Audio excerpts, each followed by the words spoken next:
Assalamu alaikum. Welcome to lecture 3 of ATX, New and Ongoing Unincorporated Businesses. This topic comes under self-employment income. My earlier lecture 2, I've completed employment income.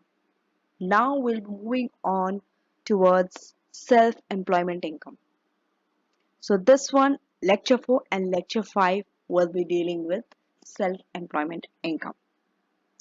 Lecture 3 and lecture 4 in fact is a part of one topic, that is self-employment income.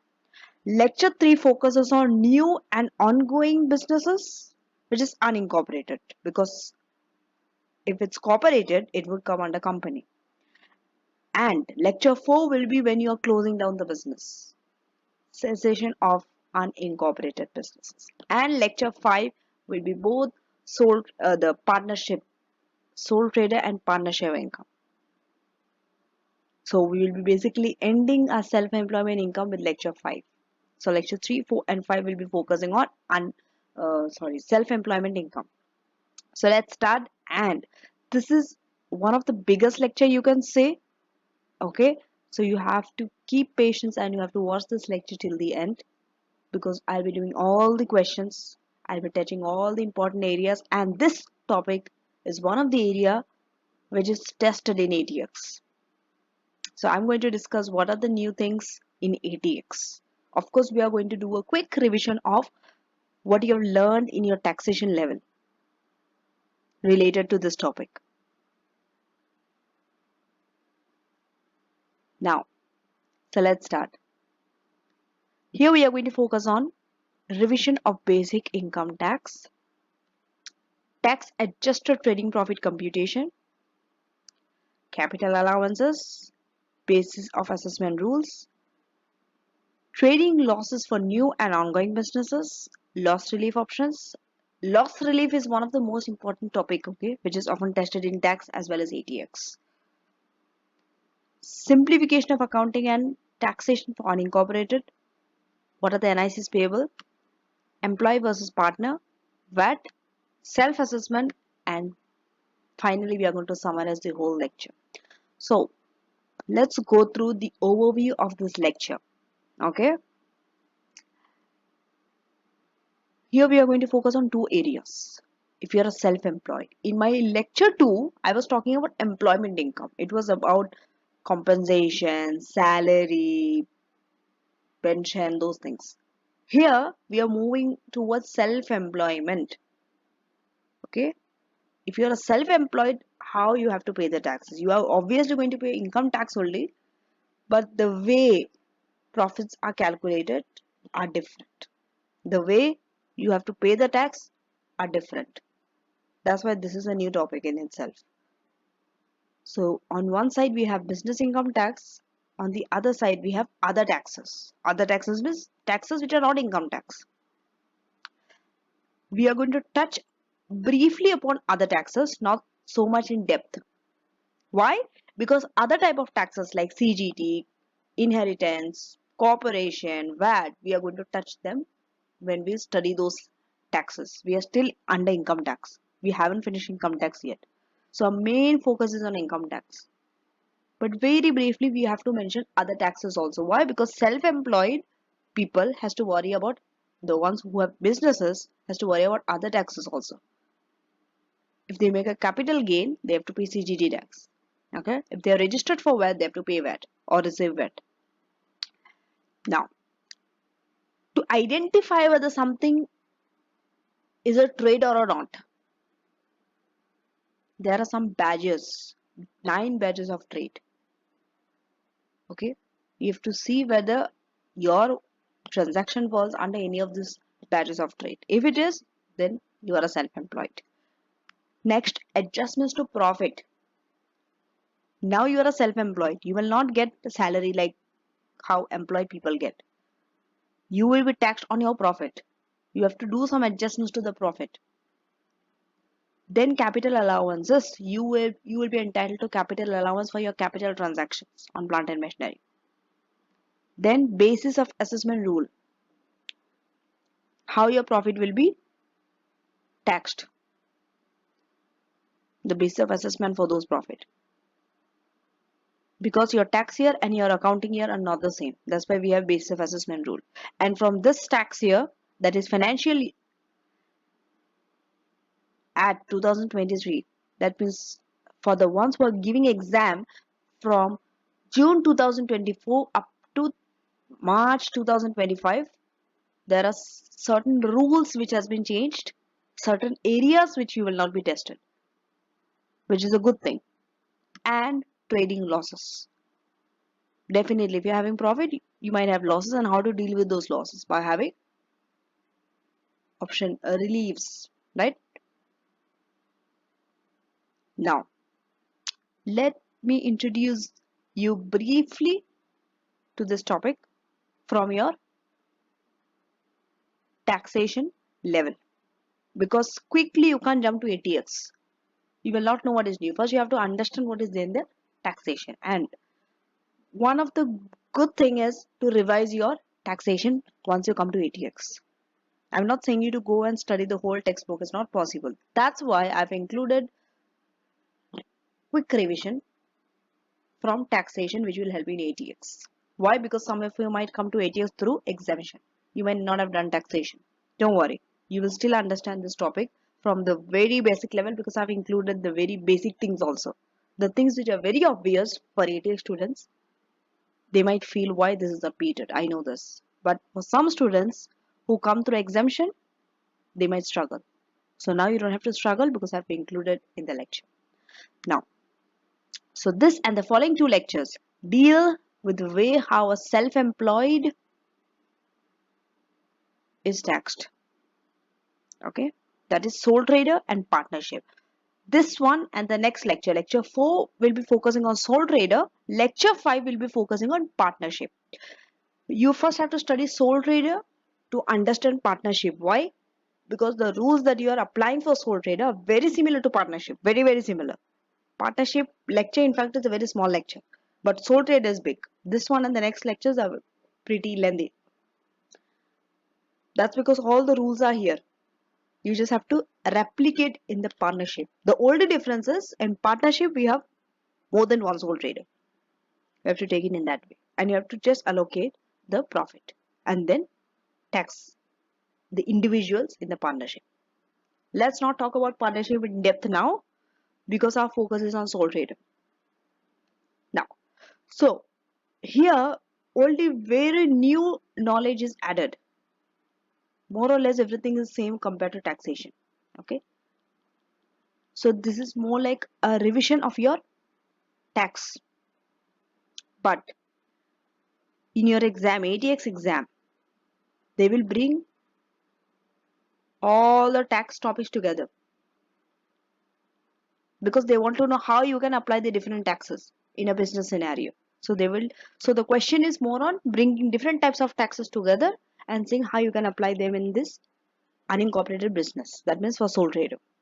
That is the most thing, not to calculate any type of tax. They will not ask you at this level. But you still have to know how to calculate badges of trade, all those things. This was explained in taxation. This is not new in ATX, but I've included in ATX also. So common scenarios are opening years of a business when you have just started a business, ongoing years where a business is continuing for let's say few years, and when you change the operation. For example, you close down the business. So in these three scenarios, you might get any of the one scenario in your exam. Either you're starting a business, either it's an ongoing business, or business is about to cease down. Now, so after studying this lecture, you should be able to tackle exam questions involving all tax aspect of a new or ongoing business. Because closing down business, that will be in the next lecture. Now, so the key considerations. Badges of trade. You first have to understand, is a trade being carried on? If it's a trade, it's a self-employed. If it's not a trade, you're not a self-employed. Second, income tax issues. What are the income tax issues for new and ongoing business? Then loss relief, NIC, expansion, whether you have to take a new partner or a new employee? Which would be better? Then in terms of VAT, what are the implications on VAT? Then self-assessment. All this will be taught in this lecture. So the new material is in respect of the emphasis placed on tax planning issue. They will tell you how to plan. You have to do tax planning. For example, if you take on a partner, would it be better versus taking an employee in terms of tax? Are you able to save your NIC? Are you able to utilize your loss relief? Are you able to save on VAT? All these things is called tax planning. This is what will be tested in ATX. But to know tax planning, you have to understand the basic things also. That's why I've included the very basic things also here. Now, so the badges of trade. Income that arises from a trade, profession, or a vocation is taxed as a trading income. Okay? And sometimes when you're entering into a transaction or a series of transactions, it's not always clear whether the individual is carrying a trade or making a capital disposal. If you are carrying a trade, you are subject to NIC and income tax. If you are making a capital disposal, you will be charged to capital gain tax and you will be exempt from income tax. Okay? You'll be chargeable to CGT. Sometimes you might be exempt also from capital gain tax, depending on the type of transaction you're making. That you will only understand when we study capital gain tax, CGT tax. That will be our next type of tax that we are going to go through after we finish income tax, of course. So, whether a transaction constitutes a trade or not is very, very important. Why? Because then only you will know how your profit will be taxed. Will it be taxed as an income tax or will it be taxed as a capital gain tax? Now, let's do a small question before we move on to next subtopics. Illustration 1. So what you have to do is just open any blank workspace from your ATX. Okay, and you will get like this exhibit 1, 2, 3, which will be blank. You will not have anything in it because it's just a blank workspace. Why? Because the motto is from day one you have to practice on your CV platform. This paper is CV platform, is not a paper based. Just copy paste the question in your word processor and you can do your calculation in the spreadsheet. Just how I have done. So I've just copy pasted from the textbook the illustration 1 here. So in illustration 1, the question is to calculate the net cash position. Okay, if the property were treated as trading, number 1, number 2, capital transaction. First you have to show if it was shown as a trading income. Second, you have to show if it was a capital transaction. You have to ignore NIC and VAT. Already income tax and capital gain tax. So this is about the person having 6 buildings, 6 holiday apartments, you can say 6 holiday apartment. Okay, so he have purchased like he's having 6 holiday apartment, out of which he's selling 5. So the amount is given, for how much it's given, all those things. So you have been given the cost and the receipt. You have to take the cash inflow. Okay, you have to show how it will differ. Your net cash position will differ if we show it as a trading income versus capital transaction. So we'll see some information. Property was bought for 132,000 on 1st May 2023 and paid out of this 132. She paid by cash 42. The remaining 90,000 she borrowed from a bank at the rate of 8%. And then on 15th July, she got the planning permission to convert the property into 6 holiday apartment. So now it was done at the cost of 63,000. Then she immediately put the 6 holiday apartments for sale, out of which she sold 5. Okay, for 85,000 each. That means the 5 into 85,000. Okay, and then she paid her builder and repaid the bank loan by November. She decided to keep 1 holiday apartment. Out of 6, 5 she sold, 1 she's keeping at 85 for her own use. Legal fee is 750. This 750 is for each, okay? 750 each. And then advertising cost 1200. Advertising cost is 1200 only. They did say for each. Then here Chaw is believing that because this is a transaction done in isolation, isolated transaction, okay, this should be treated as a capital gain rather than a trade. That's what he believes. The holiday apartment. Now, no other asset disposal. Taxable income has been given as 155,000. Now tell me why taxable income is given to you. The reason is for you to decide on the rate, whether you are a basic rate payer, higher rate payer, or an additional rate payer. This will help you to decide. Same for capital gain tax also. Your taxable income only will help you to decide your CGT tax rate as well as your income tax rate. So now let us open the spreadsheet. Okay. And first we'll treat this as a trading income. And we'll do. Remember, you have to show the net cash position, okay? So now, if this was shown as a trading income, they will be charged to income tax. Okay? So first, I will do one in one column.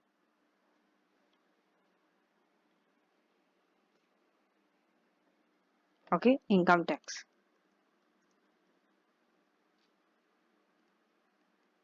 Here, net cash, because the requirement asked you to do net cash.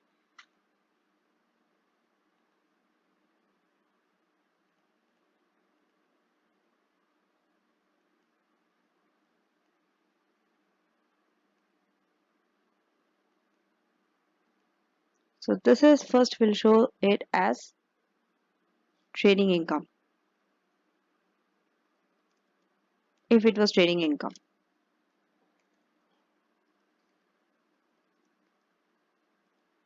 So first, sale proceed. The sale proceed, okay? How much? You sold it for 85,000 each. So you have sold 5 holiday apartments, right? So it will be 85,000 into 5. 85,000 into 5. Just copy paste it here because that will be your net cash inflow. Next will be property retained. Market value of property retained. Remember, for your income tax, even the property retained will be taken an income tax. Why? When you're taking the property, you took all the 6. I mean, you took the property and then you decided to convert it into holiday apartment. See here, we'll go back. They bought a property at an auction of 132,000. She got the permission to convert the property to 6 holiday apartment. Whatever you do later doesn't matter. Whether you got the permission or you converted. But whatever is retained, you have to pay income tax on that also. Okay? For tax purpose, you have to take the property retain also. But for your cash purpose, there will be no impact because it's not a real cash income. You understanding? How much? You have retained only one property for 85,000. Done. Next we have all cost of property. Cost of property you have to deduct minus how much? 132,000. You got for 132,000. This you have to deduct from cash also.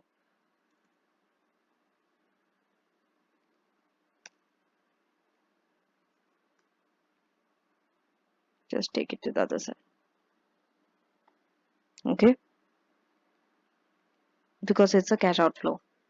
Then we have cost of conversion.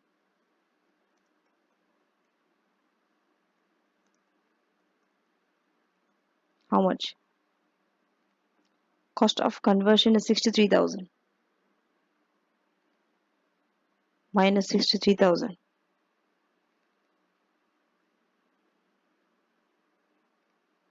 This is an outflow.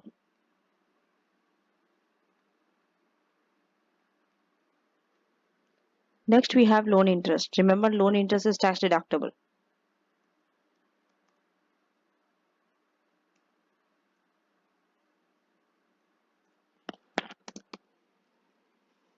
Okay.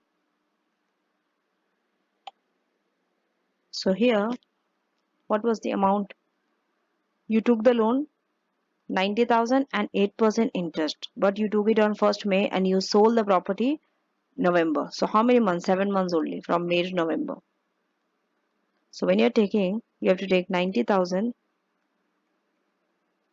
multiply by 8% multiply by 7 divided by 12.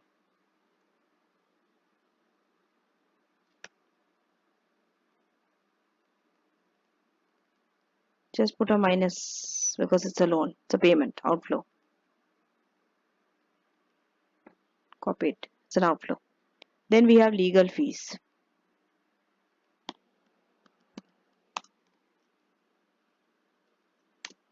Never mind the spelling mistake. Okay. Legal fee is 750 each. Okay. So 750 into 5. You can put minus 750 to show it as an outflow.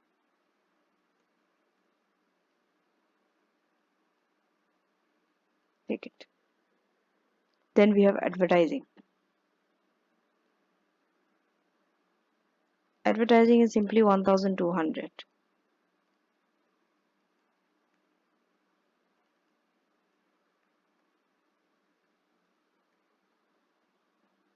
Okay. Now, taxable profit.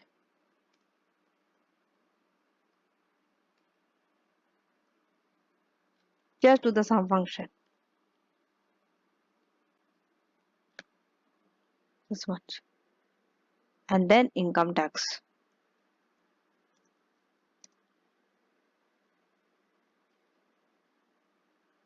To calculate income tax, at what rate you will take income tax? This amount. See, here you have been given the taxable income as 155. It's more than 125, 140. That means the additional rate also. So this will be charged at the additional rate, 45%. So 45%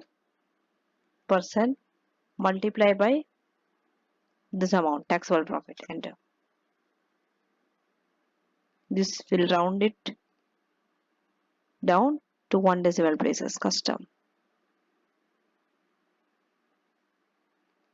0.0.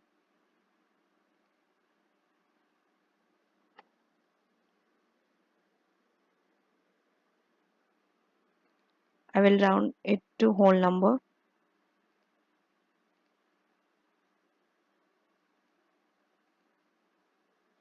Okay. So it's this. This is the income tax. Once you get the income tax, remember you can copy paste this. When you go here, pay special value, or you can take the formula. It's up to you. Just put a minus next to it.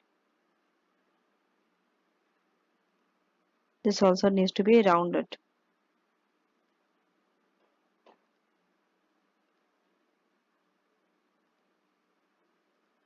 Now, net cash after tax. Remember, tax also will be deducted from cash only, net, because from cash only you pay the tax. So net cash after tax. That's what the requirement is asking you. Net cash position. Okay. Just do the sum function.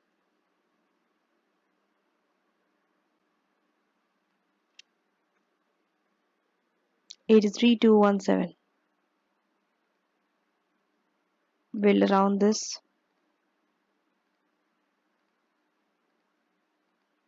So 83,218. This is your net cash after tax. Now we'll go to capital. If it was CGD. Remember, if this was shown as a capital transaction, they'll be subject to capital gain tax, CGD. And holiday apartment retained will be not charged to tax. It will not be charged. And the disposal is a part disposal because out of 6 they have sold 5. Okay, so now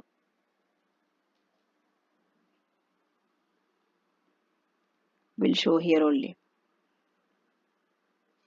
CGT and net cash.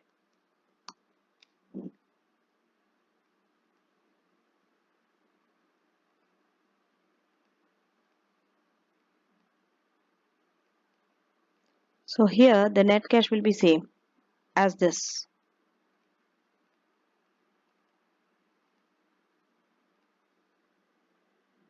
Okay, sale proceed will be same. Property retain and all will not come. Now you have to deduct the cost of disposal. Remember your advertising and legal fee, this and this. This two you have to now deduct from here. Okay, it will come as less incidental cost of disposal. Okay, I'll write this. Sale cost of incidental cost of disposal. But I'll write cost of disposal. This two needs to be added. Legal fee and advertising here. So here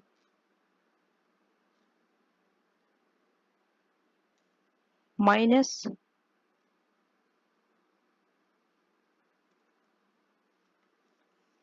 or maybe just do the sum function and take this two. Legal fee and advertising. See? Copy paste. Then we have net sale proceed.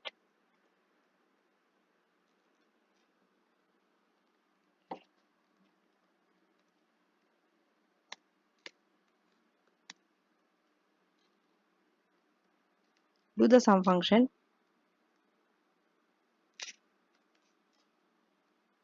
Enter. Next. From here, you have to deduct cost of property and cost of conversion.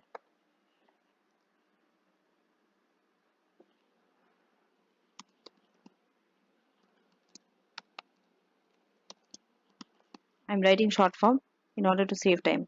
Property cost and conversion cost. Property was 132, conversion was 63. But you have to take only for 5 flats. So here it will be, remember, minus outflow 132,000 into 5 divided by 6.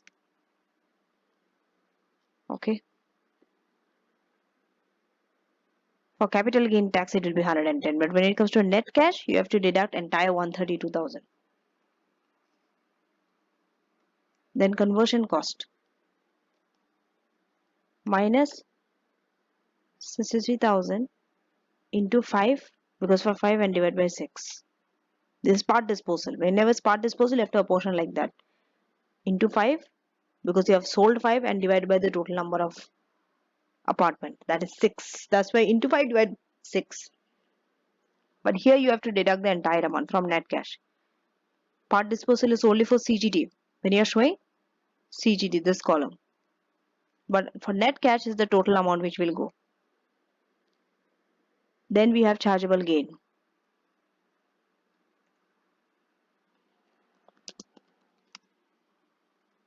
Just use the sum function from net sale proceed. Then don't forget to deduct annual exempt amount.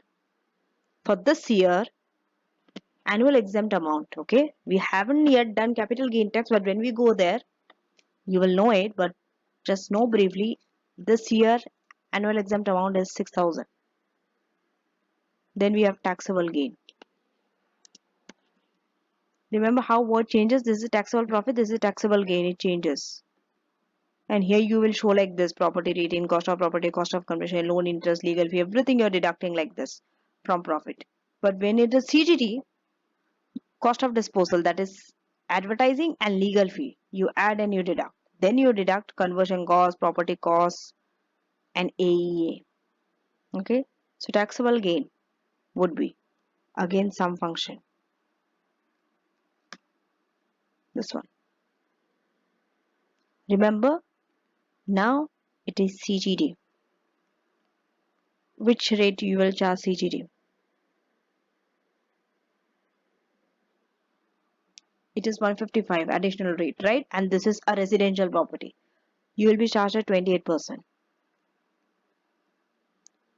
You will not get any business asset disposal relief. Why? Because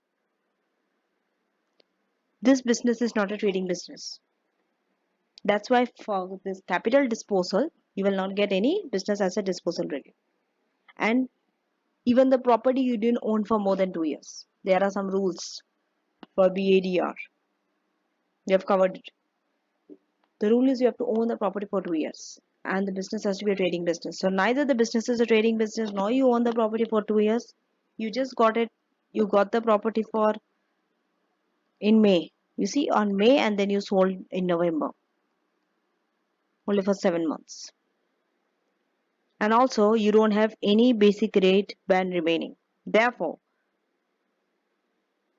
and it's a residential property. So the gain is charged at 28% CGD. 28% on this amount. 70,434. So this now you will deduct from your net cash. Okay, minus 70,434. Then do the sum function.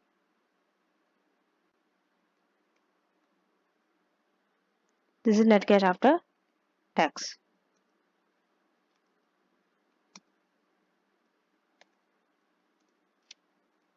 So if you see the net cash, this and this, under CGD it's more. Okay, the net cash position is more. Remember, what about then interest? If you see here interest, 4,200. What do you have to do with interest? Now you will deduct the interest.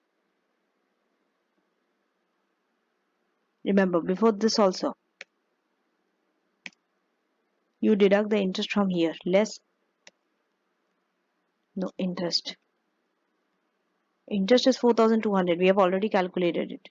Now you will take the net cash position.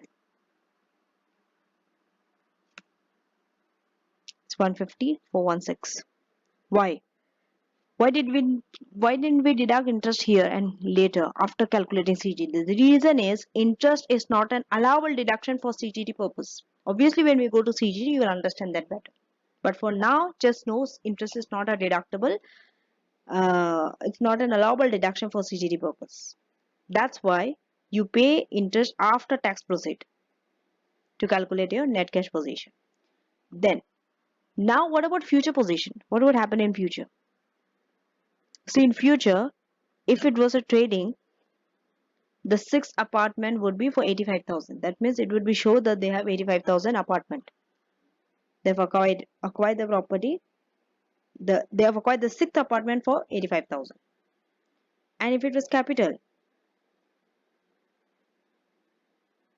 okay, the sixth apartment, how much would be the cost?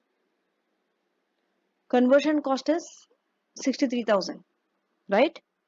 And property cost is 132. Just divide it by 6 into 1 divided by 6 for one apartment. How much would be the cost? So if you add the property cost and the conversion cost, that means 63 divided by 6 and 132 divided by 6, you add, you will get 32,500. That will be your cost. Okay, that means in future you are going to have a bigger gain if you include the sixth apartment also. Okay, now you see the difference. It is 150,416 and here it is 83,218, the net position, and even the tax is different. It is 137,633 and here it is 74,34. Why? Because the nature is different. Earlier you were treating it as a trading income, then later you treated it as a capital gain, capital disposal. That's why such a huge difference. That's why it's very important to know whether something is a trade or not. So now let us go to the badges of the trade in detail. The key badges of trade are as follows. Number one, the subject matter of transaction. S. S is for subject. We are going to go in depth in for each of these trades. Okay, badges. Now let us quickly go through the badges. Okay.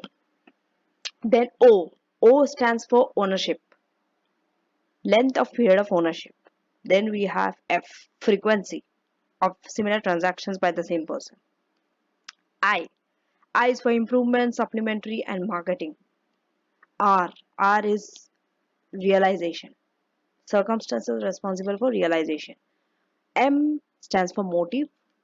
F is for finance. A is for method of accusation. And ST, it is for similar trading transactions. Now, let us go through the first one. So remember, no single batch of trade will give you the decision. You have to go through all of them. You have to consider all the facts surrounding the transaction. And in any set of circumstances, some badges may say it's a trading, while some may say it's not a trading. But you have to take the overall impression. That means the major. Let's say out of 9, 5 or 6 is giving you a hint that it's a trade, then it's a trade. Like that. Okay. Next, first is the subject. So you have to see the subject matter of the transaction. A property which does not yield an income nor give you the personal enjoyment is a trading transaction. Okay. And properties like land or some works of art or investment, they are more like they are acquired for some kind of capital gain, right? Some income or personal enjoyment. So if you dispose this kind of assets like land and all, they will give you a capital gain, not income tax. Okay. So it's not a trading profit. Then the gain and loss will be capital nature. So in a decided case, okay, this is just an example for you to understand. 1 million rolls of toilet paper were purchased and resold at a profit. So the court told has decided that this is a nature of a trade. Why? Because you don't acquire toilet paper other than realizing a profit, right? The only reason you will acquire toilet paper and resell them is because of profit. You will not get it for personal enjoyment or some types of income. So it's a trade. Next, length of ownership. If you're selling the property within a short time after its acquisition, it's a trading. But remember, this is not a very strong badge. Why? Because you often sell stocks and shares, right? During short time, but they are not trading. Okay, the nature is capital nature. It's not a trade, it's still a capital. R, realization. If you are selling something, okay, just to raise cash, then it is a capital transaction. It's not a trade. F, if a taxpayer takes out a loan to buy an asset and then expects to repay that loan from the proceed of sale, is a trading. Frequency of similar transactions, okay. Repeated transactions in the same subject matter is a trade, okay. In a decided case, it was held that although the single purchase and resale of a cotton mill was capital, but if you're selling it in a series of 4, then it becomes a trading. Capital becomes trading. If singly you have bought and resold the cotton mill, it would have been capital in nature because now you are selling it 4 times and purchasing it 4 times, it becomes trading. Improvements. If you are carrying out any type of work to the property to make it more marketable, it is a trading. Okay. You are taking steps to find the purchaser, it will indicate a trading motive. Similar transactions. If the transactions are similar to those of an existing trade, it's a trading motive. If it's a profit motive, it's a trading. And sometimes taxpayer was held to be trading when he bought some silver as a hedge against devaluation and later resold it at a profit. Method of accusation. If you are acquiring an asset, okay, you are acquiring the asset. You are not getting it as a gift or you're not inheriting it from someone. You are acquiring the asset, then it is a nature of a trade. Okay.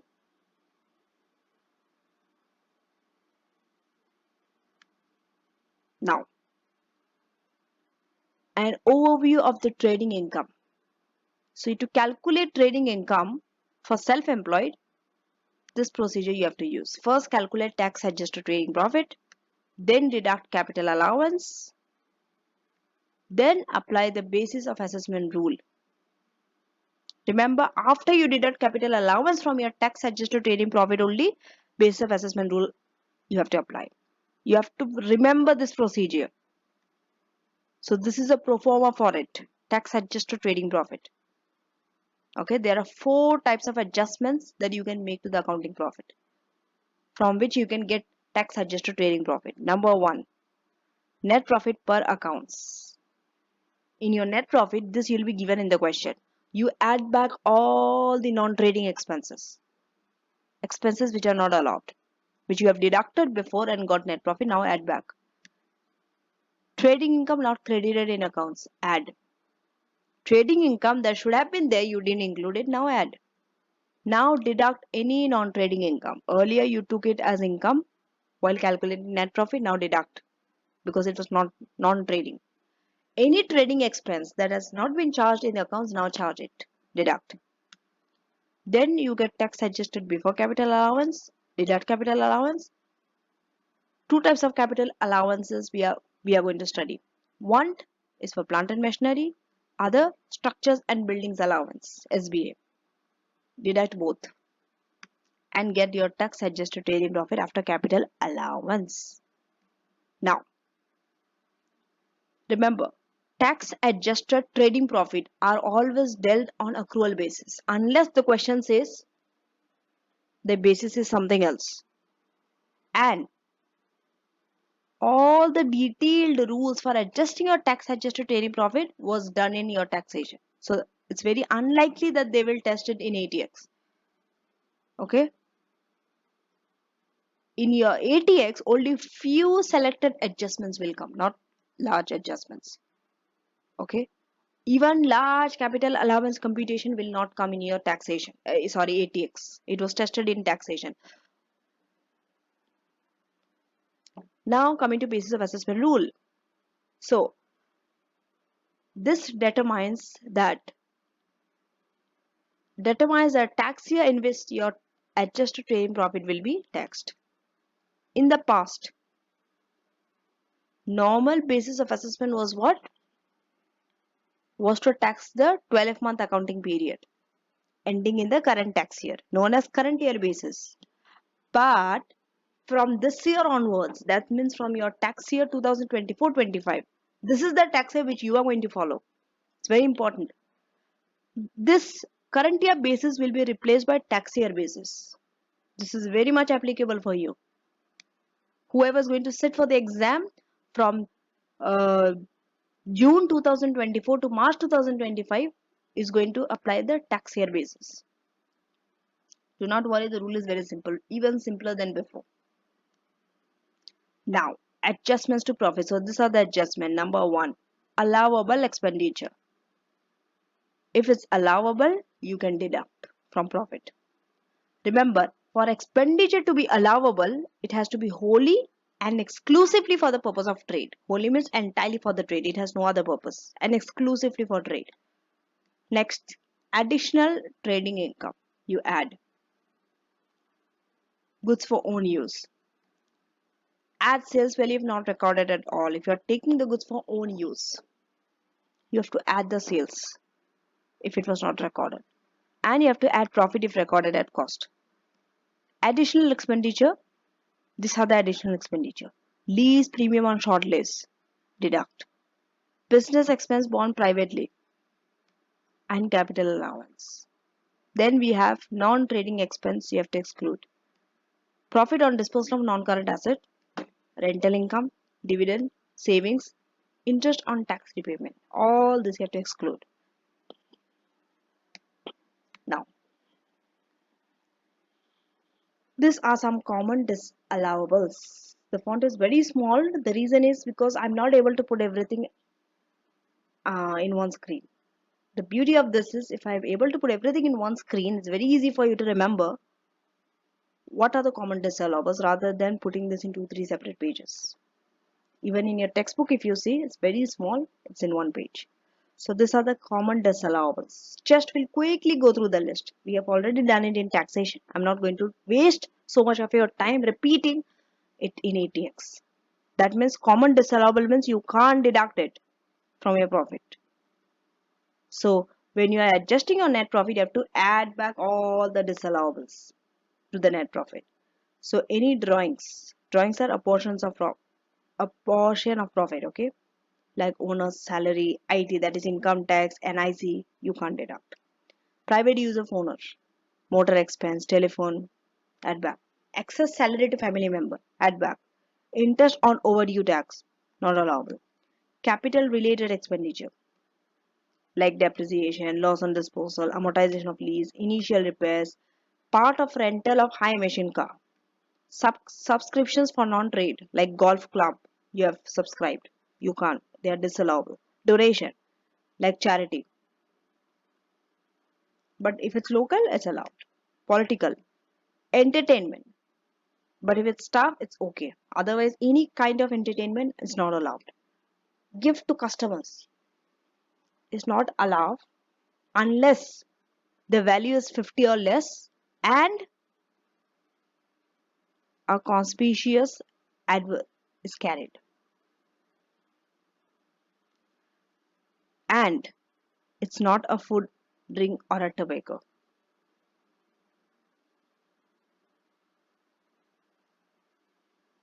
Okay. Legal and professional, like for capital, non-current asset new lease, renewal of short lease, non-trade issues, impairment of non-trade debt, theft or fraud by senior employee or owner, fine except for parking fines of employees on business trip. If it's parking fine of employees on business trip is allowed. Other than that, any kind of fine are not allowed. So this is the list which will help you. Then when you're hiring and leasing a car, there's a new rule. A small rule is there. So there is no adjustment when your CO2 emission do not exceed 50 grams per kilometer. This is for the leased car, okay? CO2 emission. The moment CO2 emission goes beyond 50, remember 15% of your lease cost, this is for car, are disallowed. That means only 85% is allowed. Remember, car is the most common asset which has a private use compared to any other asset. Private use by the owner. So if there's a private use by the owner, another adjustment is required to reflect that private use. Even in capital allowance, we do that private use adjustment, right? Coming to short lease premium. Which element is allowable? Add amortization charge in the accounts and deduct property income tax on landlord divided by period of lease. Now, pre-trading expenditure. Pre-trading means any expenditure you have incurred before you started trading. Any revenue expenditure incurred in the 7 years before the business starts trading will be allowed. Okay, they'll be allowable. That means they'll be treated as an allowable deduction against your trading profit on the first day of trading. So when you start the first day of trading, any expenditure, revenue expenditure only, that you've incurred 7 years up to the date of trading, you can deduct from the trading profit. Capital expenditure incurred within the 7 years of the start of the trade. Within 7 years of the start of the trade, that means it has to start. When you have started the trade, let's say 2020, you have started the trade. From 2020 to 2027, any capital expenditure you have incurred in between. Okay. So it is treated as incurred on the first day of trading and may be eligible for capital allowance. Capital expenditure that you have incurred,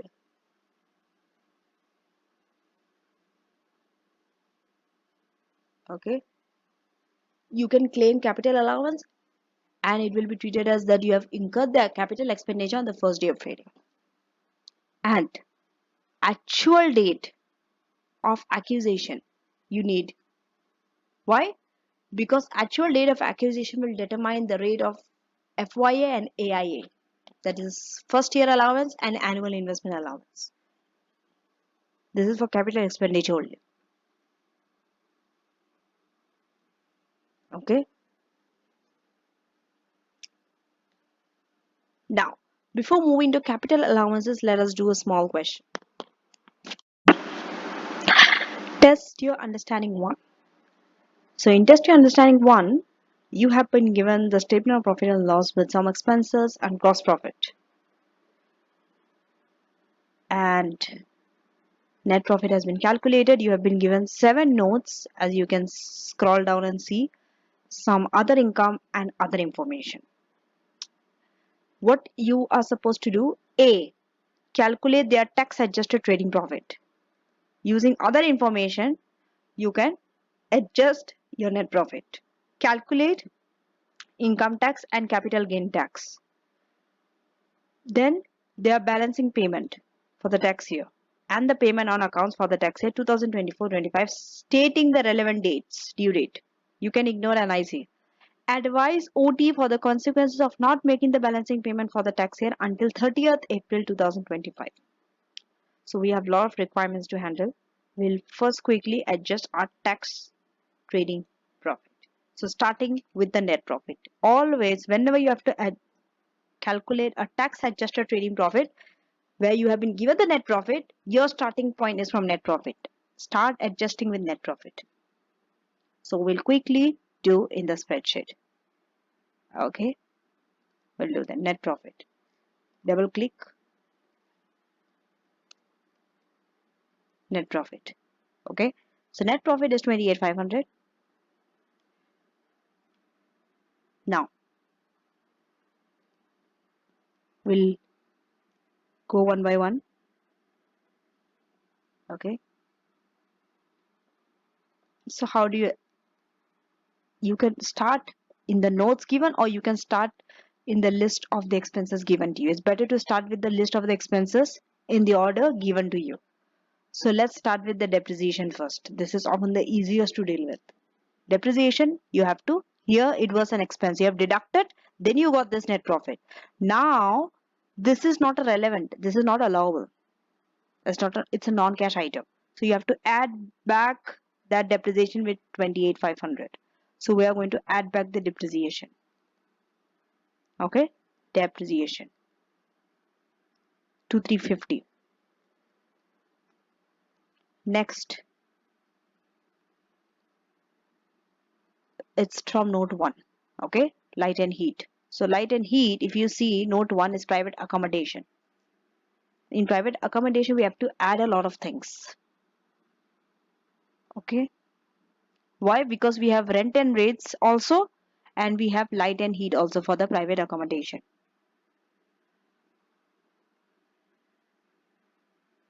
Okay, now, so you have to basically add the light and heat with rent and rates, but we'll see. OT lives in a flat that is used for the health. Okay, 30% of the expenditure included in light, heat, and rent and rates to the flat. So only 30% is allowable.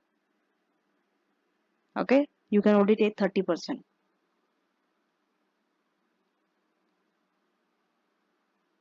So we'll quickly do that.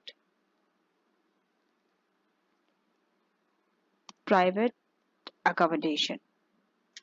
So when you go to private accommodation, just add heat and light 1980 plus rent and rates 5920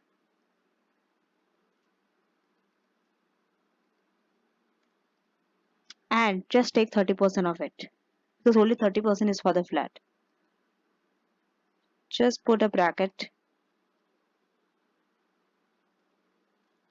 multiply by 30%, enter. Okay, now next expense. Note 2, motor expense. So we'll go to note 2 and see. During the year, OT drove a total of 20,000, of which 8,000 for business purpose.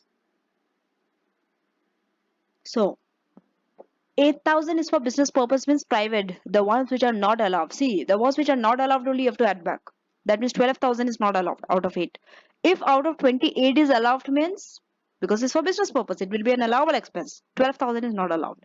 So you have to take 12,000 of 20,000 of this 4,700 motor expense. I hope I'm able to explain you. You can visualize it, right? If 8,000 is business, that means 12,000 is private. Divide by 20,000.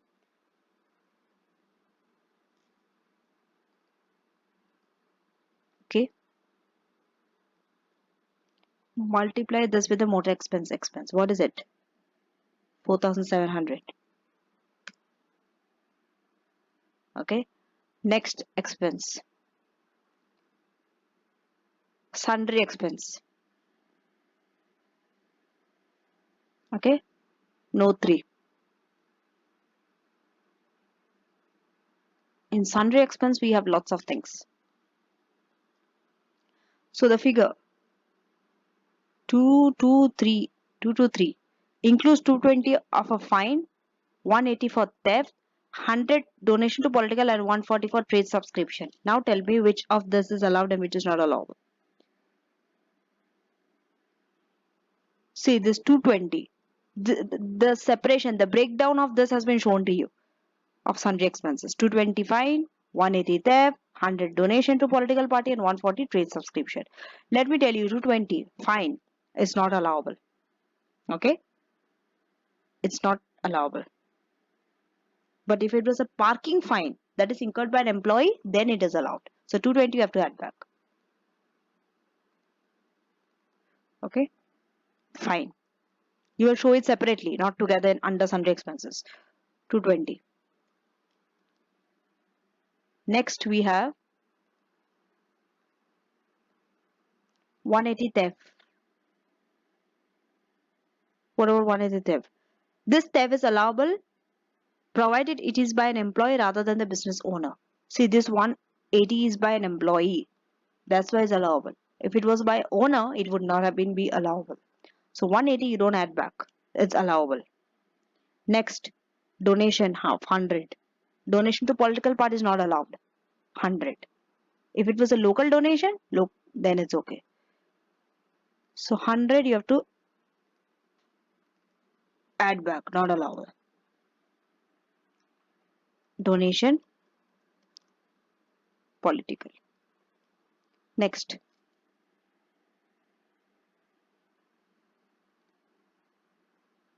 140 for a trade subscription.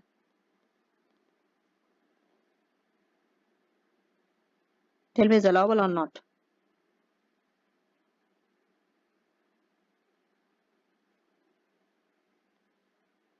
It's allowable, right? 140 trade subscription is allowable.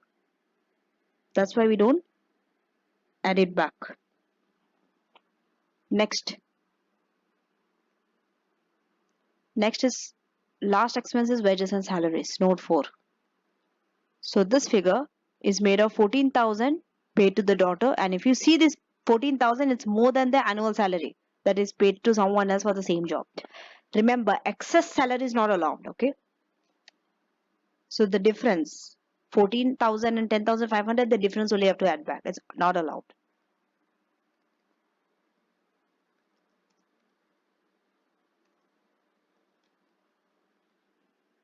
Okay, excess salary 14,000 minus 10,500.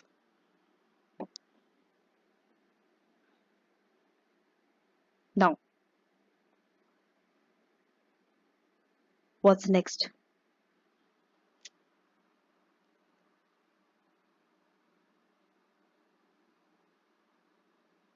Now, note 5. We have finished all the expenses from the list. Now we'll read just the notes. Goods for own use. Okay. So weekly cost of this food is 30. Price is 45. Selling price. So he has been making drawings, but no entry has been made. What do we do with it?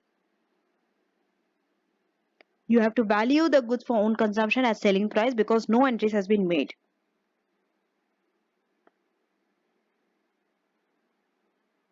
Okay. And remember this 45. What is the selling price? 45. It's weekly. Why?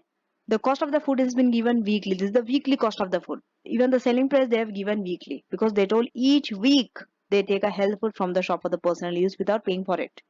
No entry has been made in the accounts of this drawing. No entry. So each week means how many weeks are there in a year? Annual 52 weeks. 52 weeks. So here 52 into 45 the selling price.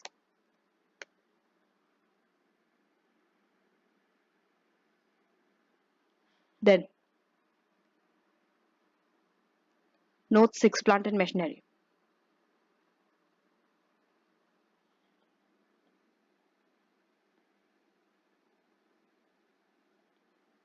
Okay. So regarding plant and machinery, if you see they have COT emission of 48, taxation down is this.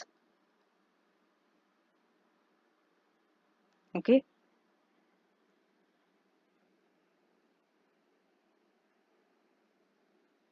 What you can claim capital allowance. See indirectly you have to understand the moment you have been given plant and machinery capital allowance you can claim. COT emission has been given and taxation down value has been given to you. How do you calculate? Capital allowances. Here you have to capital allowance CA. How do you do that?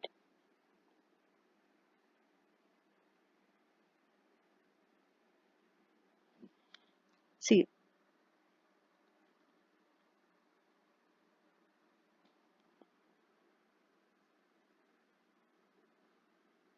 at what percentage it will be calculated?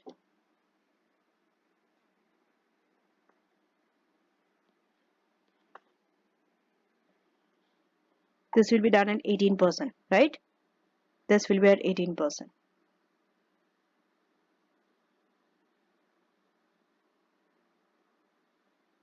Just wait a minute. We'll read the other information. Mm.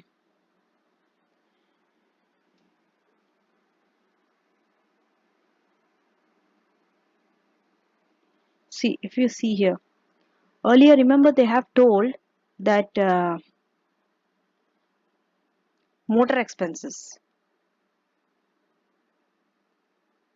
Okay, so 8,000 is for business purpose. Okay, 8,000. So you have to take that.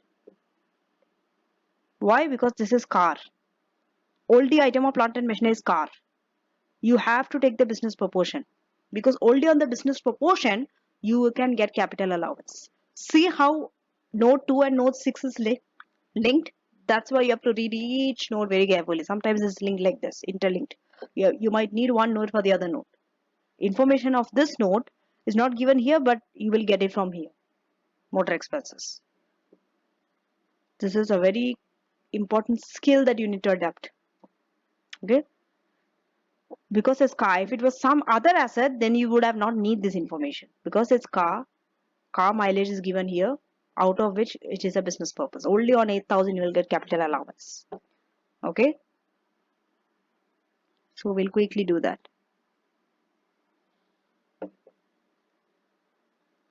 First it is 16,667 on this 18%. It's normal. Okay, 18% you will get at main pool rate.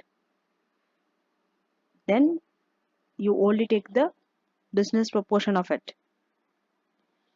which is 8,000 divided by 20,000.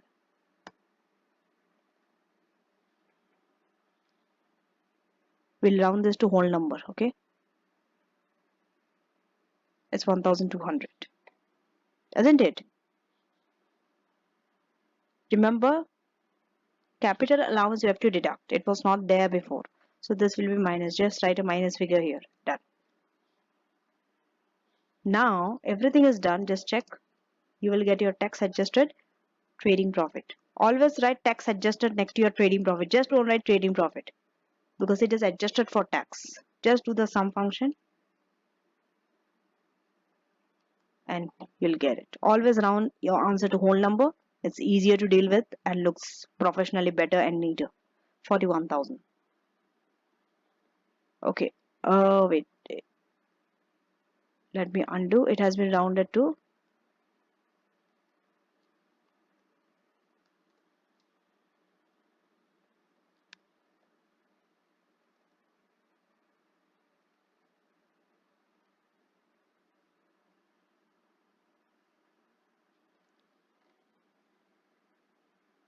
okay. One more thing I've missed. That's why the answer is coming wrong. Is about copyright royalties. Note 7. So what you pay is a copyright of 150 every quarter for arriving at this net profit. Okay. Every quarter means every quarter has 4. Every quarter means 4. You have to multiply it with 4. 150 into 4. So copyright royalties you have to deduct.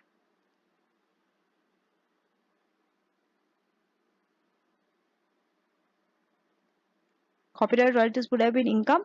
Since you have added it to get net profit, now you will deduct it. Okay, not because it's a payment, because you have added, it's an income. It's before capital allowance you have to write.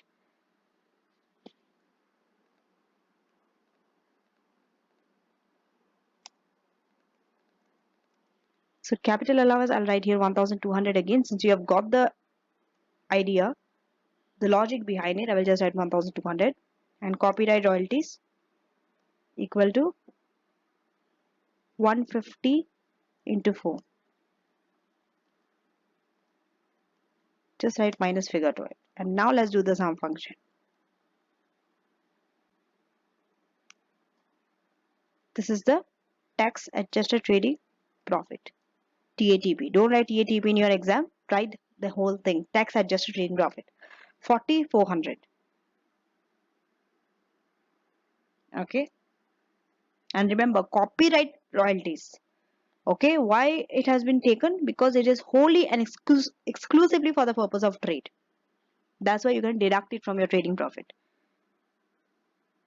You don't take copyright royalties for any other purpose other than trade, right?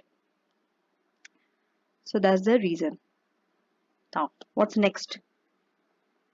We have to calculate income tax and CGT. So let's quickly do our income tax computation.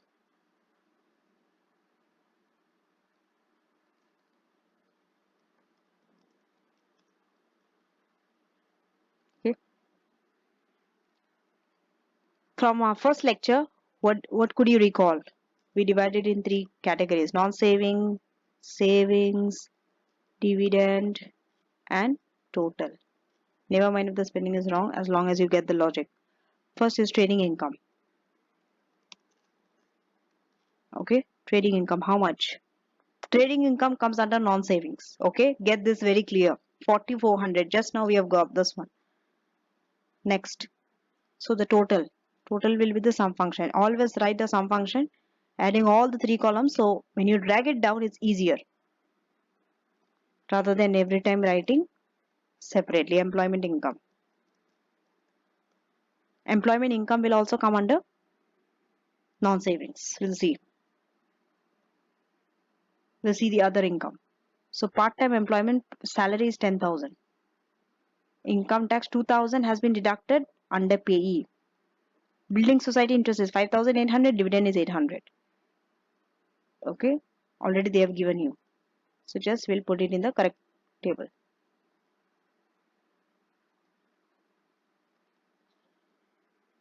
10,000.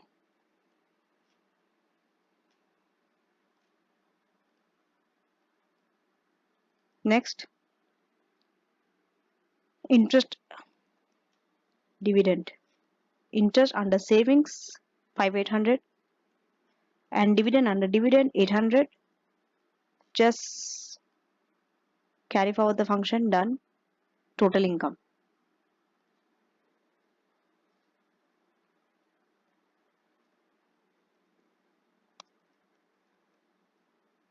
Total income is the sum function. Take all and take it to the other cell. Done. Now, tell me what you need to do.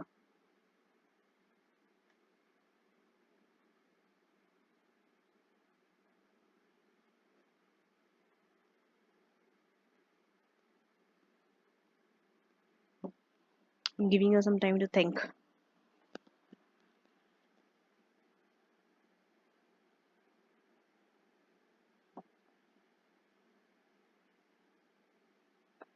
Okay.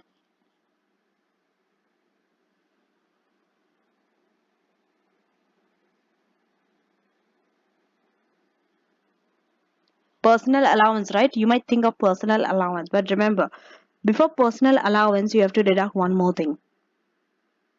That is loan interest relief. Check, are you getting any loan interest relief or not? If you see this, you have to know for what you have taken. You have to go to other information. You see, oil paid interest 220 gross. This loan was taken on this date to purchase equipment for use in part-time employment. Why did you take that equipment? To use in the employment. So because loan interest itself is a, you can deduct it against your total income. Okay. While here the loan interest qualifies as a relief deductible from total income since the loan was used to finance expenditure for a qualifying purpose. If you take a loan for a qualifying purpose, interest on it will be deductible. But remember, when you're taking loan interest and personal allowance, you have to deduct in such a way that is most tax efficient. Now, you might come to conclusion that why not deduct from savings or dividend? But it would be a bad idea. Why? If you deduct from dividend, already dividend has 1000 dividend nil rate band, right? So that because of that dividend nil rate ban, this 800 will not be taxed at all. It will come under that 1000. So it's waste of time. I mean, waste of the dividend nil rate band. If you utilize your personal allowance or interest relief, loan interest relief against dividend or even savings, because savings might have, if not the starting rate, then at least the nil rate band. I think the 500 because he is a higher rate taxpayer, right? So better to deduct personal allowance and loan interest relief from non-savings in this situation. That's more advisable and tax beneficial also. Always check from the point where you can minimize your tax because you have to do tax planning. This is tax planning. Okay? No one will tell you deduct from here or here. There is no such rule. So less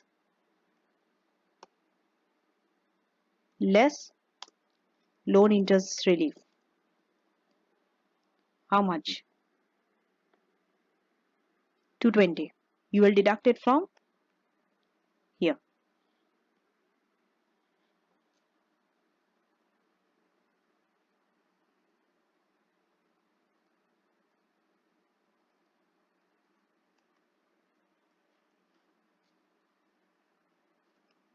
Okay. Next. You will get net income. Don't deduct everything at once. Personal allowance, loan interest. Don't add and deduct. Okay. Show separately, deduct separately. Because you are going to get marks for it for writing net income. Once you deduct your loan interest relief, the result is known as net income. From total income, deduct loan interest relief.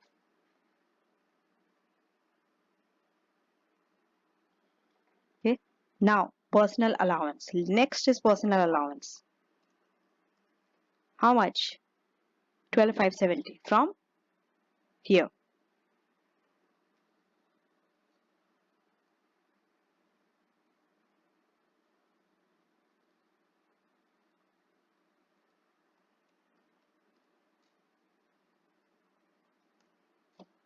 Okay. Next is taxable income.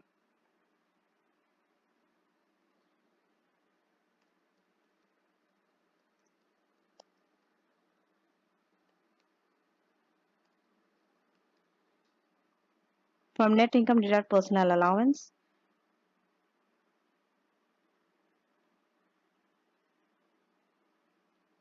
Okay. Now, what's next? Income tax. So you have got your taxable income, now is income tax. One more thing has been done here. That is 5,000 gross has been paid in personal pension scheme. Remember, when you are paying anything in personal pension scheme, by this amount, your basic rate band will be expanded. You have to add 5,000. Now you will have 5,000 more in your basic rate band. If it was net, you first have to gross it and add the gross figure. Since this figure is already given to you in gross, you don't have to do anything. Just add with your basic rate band. Can you recall your basic rate band? It's 37,700. Add 5,000 with it. Now your basic rate band is 42,700. Up to 42,700, taxed at 20%. That's the advantage. Okay. So income tax. So now this entire amount will be taxed at 20%. You see? 37,610.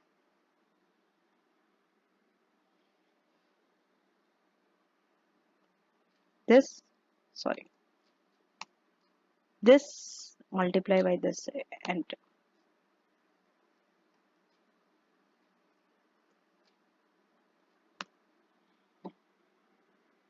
next savings. When you go to savings, if you look at this is a higher rate. So he will get a 500 nil rate band. Savings nil rate band up to 500. 0%. It is 0. Next, savings. Part of the savings will still fall under basic. To know how much, just do this thing. It is 37,700, right? Plus 5,000. This is your basic rate band now. Okay. So to get the balance, just do this minus this minus 4,590. So out of this 500 is at 0, 4,590 would be taxed at 20%.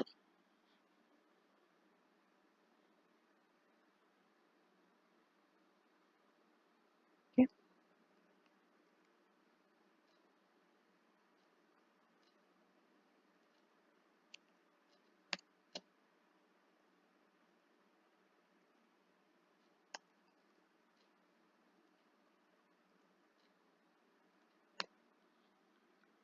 What's next?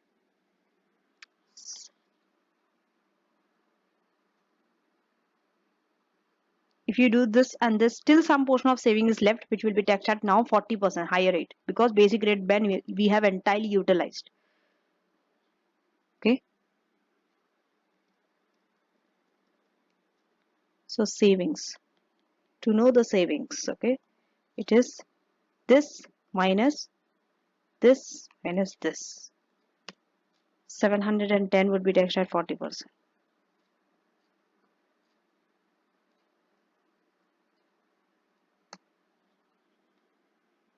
And then dividend nil rate band. How much? The entire 800, because it's 1000, entire 800 would be taxed at 0%.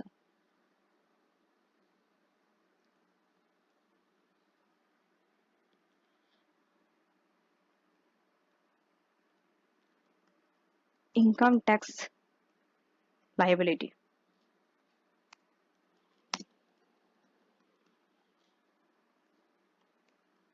Just do the sum function. 87240. Deduct your payee.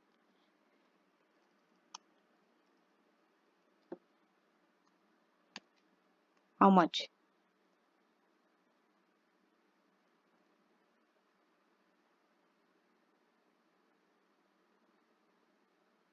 2000.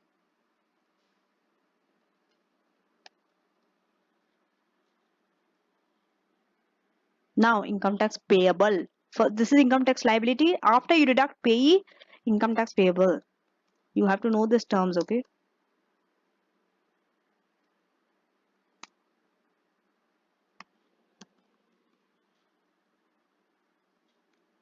6724. Now CGT liability. CGT. How much would be CGT liability?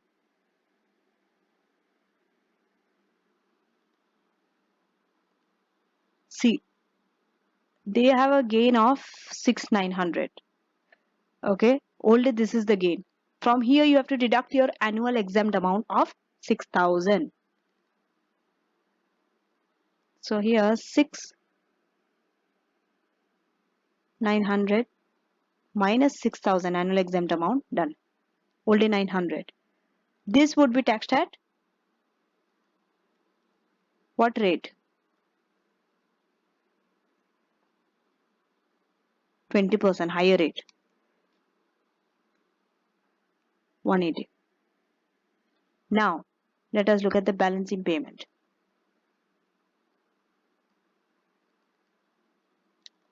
BP, balancing payment. So balancing payment would be this plus this and minus this.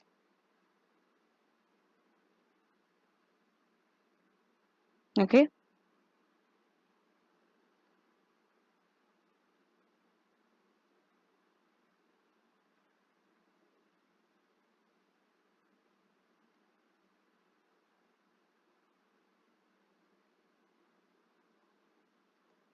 So now this plus this minus 459 4559 2345. This is the balancing payment for 2023-24. When will this be due? Remember the due date.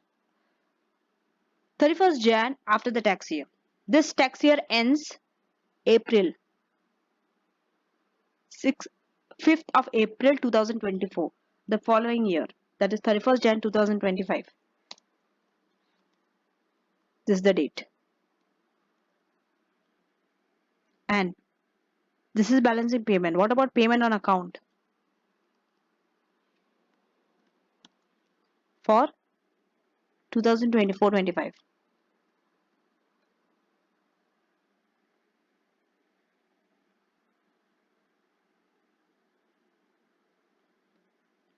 See, for capital gain tax, payment on account are not required.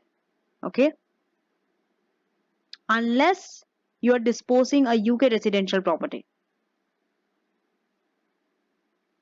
So the payment on accounts, this is only for tax, income tax only. Okay, payment on accounts is always 50%. 50% of this. C362. This will be due on 2 dates. Payment on account is always on 2 dates. One is 31st Jan 2025 because it's 24-25.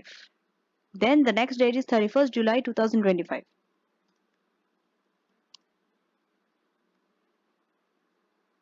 Payment on account is Jan and July after the end of the tax year. And balancing payment is always 31st Jan following the end of the tax year, the following year. That means this ends 5th April 2024 The following Jan is 31st Jan 2025. This is only for income tax, okay? There is no balancing payment, payment on account for CGD. Only payment on account for CGD will arise if you're disposing a UK residential property. Done. Consequence of paying balancing payment late. That means this one. What are the consequences? This answer you have to write in the word processor. Okay.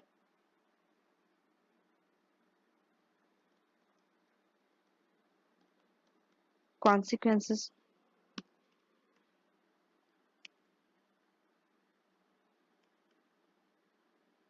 Consequences of paying balancing payment late. Highlight this. Okay, you can write 1, 2, 3, it's 4. Wait a minute.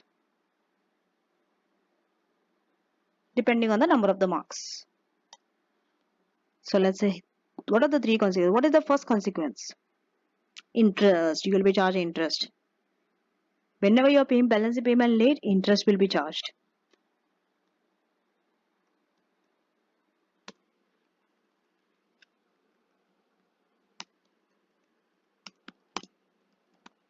Interest is charged from which date to which date? See, you have to pay by 31st Jan 2025, right? So it will run from 1st of Feb 2025 to 30th April 2020. These dates are fixed.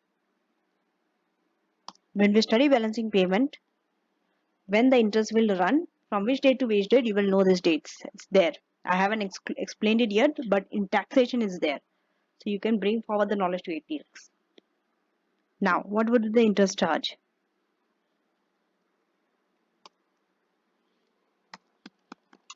Interest charge will be,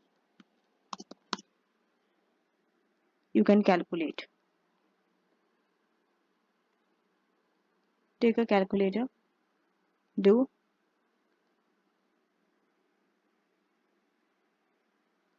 get out your balancing payment. It is 23445. We'll do here only itself.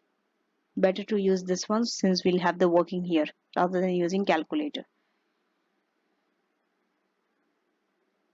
If you are being charged interest late, okay, there's a fixed rule for it. And for how many months? So Feb, March, April, 3 months, and the percentage is 6.5%.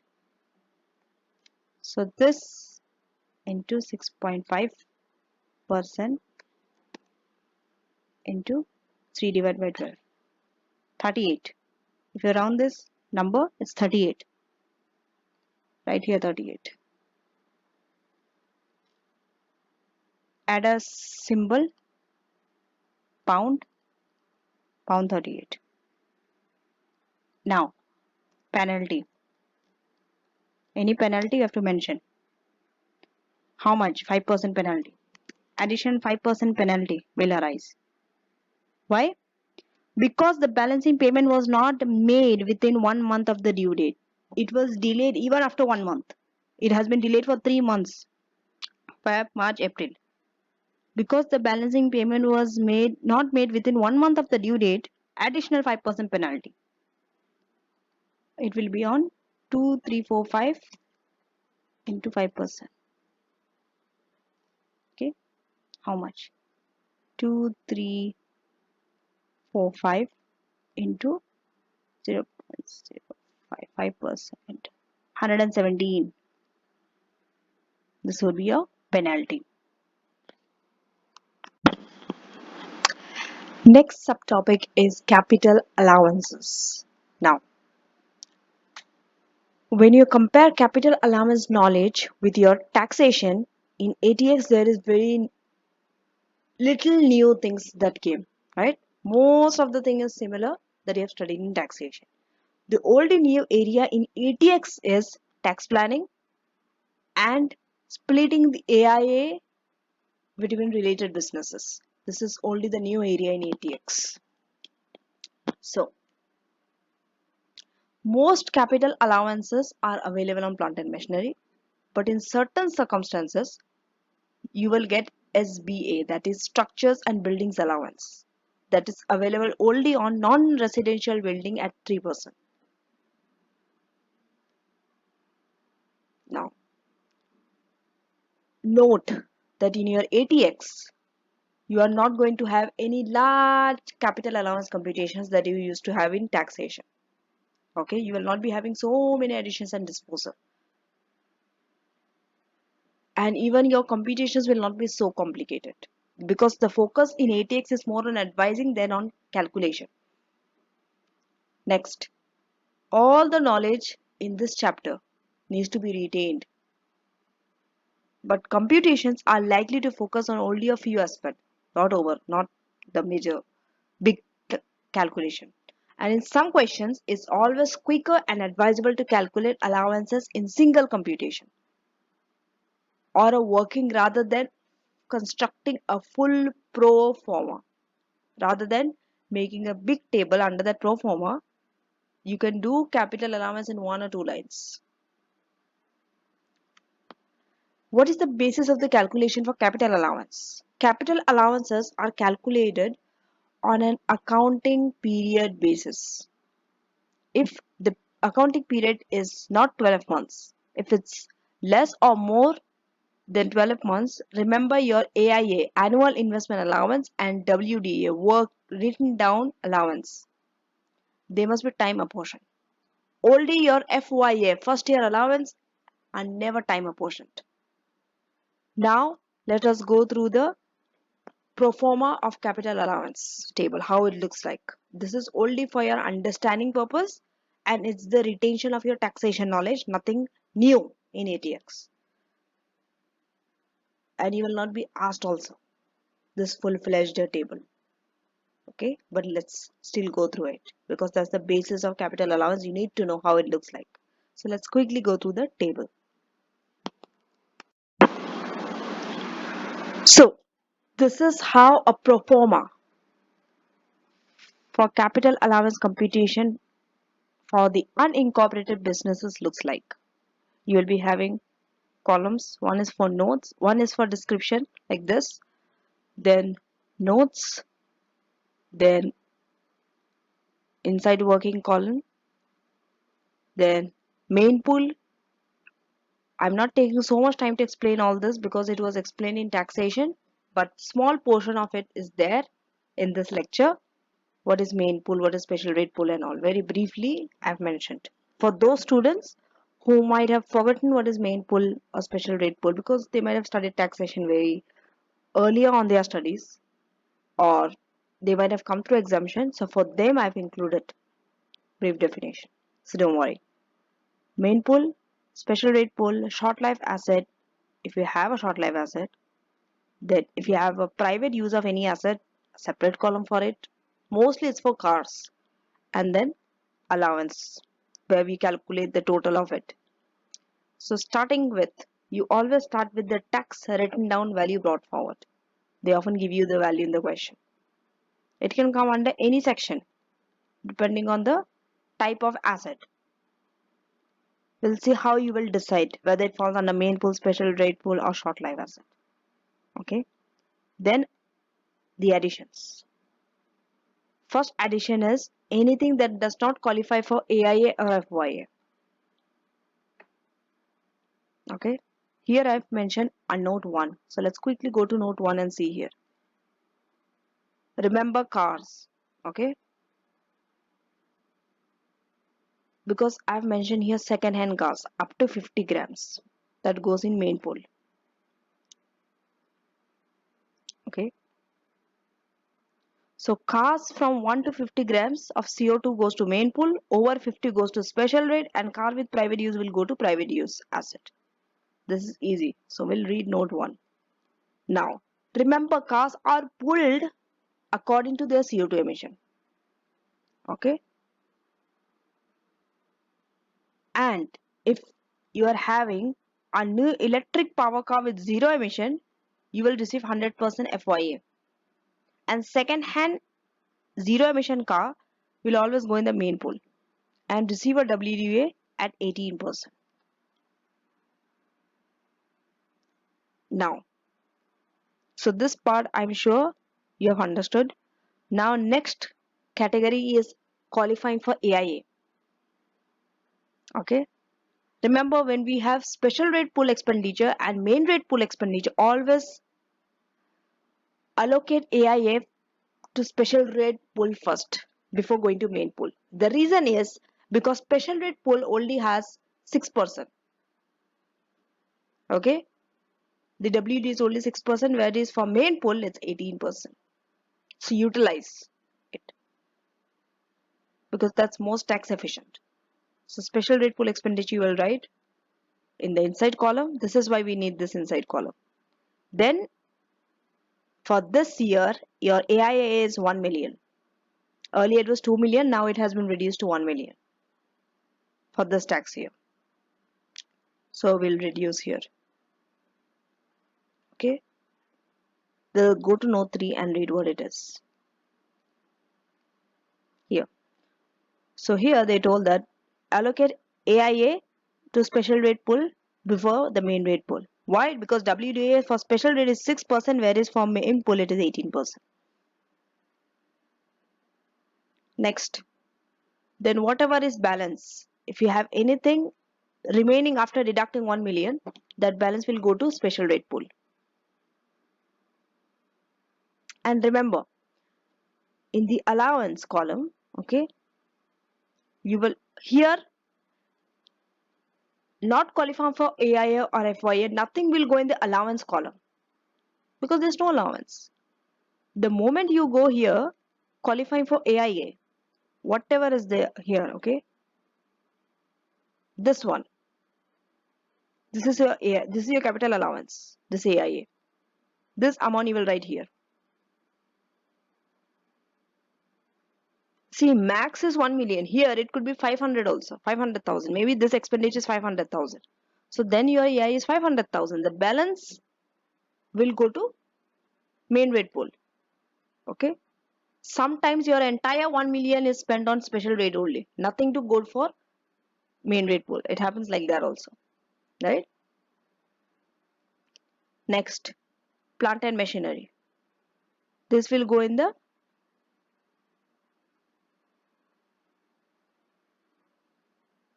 main rate pool. Even this qualifies for AIA. You see here AIA.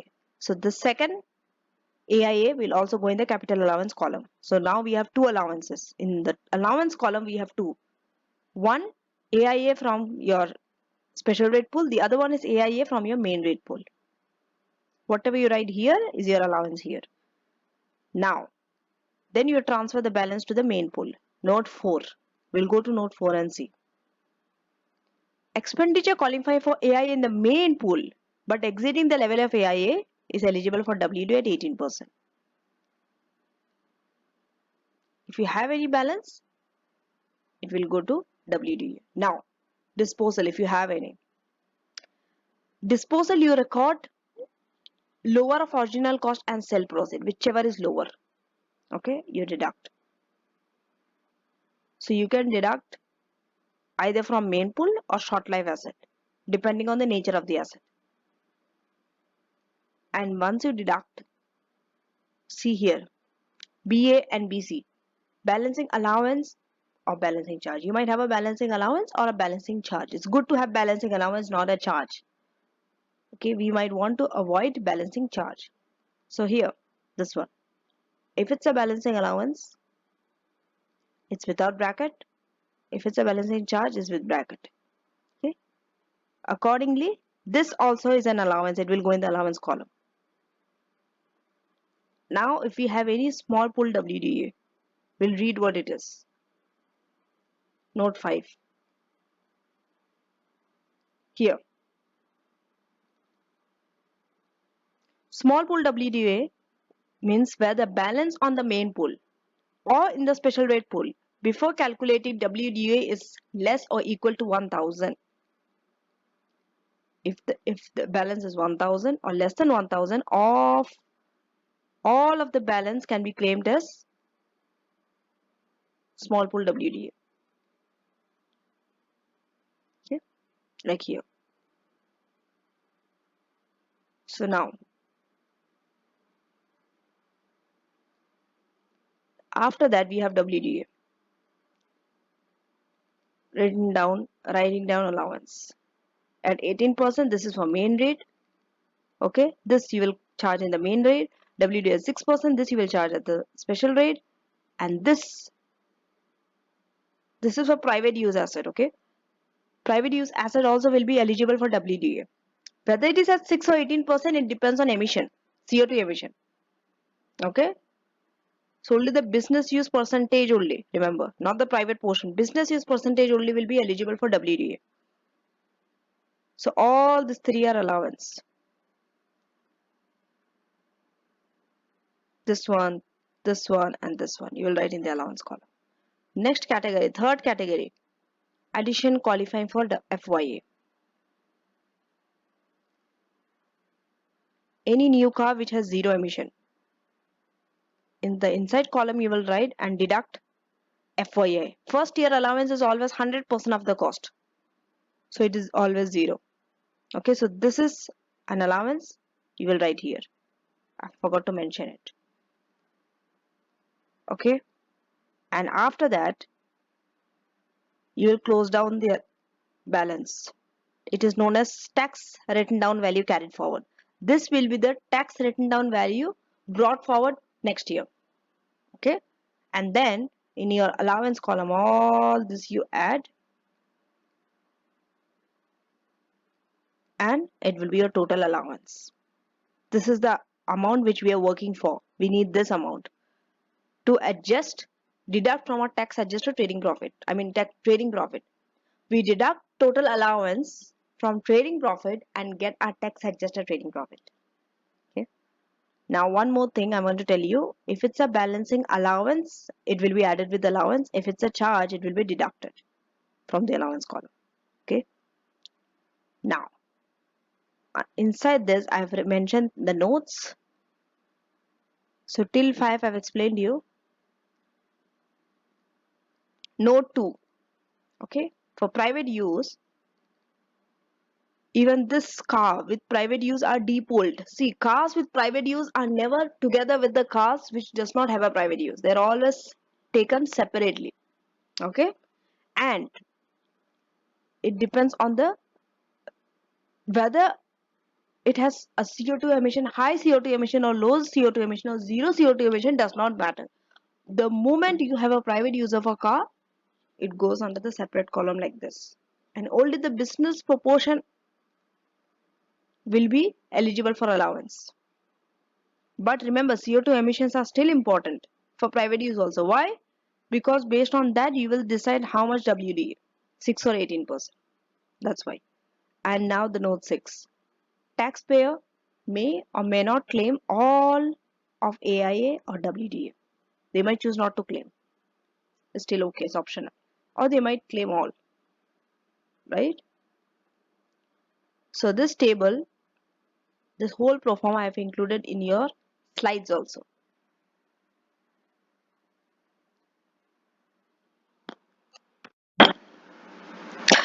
So I've included the pro forma of capital allowance in your slides. The reason I've explained it to you in Excel is because this font is very small. I will not be able to explain you here. Okay, the fonts are very small, but the reason is since I've taken a screenshot, the fonts are very small and I was able to manage it in one page itself rather than putting it in two separate pages because it looks easier to understand and better in one page. So this is just a screenshot of what I've explained to you in Excel. The pro forma is the same. There is nothing new. It's just a screenshot of it. Okay. Now, the notes to the pro forma I've included in Excel also. I've explained it to you.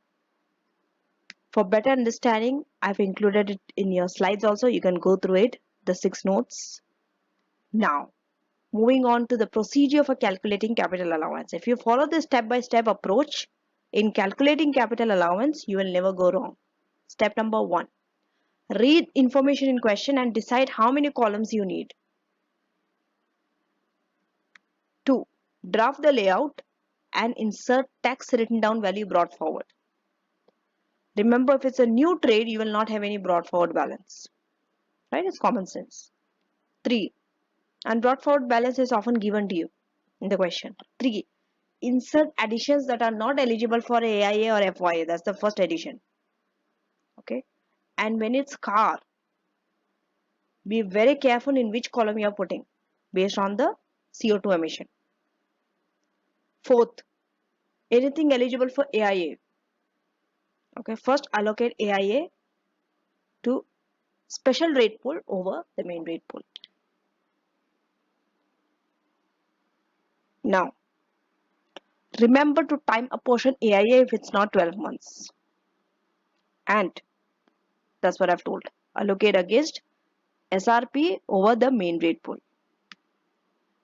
5.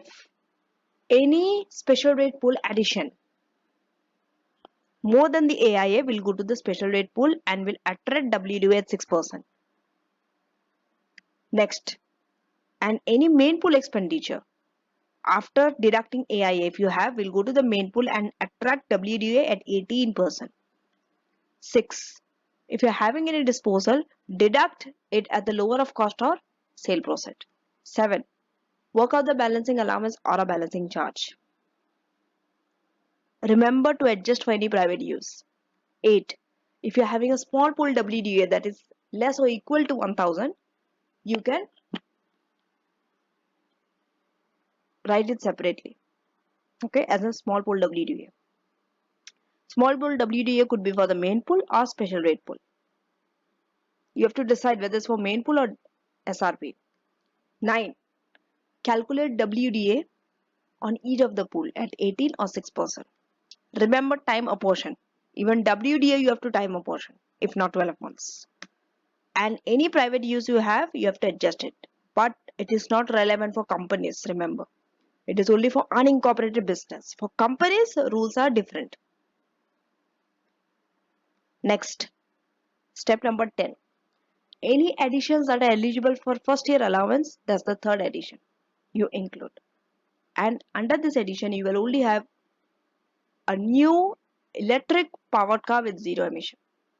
That's the only thing eligible for 100% FYA. And FYA, you never time apportioned. It's always 100% of the cost. Step number 11. Calculate the tax written down value to carry forward and add it in the allowance column. And 12. Deduct the total allowance from your adjusted profit. Whatever you have in the allowance column, AIA, FYA, tax written down value, add all and get the total allowance. Now, coming to AIA, annual investment allowance. Okay, you are going to have 100% allowance for the first 1 million spent on business plant and machinery. These are the key rules. Available to all businesses regardless of size. Remember, AIA does not matter what size is your business. It's available for all business. Number 2, if you have acquired any plant and machinery, it is eligible for AIA. Okay, it could go in the main pool or it could go in the special rate pool. Doesn't matter. Remember, AIA is never available for cars. And it is not available on additions qualifying for structures and building allowance. Limited to maximum of 1 million. But remember, this 1 million is only for a 12-month accounting period. If you are having more or less, if you are having more than 12-month accounting period, your AIA will be extended. You have to adjust it. If it's less than 12 months, AIA will be less than 1 million. But, so for long and short accounting period, you have to adjust the allowance. And the moment you are ceasing the trade, you're closing down your business, you will not get any AIA. So in that accounting period, you are not eligible for AIA. if you're spending more than 1 million in a 12-month accounting period, assets will qualify for AIA. Okay, let's suppose you have utilized the entire 1 million of AIA. After that also you're having the balance. What happens? That balance will qualify for written down allowance WDA at 6 or 18%. Okay. Then taxpayer can choose to claim all or any of the AIA.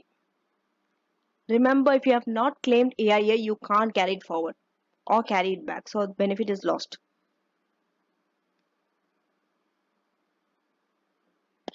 And if you have an unused AIA, that also you can't carry forward or carry back. Expenditure that goes in the main pool or SRP that does not qualify for AIA will qualify for WDA. AIA, this is the new area in your ATX also. AIA have to be split between related businesses. If you're having a related businesses, remember your AIA will be split now.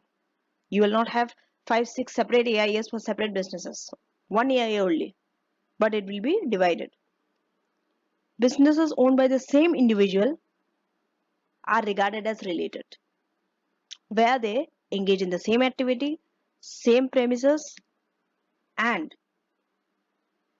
then owner can decide how they are going to allocate the single AIA between the related businesses. Remember, if their owner is same business, same premise, AIA will be only one for their related businesses. That one AIA only they have to share, only 1 million. But if the business is unrelated, remember, a same owner might have unrelated businesses also, 2-3 unrelated businesses. Then he will get 2-3 AIA. Unrelated businesses, even if it's owned by same individual, will be entitled for separate AIA. They will get full AIA for each businesses. Now, some more points to note. If VAT registered, all additions of plant and machinery that are VAT exclusive price. VAT exclusive means VAT is not there. Okay. Except cars with private use which are included in the VAT inclusive price. If it's car which are private use, VAT will be there in that price. And if not VAT registered, you have to include all additions at the VAT inclusive amounts. If an asset is given in part exchange for a new asset,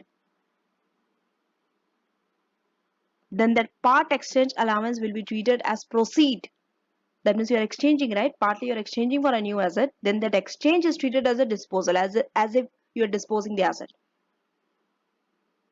So that means it is treated as a proceed from the disposal of the old asset and part of the cost of the new asset. You understanding?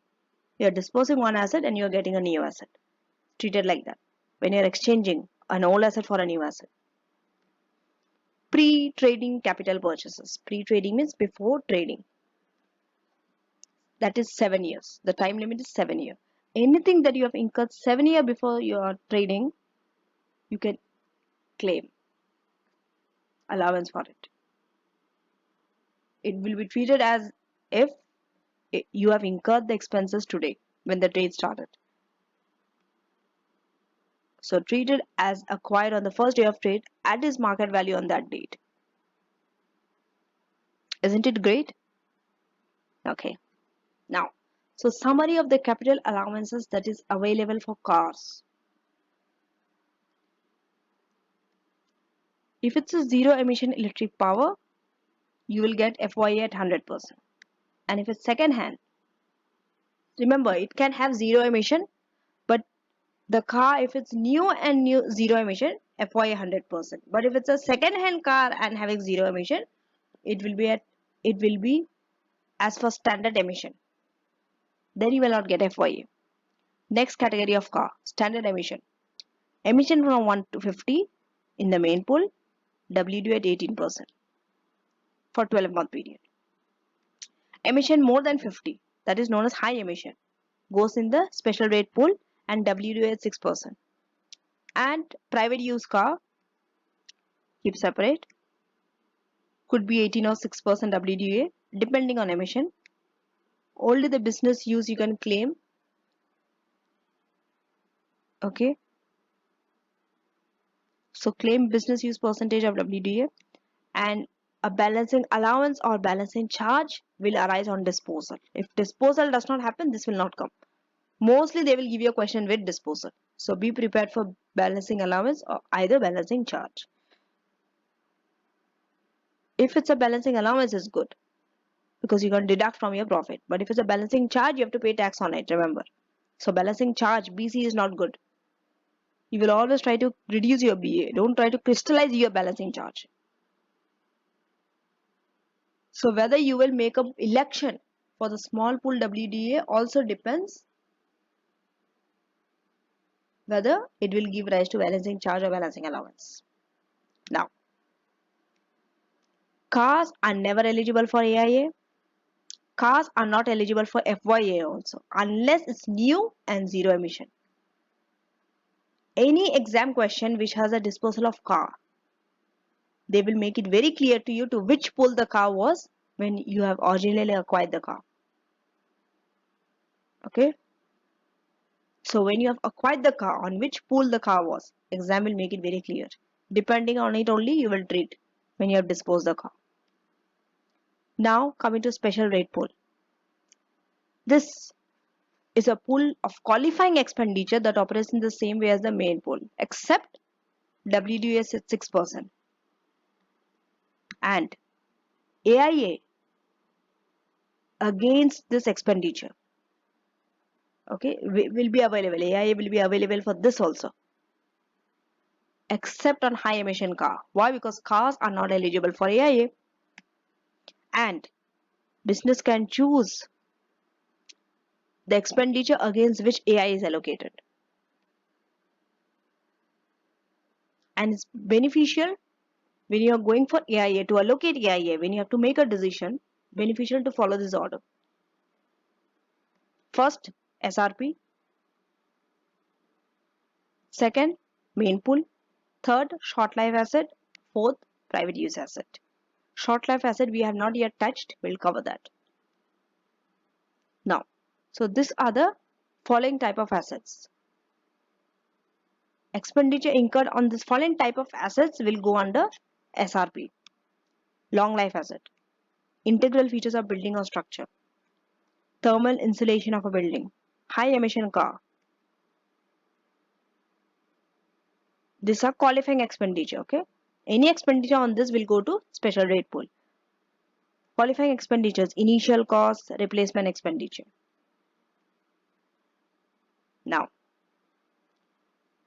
qualifying replacement expenditure is expenditure which is more than 50% of the replacement cost of the integral feature at the time of acquisition. At the time of, expenditure, when the expenditure has been incurred. It also includes situations where less than 50% is spent initially, but after spending further in the next 12 months, it will make up to 50,000. It will be over 50,000. So, why is this rule? Second rule is there so that it prevents business from gradually replacing integral feature and claiming the cost as a repair. It often happens. Capital expenditure they will show as a revenue expenditure.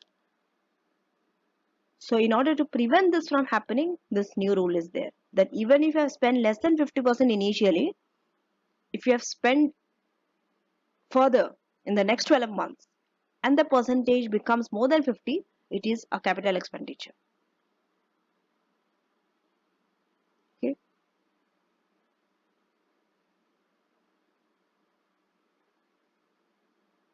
Now, long life asset. As I told you, we'll go to the special rate pool. What is long life asset? Long life asset means expected life is 25 years or more. Total cost is 100,000 or more in a 12-month period of account. If the period is less than 12 months, this limit of 100,000 will be scaled down.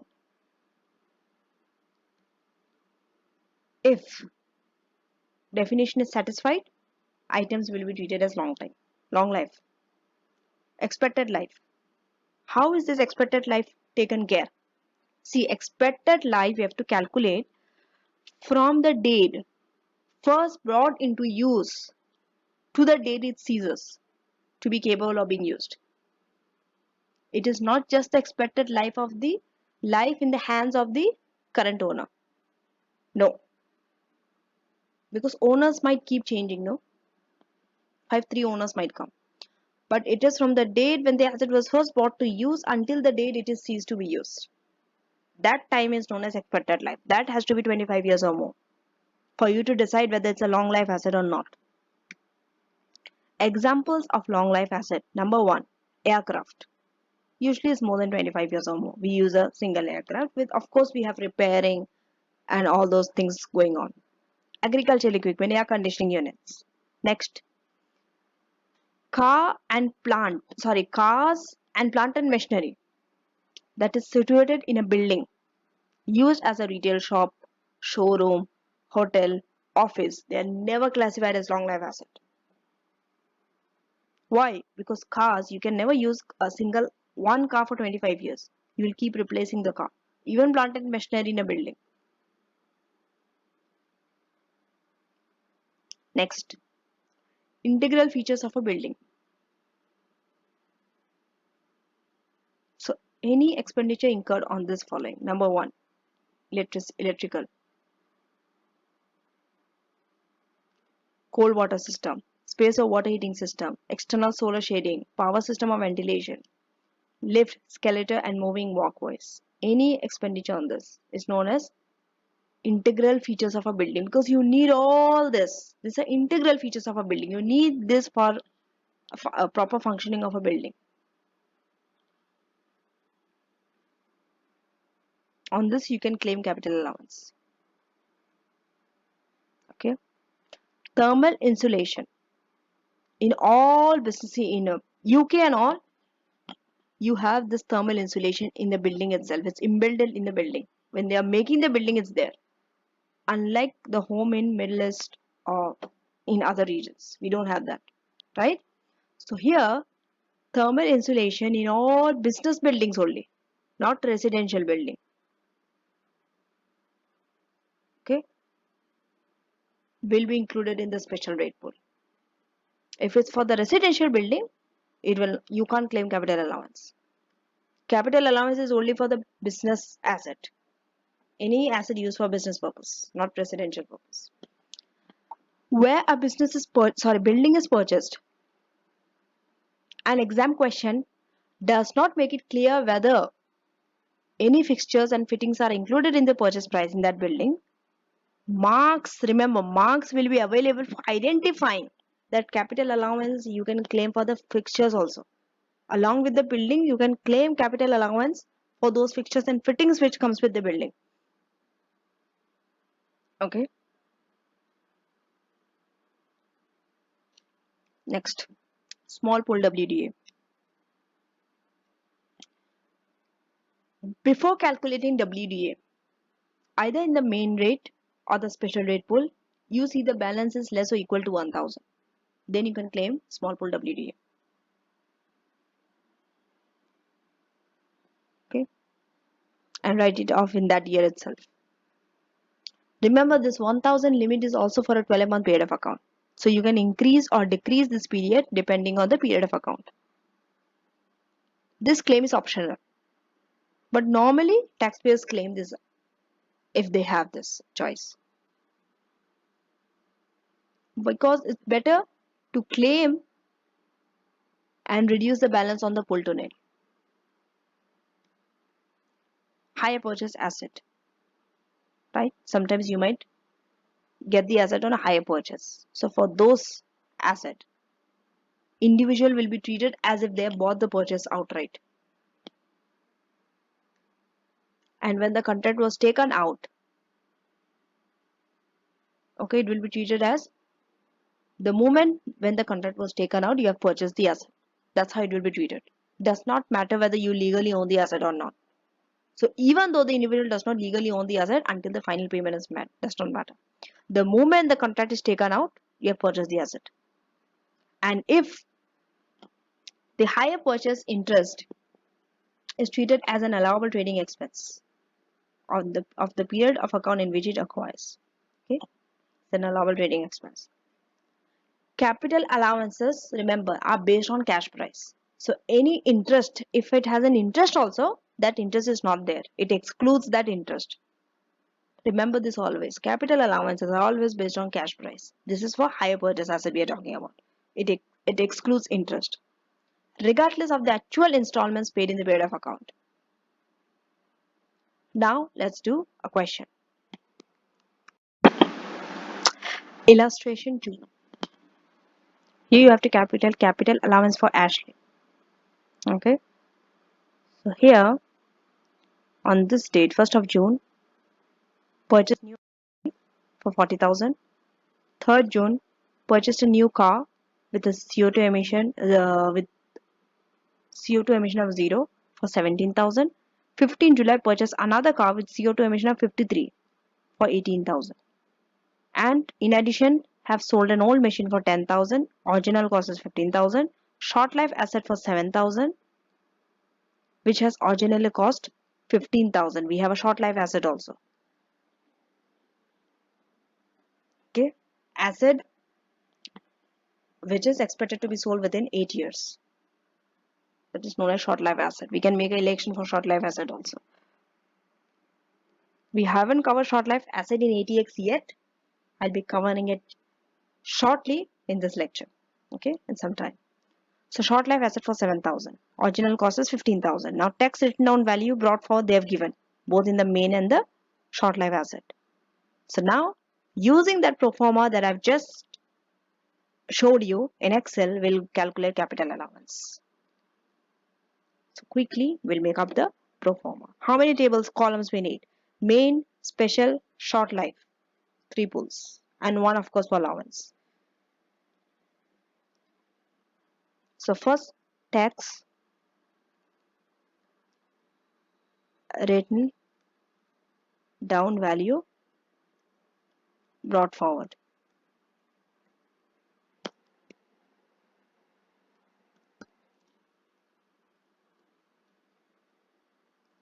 This is for inside column, main pool,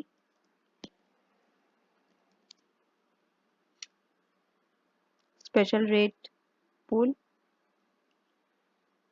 short life asset SLA, and allowances.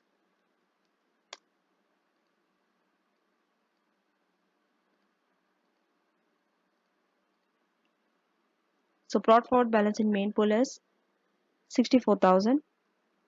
Special rate is short life is 9,000.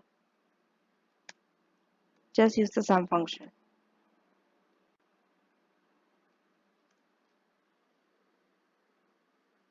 Okay, you don't have to calculate this because this is not an allowance. I forgot. So don't make this mistake. Don't go and start calculating in the allowance the total of this. Don't do this mistake. Next, additions. Not qualifying for AIA or FYA.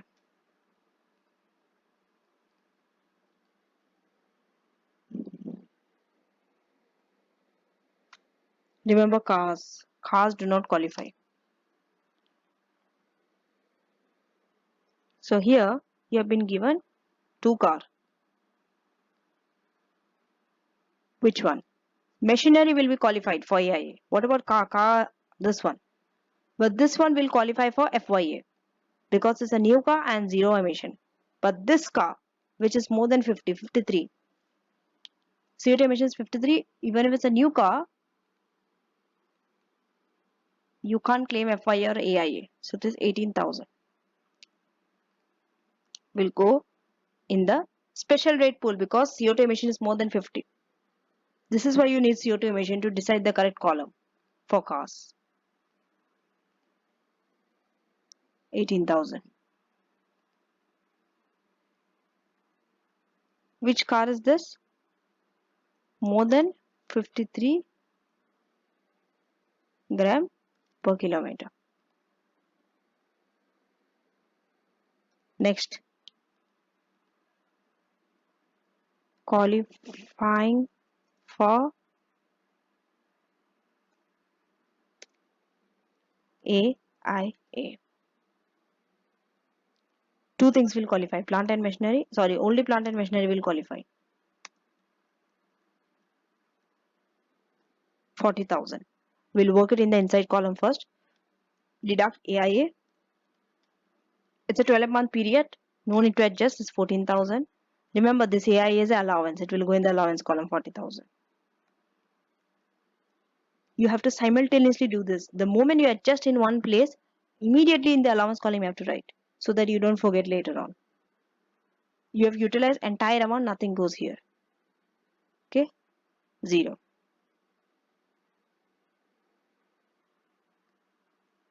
Because this minus this. We have disposed also, disposal. Lower of cost and sale proceed. If you see, sale proceed is 10, cost is 15. So 10,000 will write. They have sold an old machine and it's for 10,000. Where are we going to show it? From which section? They have sold an old machine. Okay. It will be from main pool.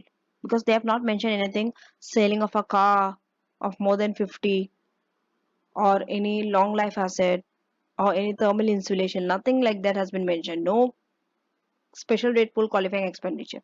So it is from the main pool. It's understood. Minus 10,000. And from short life asset, we are going to have 7,000. From short life asset column, 7,000. Now, let's find out the total.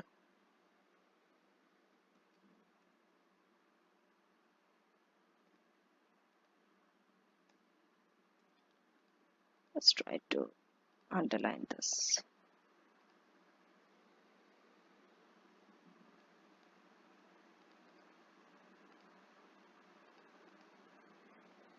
Okay. So let's find out the sum function.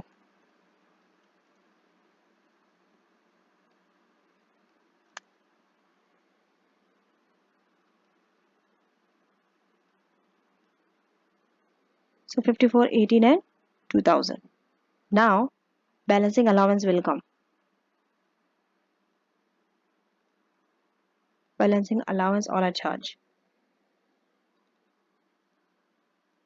Here is a balancing allowance. How much? You see, here we have a positive figure. So it's a balancing allowance of 2000. You have to deduct this to 0, nil.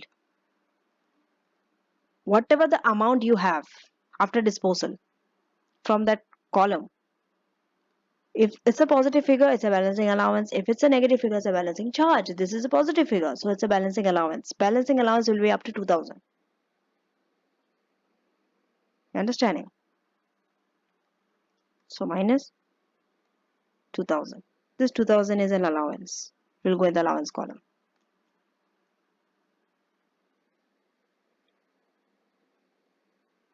Now, next WDA. 18%. WDA. 6%. But remember, they will always give you one main pool and one special rate pool item. It's confirmed. And you might have short life asset or private use asset. So 18% is from here.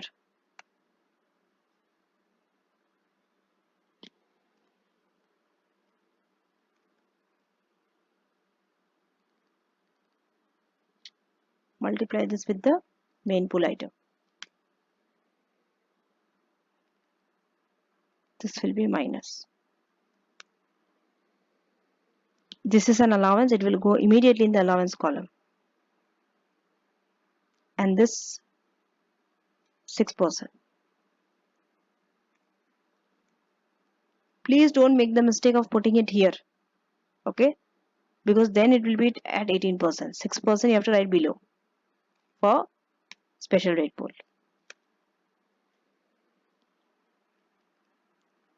This needs to be shown as a minus figure, so minus 6. It's an allowance. Now the third column.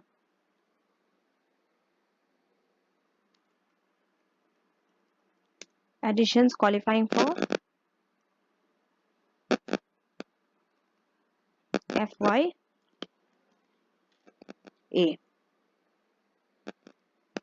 So it's the car with zero emission.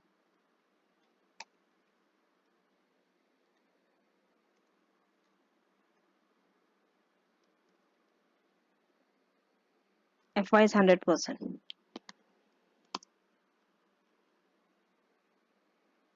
It is 17,000. Write it in the inside column.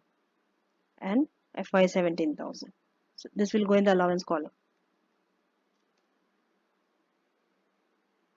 And here you'll be having 0. Now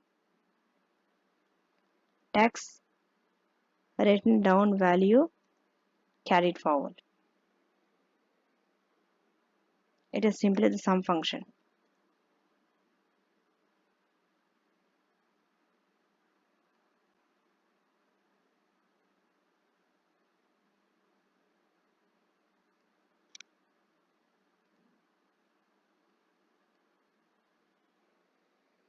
So it's 44, 280, 16, 920 and 0. Now the total allowance.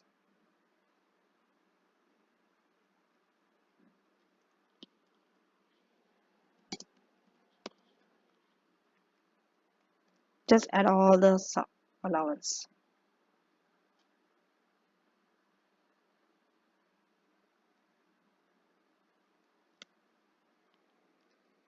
69,800. This is your total allowance.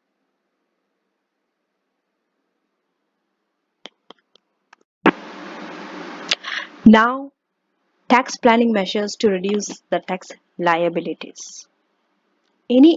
An individual has scope within the capital allowance to ensure that amount and the use of allowance, reliefs and losses are maximized. Try to maximize allowance, any kind of reliefs and losses. Tax liabilities of an individual are minimized. Okay, they have to ensure that. Key opportunities might be ability to claim some or none of the capital allowance, or to enable more capital allowance to be claimed in future. Ability to accelerate the capital allowance with a short life asset election. For example, if AI limit has been exceeded. If you have seen that your AI limit of 1 million has been exceeded, try to accelerate capital allowances by making an election of short life asset. Now sometimes you can waive the capital allowance, waiver of capital allowances. An individual does not have to claim the full allowance. And sometimes it is advantageous not to claim also. A claim can be made in the self-assessment tax return for the whole or just part of the capital allowance available. If a partial claim is made, then your WDA in the subsequent year will be calculated on a higher tax written down value figure. Remember why? Because you haven't claimed entirely, so you have reduced less amount this year. So next year when you're carrying forward, your TWDV figure will be higher. You understood? So your WDA will be calculated on a higher tax written down value figure than if the allowances has been claimed fully. Next, consequently, relief for the expenditure incurred will be delayed. If you are making partial claim, what happens is the relief you are getting are going to be delayed. But any unused AIA you can't carry back or you can't carry forward, so the benefit is lost if you make a partial claim. So that unused AIA, you can't do anything with it. And it's advantageous to waive the right to capital allowances, number one, because you might be able to make full use of your personal allowance. The 12,570. Next, to reduce a trading loss and claim a higher allowance in the future, right? Sometimes you might want to reduce your trading loss. So if you Claim capital allowance is not going to make an advantage for you. You already have a loss. It will increase the loss further. Or sometimes your profit might become a loss because of the capital allowance. Right? So in order to avoid that, you might claim that capital allowance in the future. Claim higher allowances in the future rather than claiming now. So don't waste the loss against the income that you can already cover by personal allowance. Rather, utilize personal allowance against your income, and then the balance you can claim capital allowance in the future. Now we'll do a question on waiver of capital allowances. Illustration 3, waiver of capital allowance. So Omar has taxable trading income of 13,050 before capital allowance. Tax written down value was 12,000. Okay, now you have to say how much he can claim for capital allowance. Okay, so we'll go to spreadsheet. Here we have to do a tax planning. Okay, first we'll claim the entire amount and see, and then we'll claim the partial. Okay, so if you see here, 12,000, plant and machinery 12,000, and if nothing has been mentioned specifically saying it's a special rate pool, then it's main rate pool only. Everything goes in main rate pool. Okay, so here it's 12,000, right? So 12,000 into 18%. It will claim WDA at 18%, which is 2160. So this 2160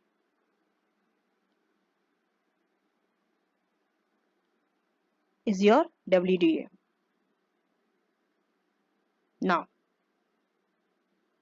let's go to trading income. Trading income is 13,050. 13,050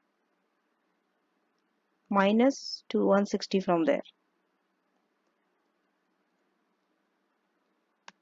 So it's this is your trading income now. Trading income TI. Deduct personal allowance. You see personal allowance is 12,570.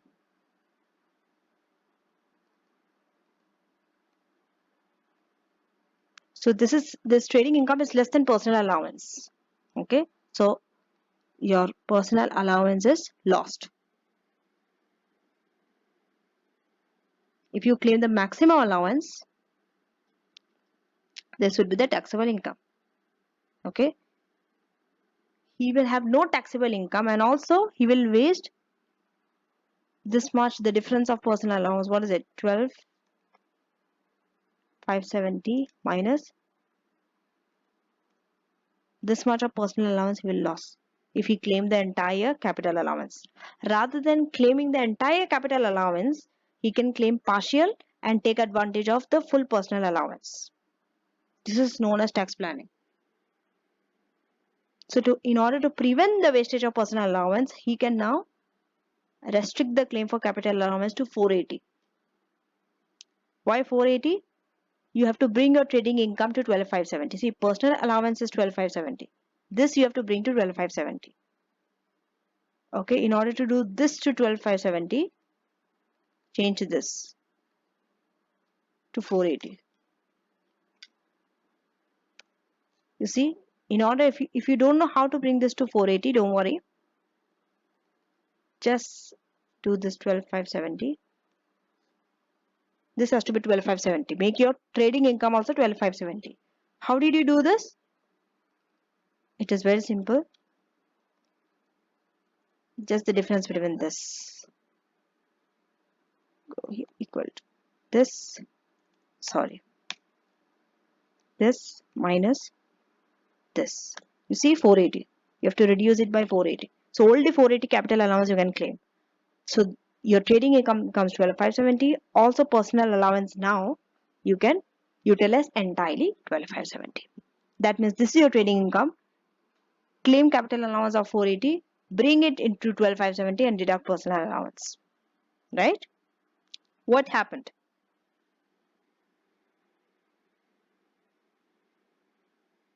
See, even though your taxable income here is nil, but you are able to claim the personal allowance. Okay? So by doing this, earlier you were deducting 2160, now you're deducting 480. So your tax written down value will be now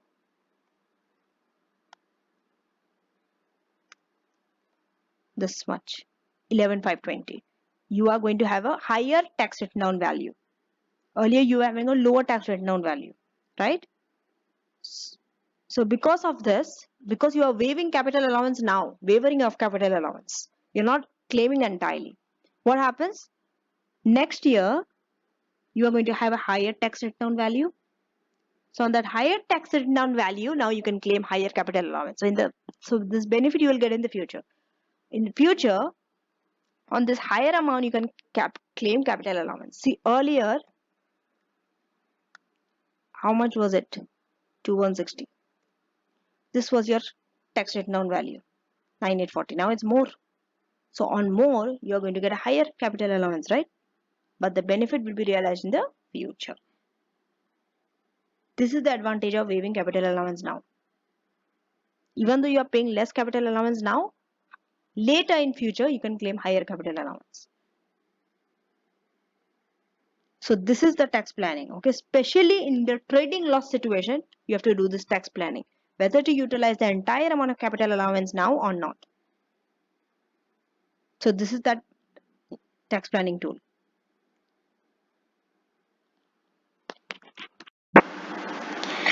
Now from waiving, we are moving to accelerating capital allowances.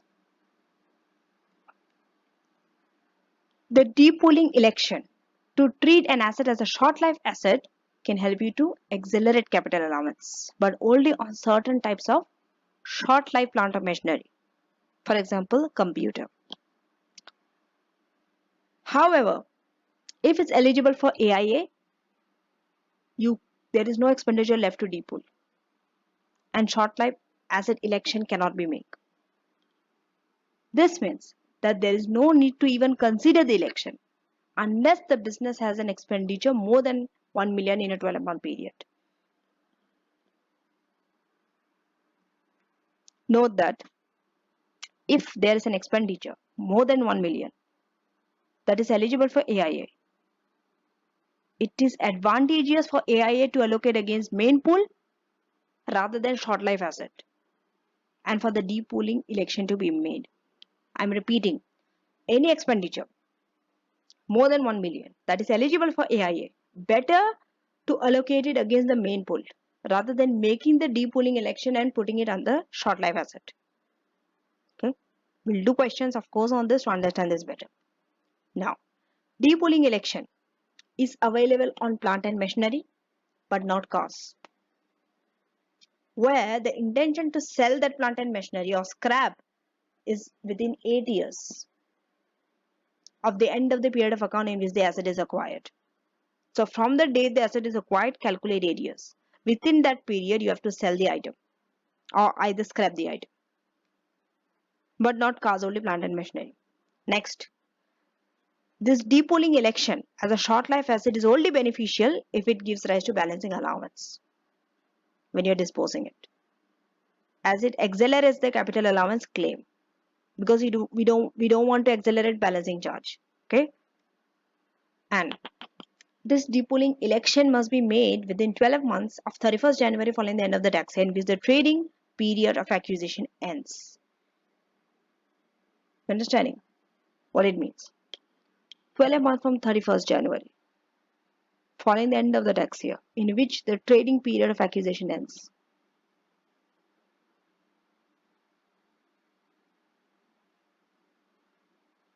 Let's say that your trading period of acquisition ends 2024. So from 2024, 2023-24 is a tax year, right? 12 months. made within 12 months of 31st January for the end of the tax year. So that means 31st Jan 2025 would be the date of the depolling election. Now, if no disposal is made within the 8 years from the end of the accounting period in which the asset is acquired, balance goes back to main pool again. The balance that was there in the short life asset column, separate short life asset column, will be transferred back to main pool, and WDS will be claimed in the normal way. Now, in order to determine whether this election is beneficial or not, trader has to decide within the time limit for that election whether the asset is likely to be sold more or less than its tax written down value. Okay, remember, this election is irrevocable and binding. It's binding and you can't reverse it. Once you make, you have to follow it. And if the individual finds that the disposal will crystallize a balancing charge, what should you do? You should delay. The disposal should be delayed until after 8 years, as it will then be included in the general pool and will not crystallize a charge. See, if you have come to a conclusion, okay, that you have made the election, and making the election, you found out that on disposal it will crystallize a balancing charge, then wait for 8 years, and after 8 years make that disposal. Why? If after 8 years you make that disposal, it will be included in the general pool and it will not crystallize that charge. It will not be there in the short life asset. If you are disposing it within 8 years old, it will come under short life asset. If it's more than 8 years, it will go in the general pool and hence will not crystallize a charge. This is known as tax planning. Now, so that's it. We have finished capital allowance. I know it's a big thing, but try to study it in parts like this: short life asset, long life asset, special rate pool, main pool, waiver, accelerating, like that. Okay, so now let's summarize capital allowance. AIA, FYA, WDA, balancing adjustments, they are available. You can scale up or down WDA if the period of account is not 12 months, but you can never scale FYA. Then we studied main pool, WDA is 18%, car, depending on emissions, we'll put in the main or the special rate pool, and if it's private use column is separate. And only the business use portion of that private use you can claim for capital allowance. Short life asset, anything you have decided to sell within 8 years or scrap within 8 years of the date you have purchased. So there's an option, you can make that election if it's beneficial to do so. If it crystallizes your balancing charge, do not make the election. Special rate pool, WD at 6%. Some type of expenditure, long time investment in long time asset, thermal insulation, right? Integral features of building, private use asset. This is mostly for cars, and only the business portion of it you can claim for allowance. And there's a separate column for it. Now, so main pool, special rate pool will go in detail. Main pool, you can claim AIA, first 1 million for 12-month period. Then, if you're having a related business, you have to split this AIA against this related businesses.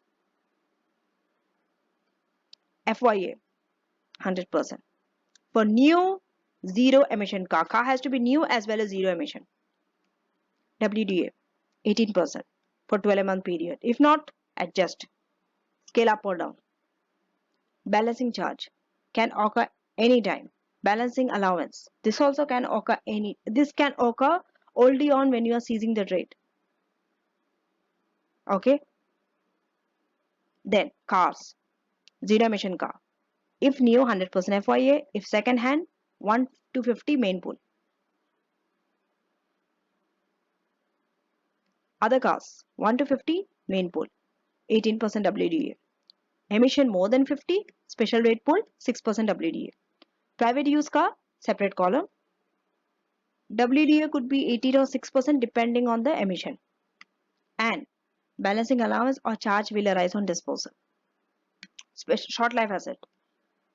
Expected working life less than 9 years. AI is available on this also. Balancing allowance or balancing charge will arise on disposal. You can elect to depull. Beneficial if balancing allowance arises. Election is irrevocable, you can't change. And if not sold within 8 years, will go to the main pool. Special rate pool. Qualifying expenditure. Long life asset. Long life asset means anything more than expected working life is 25 years or more. Integral features of a building or structure. Thermal insulation of a building. AI is available on this. WDA is also there, 6%. Balancing charge. Can occur anytime. Balancing allowance only when you're seizing the trade. Okay. Remember, when you have to make a tax planning, claim AIA against special rate pool, then men pool, and then short life asset. Then finally private use asset, AI is available. Balancing allowance or charge will arise on disposal. And you can only claim the business percentage.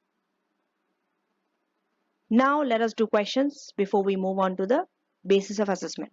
So with this we have finished and we have concluded capital allowances. Illustration 4 and test your understanding 2. So we have two questions here dealing with capital allowances. In illustration 4 is about short life asset and test your understanding 2 where you will be tested on many things that you have covered in capital allowances. So you have been given the tax written down value on the main pool 15,000. Okay, she acquired a new machine for 100,000 and machine will be lasting for 2 years, selling it for 17,500 and plant and machinery she acquired for 1.1 million. Calculate the allowances available for each year, illustrating whether or not in election to treat the new machine as a short life asset would be beneficial. See, in your ATX, you will not be asked to calculate allowances for several years. Okay, this is just for understanding how to apply allowances and to show whether it is beneficial to elect for short life asset or not, just to show you. Now, so let's quickly do that. I have done this before. So in the same table, since already the pro forma is set up, I will not waste my time doing it again and again. In this table itself only, I will adjust the figure. So first one, see, one thing let me tell you, whenever you have to show whether something is beneficial or not, always show two positions, one before election, after the other one after election, and the difference would be your benefit or a loss. So now first would be without election, without short life asset election, without short life election. Okay, like this. Now already brought forward balance is there 15,000. We don't have this special rate pool is not there.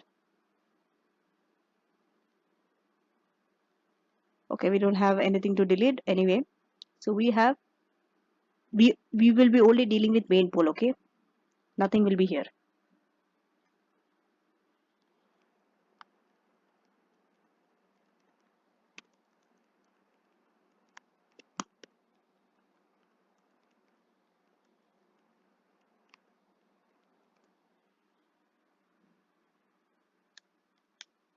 Okay,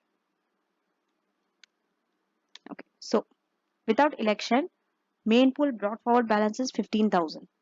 Just change the figure. Next, additions qualifying for AIA. Okay, we don't have anything not qualifying for AIA. Okay, we already have plant and machinery. Let us read again. So we have new machine 100 and plant both qualifies for AIA.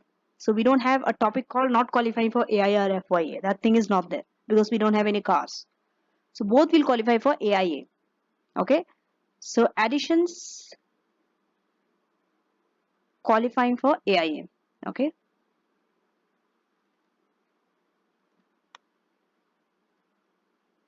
FYA will not come because we don't have car. Okay. Additions qualifying for AIA would be plant and machinery. Plant Okay, I'll write PM. How much? I will show in the inside column because I have more than one. So plant and machinery 100 and 1.1. I will add both.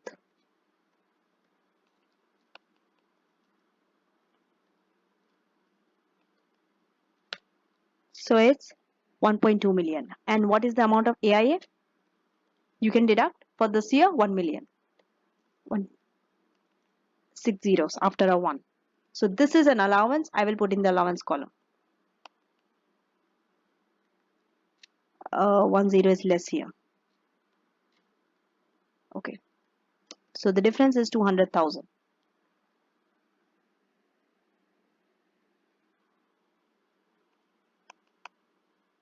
Now, on this 200,000, WDA will come.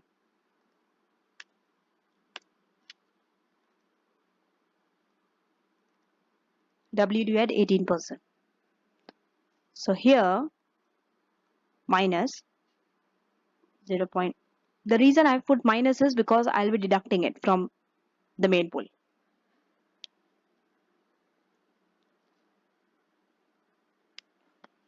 If you don't put minus also, it's fine. If you don't put minus here, the other thing you can do is just write less. It will be understood that you have deducted. Okay, so when you deduct, you just deduct. And if you don't deduct and put minus figure like this, what you can do here is just use the sum function. Automatically it will be deducted. You don't do this. Okay, for example, if you do this and you put minus this one, it's minus minus.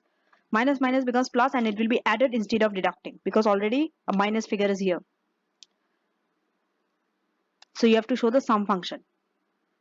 So it is 38,700. Okay.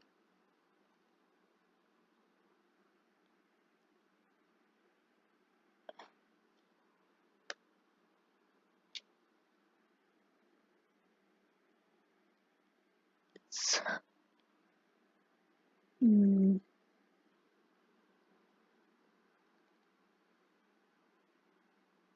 just put 18. Okay. The reason is it has to be added with this. I'm sorry. And then you have to show.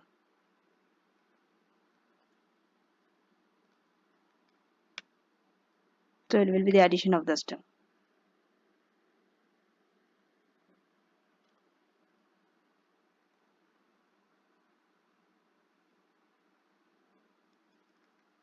You can just put at this 38,700.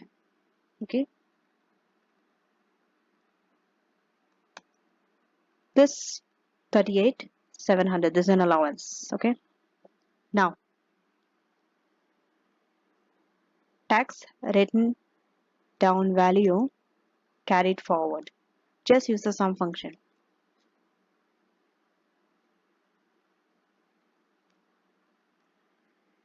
176,300. So the total allowance, I'll write TA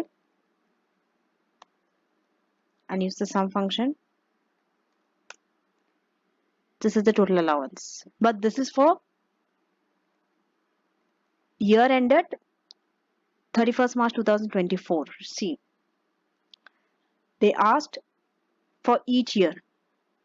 Okay.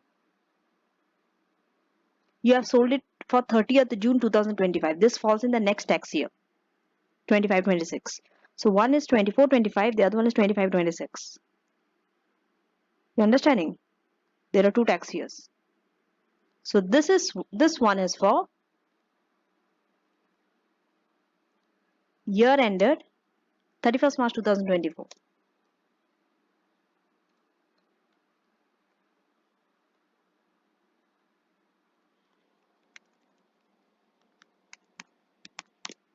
Okay.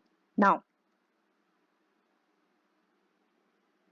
it will be for year ended 31st March 2025. This is another tax year. Still without election. Okay. So it will be WDA 18%.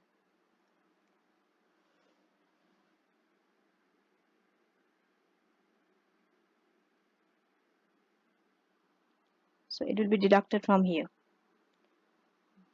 Minus 18% into this one. This is the brought forward balance. You see, here you will write 31,734. It's an allowance. Then tax written down value carried forward.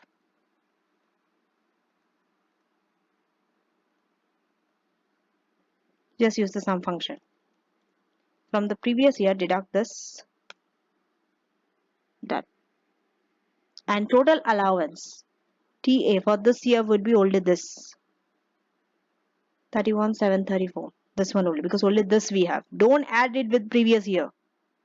For this year, 31st March 2025 is only this. We have another year. 31st March 2026. 3 years are there. You see?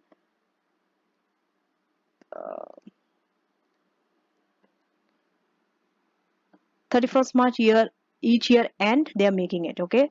And it is anticipated machine will last for 2 years. That means 31st March 2025 and 26. So we need till 26. Okay. Now, just copy paste here.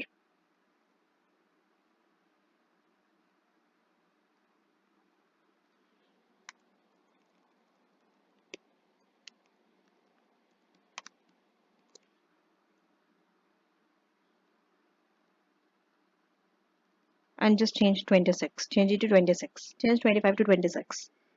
Again 18%.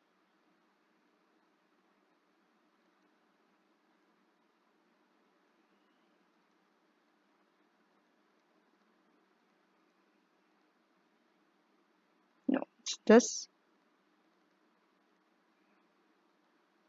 minus 18% into this amount. Done.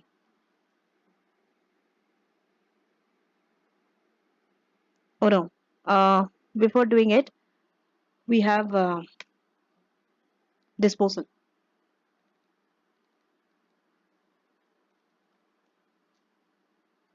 Disposal for 17,500.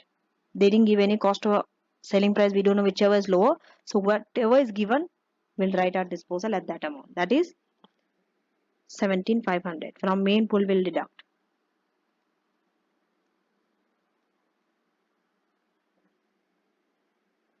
Now we'll get the balance.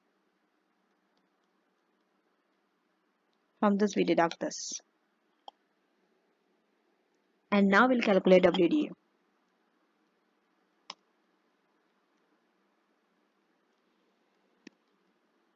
So here customer minus 0.18 into this amount. Done. We'll round this to whole number. 22,872. So this 22,872 is the allowance.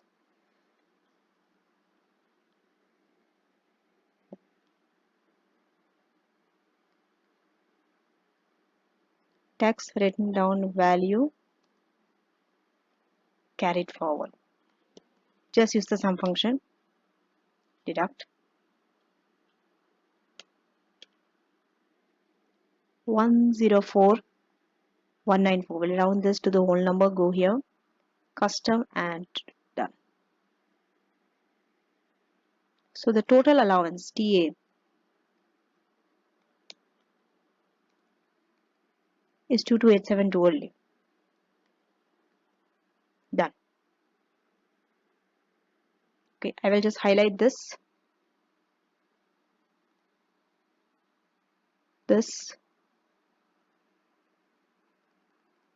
and this.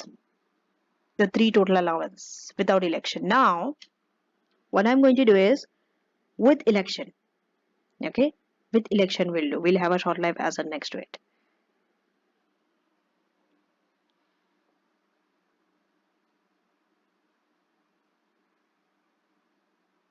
So with election, what we are going to do, okay, without election, we'll copy paste this answer somewhere, okay?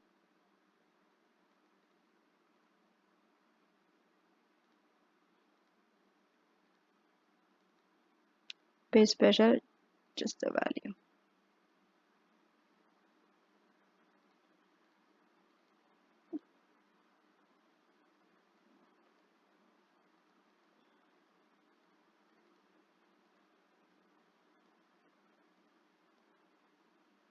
Because same table I will use to show with election rather than wasting time. But you can't do it in your exam, okay? You have to show. So this is now with election. So with election, this will be same. Brought forward balance 15,000. Okay. Then since now we have a short life asset, we can't add both the assets how we did before. Remember this 100,000, we will keep it in the short life asset. Only 1.1 million will take and adjust it with AIA. So it will be 1.1 million. Just take 100,000 out and it would be the sum function. It's 100,000 now. So 100,000 and add 15 and apply 18. It would be 2,700. Automatically it's adjusted. Since I've written here, that's why I have to adjust here also. So 1 million from AIA, 2,700 from WDA.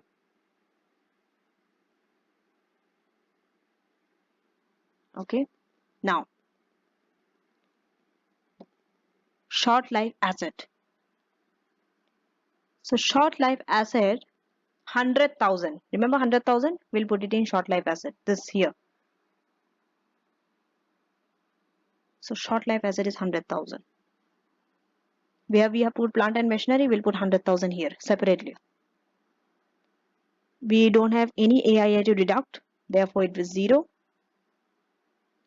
And 100,000 balance will be here. On that you will apply WDA 18%. So equal to minus 18% into 100,000. Done. 18,000. So when you do here, just apply the sum function at this too. Done. 38,700 is the allowance. Okay. Now, so your total allowance would be this too.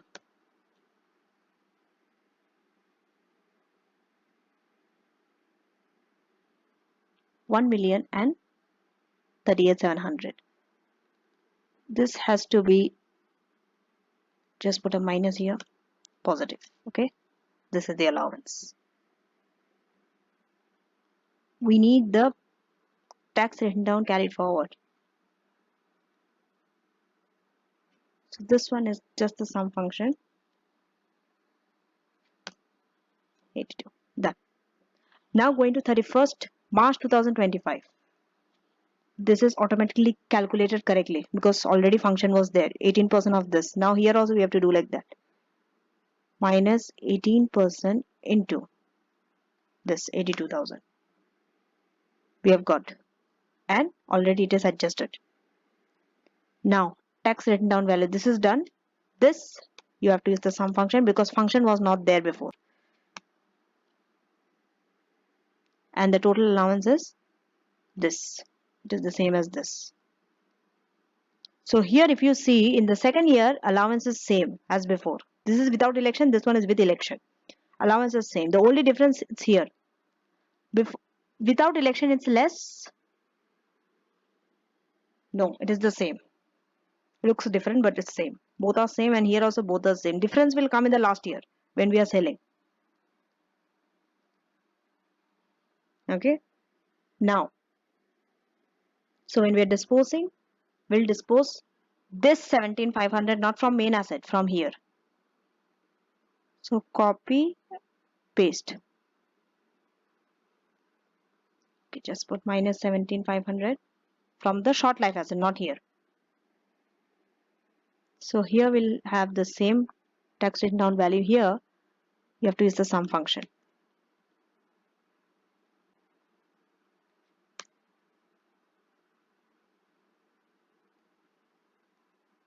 And get the 18%.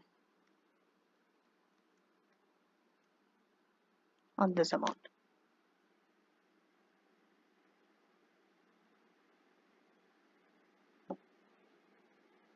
No, there is a mistake done. Okay.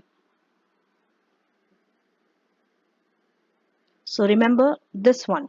This is the amount, right? Once you get this figure, your balancing allowance will be this.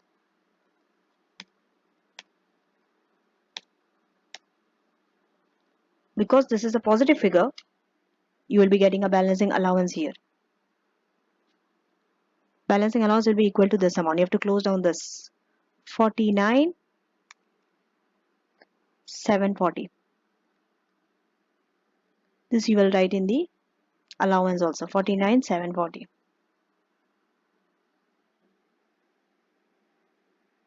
So WDA will only come from main pool.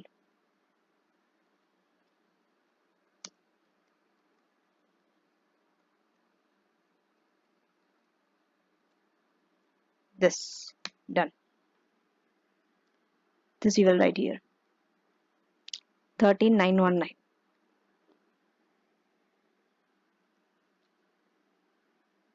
And here the total allowance.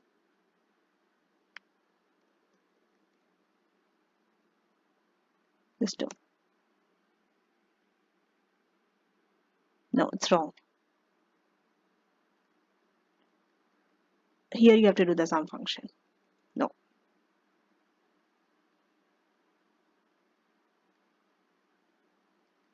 It's here. I've done a mistake basically.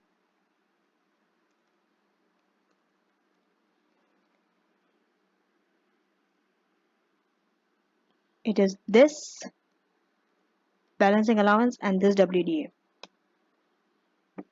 63,659 for this. So the difference comes in the final year. Without election it was 22872. This one. 22872. You see the difference? Without election is this, but with election, in the last year when you're disposing, it is accelerated. Your capital allowance is greater. Okay, it's more than 40,000. Difference is more than 40,000. So this is what electing for short life asset does, and it does not even crystallize a balancing charge. You are having a balancing allowance. So in this case, it's beneficial to elect. That's what you have to say. You have to calculate the total allowance without making the election and with making the election and find the difference. Whichever is having a higher total allowance, you have to choose that one. Okay. So total allowance will not change for the first and the second year. Only the third year changes. It accelerates it. But eventually total allowances will be same. It only changes the timing of the allowances. What happens is without election, you will take more time to get the relief. But with election, you are getting the relief earlier. So if anything is not covered by AIA, this you have to write basically. It is recommended you go for the short life treatment. And also, if you expect that balancing allowance, you can accelerate. Balancing charge will not happen. Then go for the election. Now coming to test understanding 2.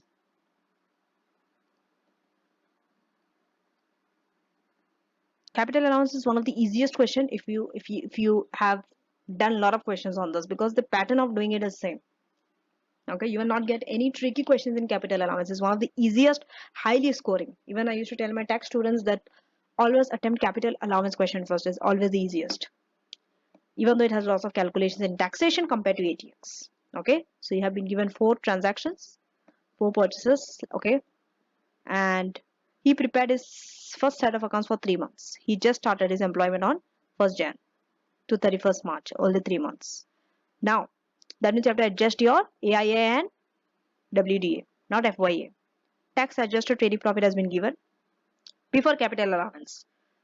He purchased an equipment, car with 79 and 48 emission, which has private use. See, Difference is this one is used by self-employed, this one is used by an employee. Difference will come there. We'll see later on how to deal with it. And this recording equipment, but it will be expected to be scrapped in 2 years. Short life asset. We'll see. Calculate taxable trading income. To calculate taxable trading income means from here you calculate capital allowance, then deduct that capital allowance from this and then get your taxable trading income. That's what they have asked. Okay. Looks very simple, but you have lots of small tiny places to work on. And if you make mistake in any of this, your whole answer goes wrong, but never mind. For the final answer, you will get the marks. Okay. So let us do capital allowance computation in this table itself.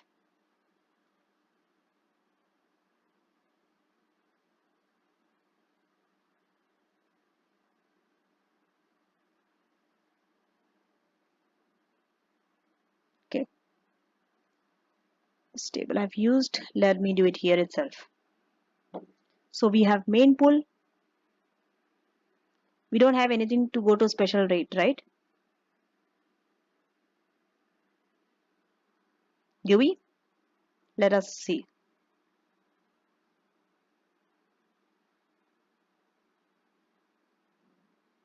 This would have gone, but because we have a private use here, it will not go in the special rate. Okay, so that's why we have main pool, we have short life asset,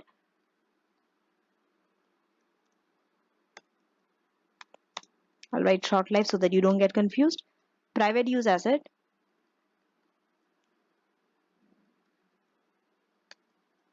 private use, and business use,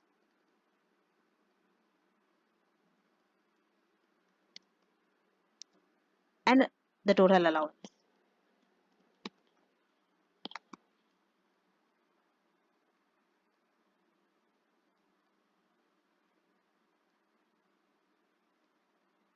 Now, so not qualifying for AIA or FYA, that's the first thing, right?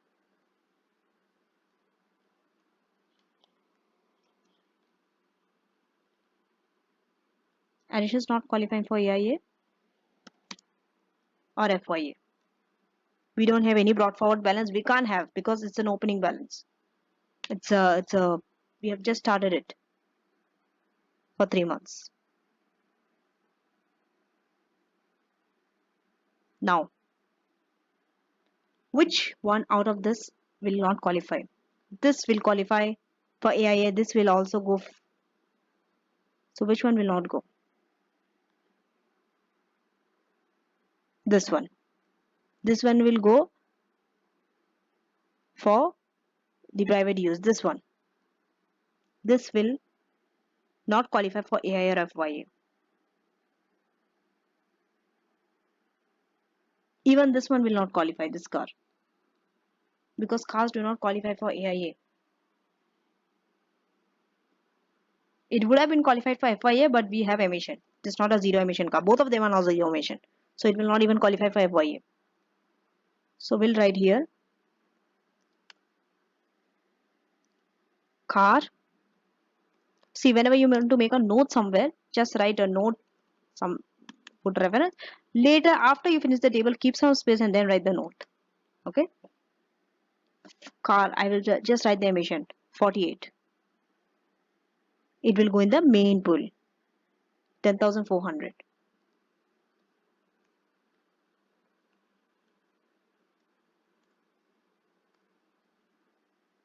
Next, we have private use car. See, this will go in the main pool. Why?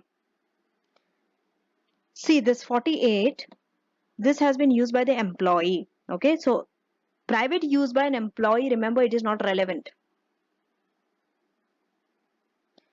We only put under separate private use asset column when the private use is by the owner of the business. Like here, how we have used for God and only this will go in the private use. This will not go because it has been used by employee and it's irrelevant for us. Understood? So that's why this 10,400 used by employee will go in the main pool. The next one is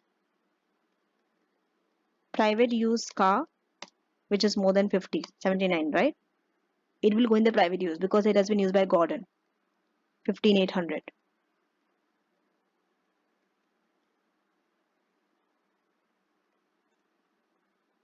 Next, equipment. So we have one equipment. Remember this 300,000. This will go in the short life. So we'll only put this 300,000.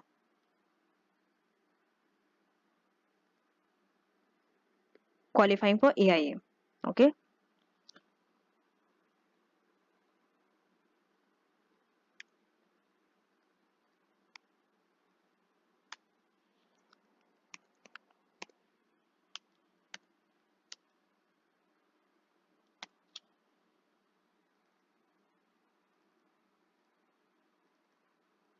So addition is qualifying for AIA. Under this, we'll write equipment of 300,000. We'll do this in inside column. Whenever we have anything qualifying for AIA or FYA, inside column. 300,000. Remember, AI is 1 million, right? But that 1 million is for 12 months. This period of account is for 3 months. So we have to adjust that 1 million for 3 months. How do we do that? Equal to 3 divided by 12 into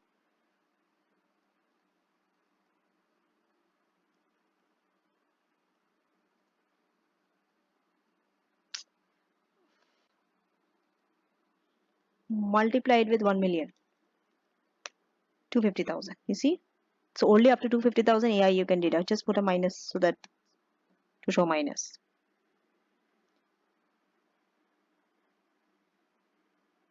Okay. And what about short life asset? Remember, when we have a short life asset, priority should be given to the main pool. We first deduct AIA from main pool. Okay. Next, short life 3250. We'll put in the short life asset 3250.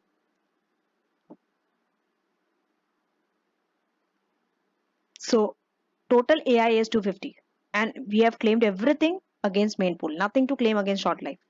So here it will be 0. Okay. So here in the main pool, 50, the difference.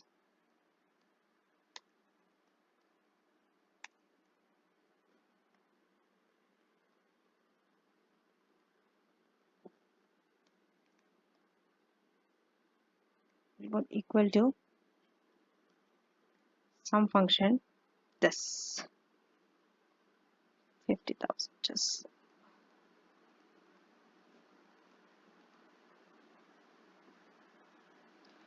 50,000. Okay, 50,000 will go in the main pool after deducting AIA from equipment, and here it is 3250. So here we'll do the sum function.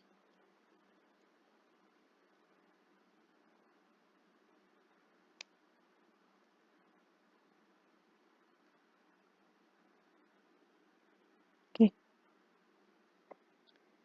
so we have the balance, and 250 is here. So in the allowance column, we have to write, make sure it's in the correct row and correct column. 250, 1, 2, 3. So 250 will go in the allowance. Whatever you deduct from here will go in the allowance. Okay. Next, WDA.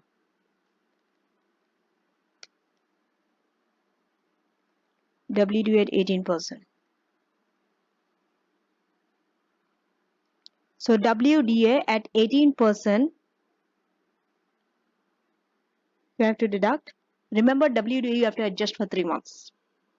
Okay, even WDA you have to adjust for 3 months into 3 divided by 12.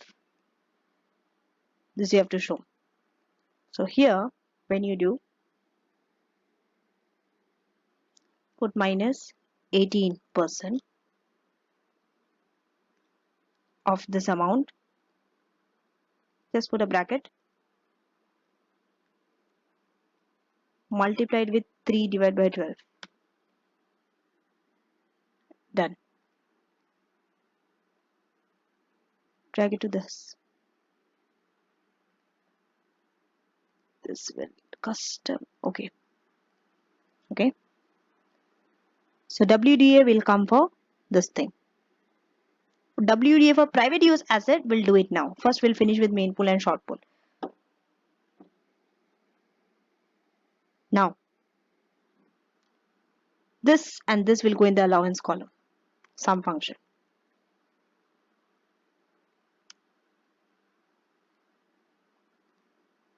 Go here and custom and okay. Now, for private use, you have to decide whether it will go in the special rate pool or main pool based on the CO2. CO2 is more than 50, is 79. So it's a special rate. Special rate will be at 6%. So WD is at 6%. That's why we write it below. Okay. Into 3 divided by 12.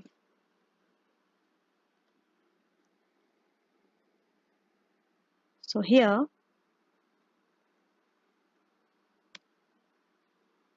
we do that.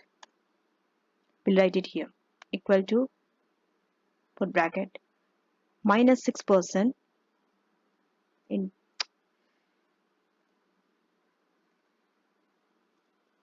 into this amount, close bracket, multiply by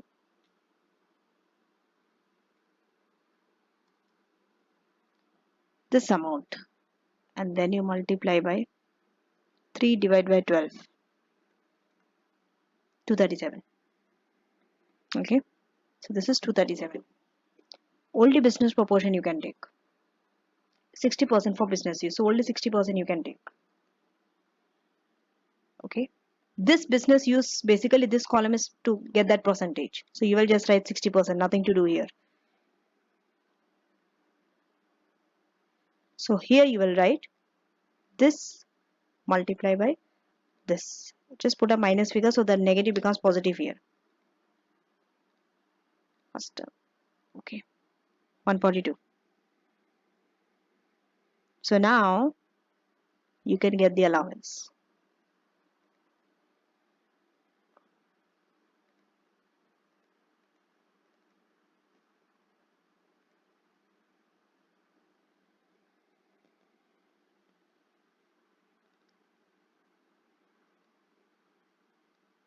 So this is taxation on value.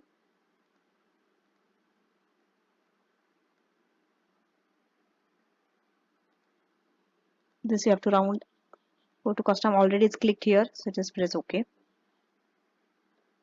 And this is done.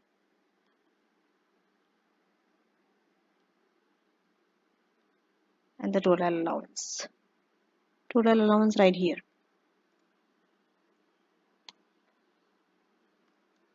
Sum function.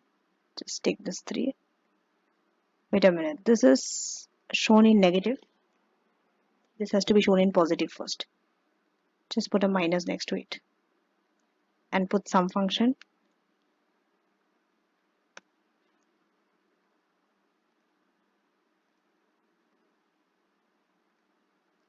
So 253,006. This is your total allowance. Now you deduct this from this amount and get the tax adjusted trading income. That's what the question asked. So 253,006. Put minus, and this one is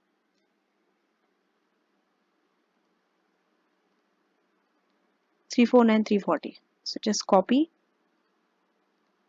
paste.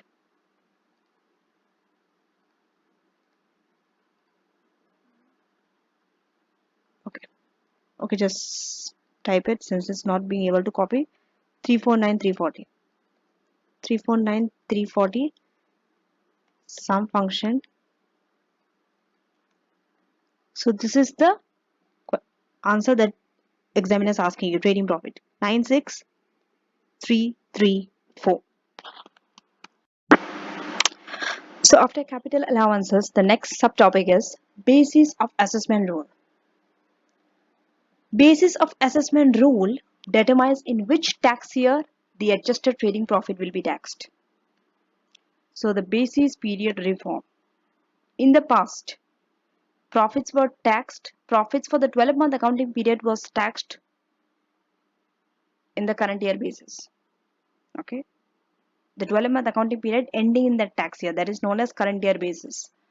But there were special opening year rules which led to the creation of overlap profit for any unincorporated business that did not have an accounting period ending 5th of April or 31st March. Very, very common. We all know our tax year ends 5th of April.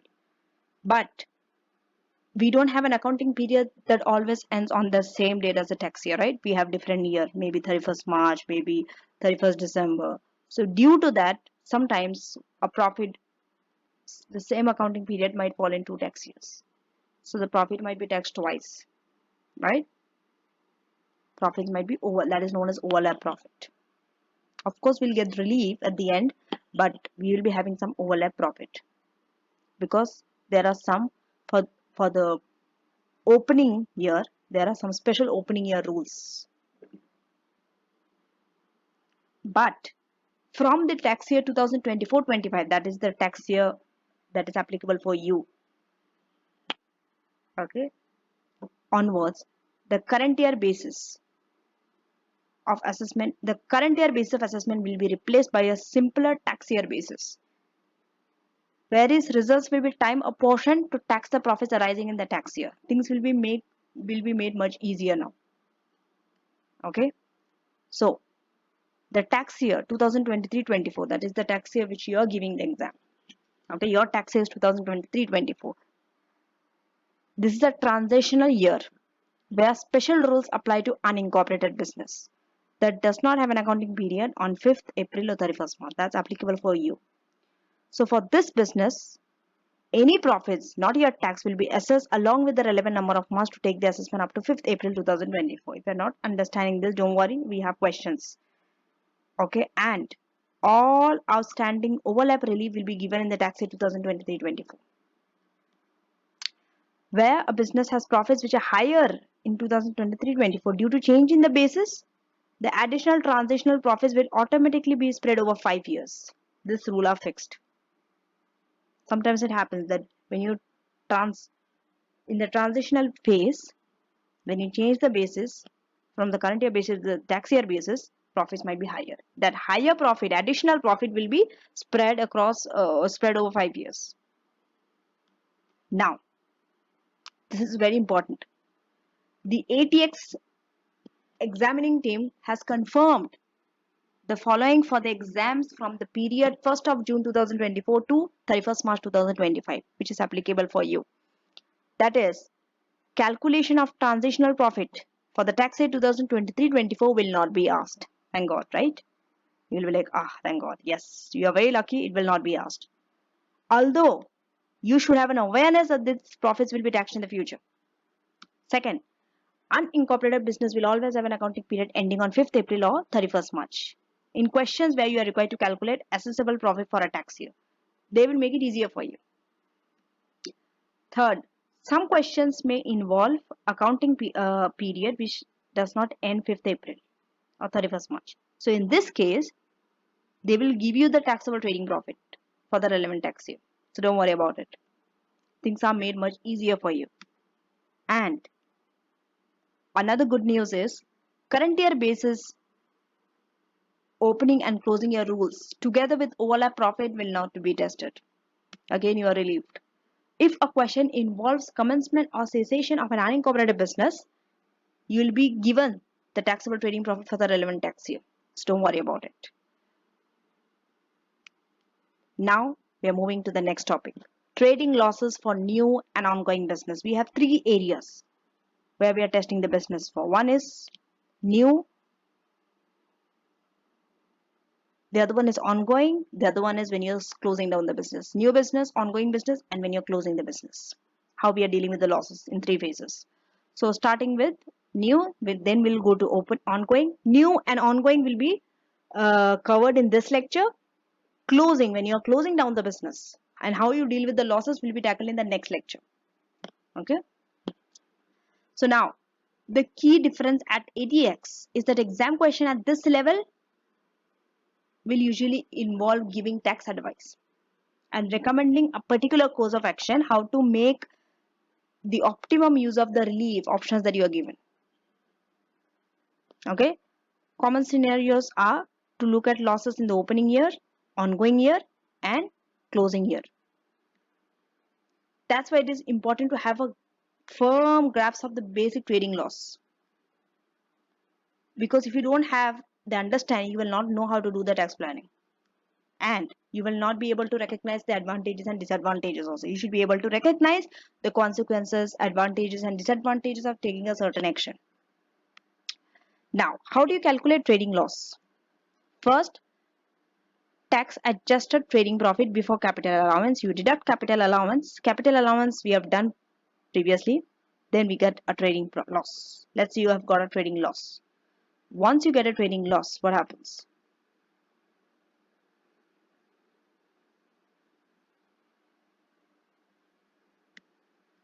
Note, capital allowances are taken into account in calculating amount of the trading loss available for relief. Remember, first you always deduct capital allowance from your profit. Then only you will think about claiming the relief.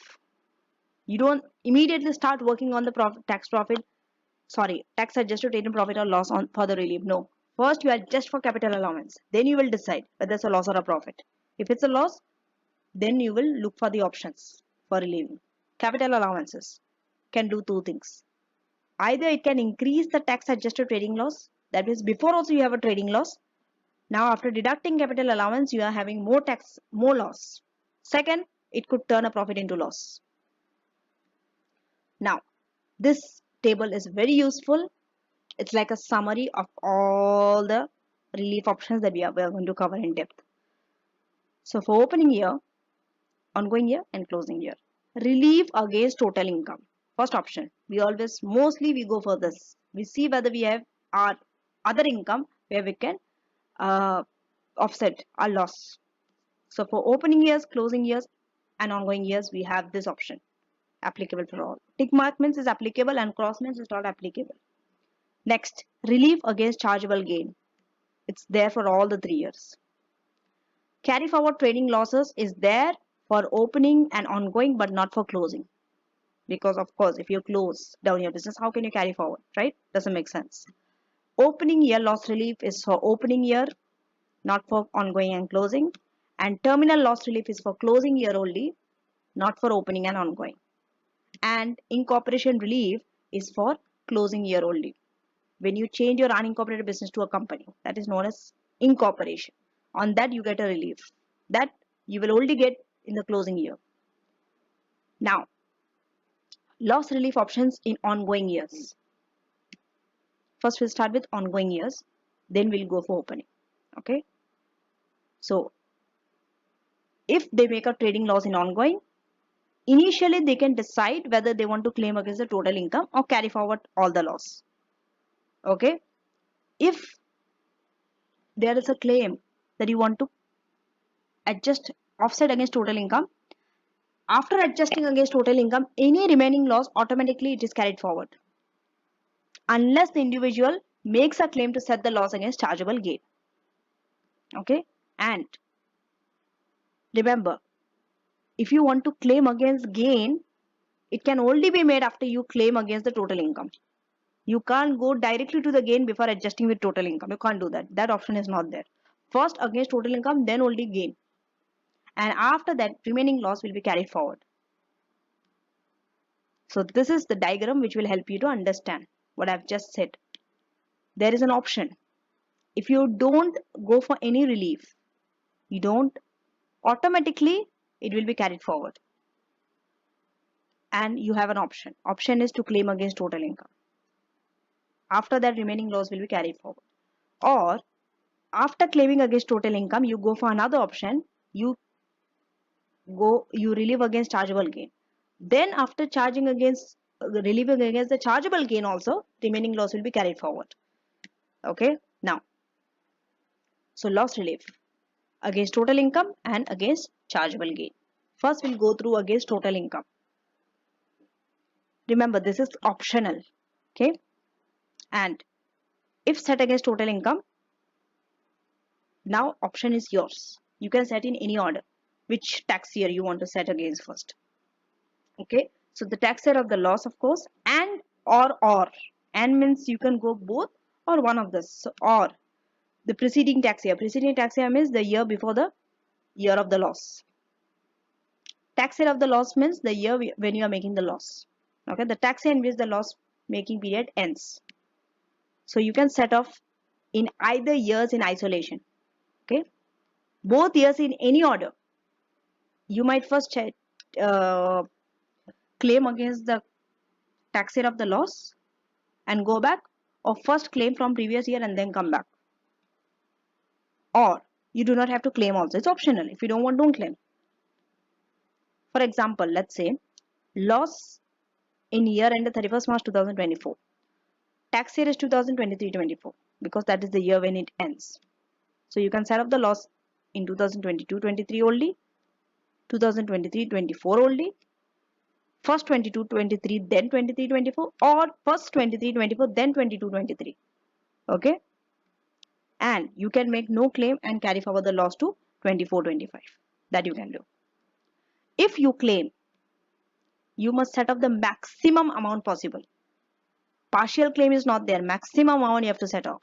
You can't restrict to reserve your personal allowance. You can't do that. Either it's full or nothing. That means you will be losing your personal allowance. You have to be ready for it. It will be wasted. If you make this claim, you will lose the personal allowance. Not always, but sometimes.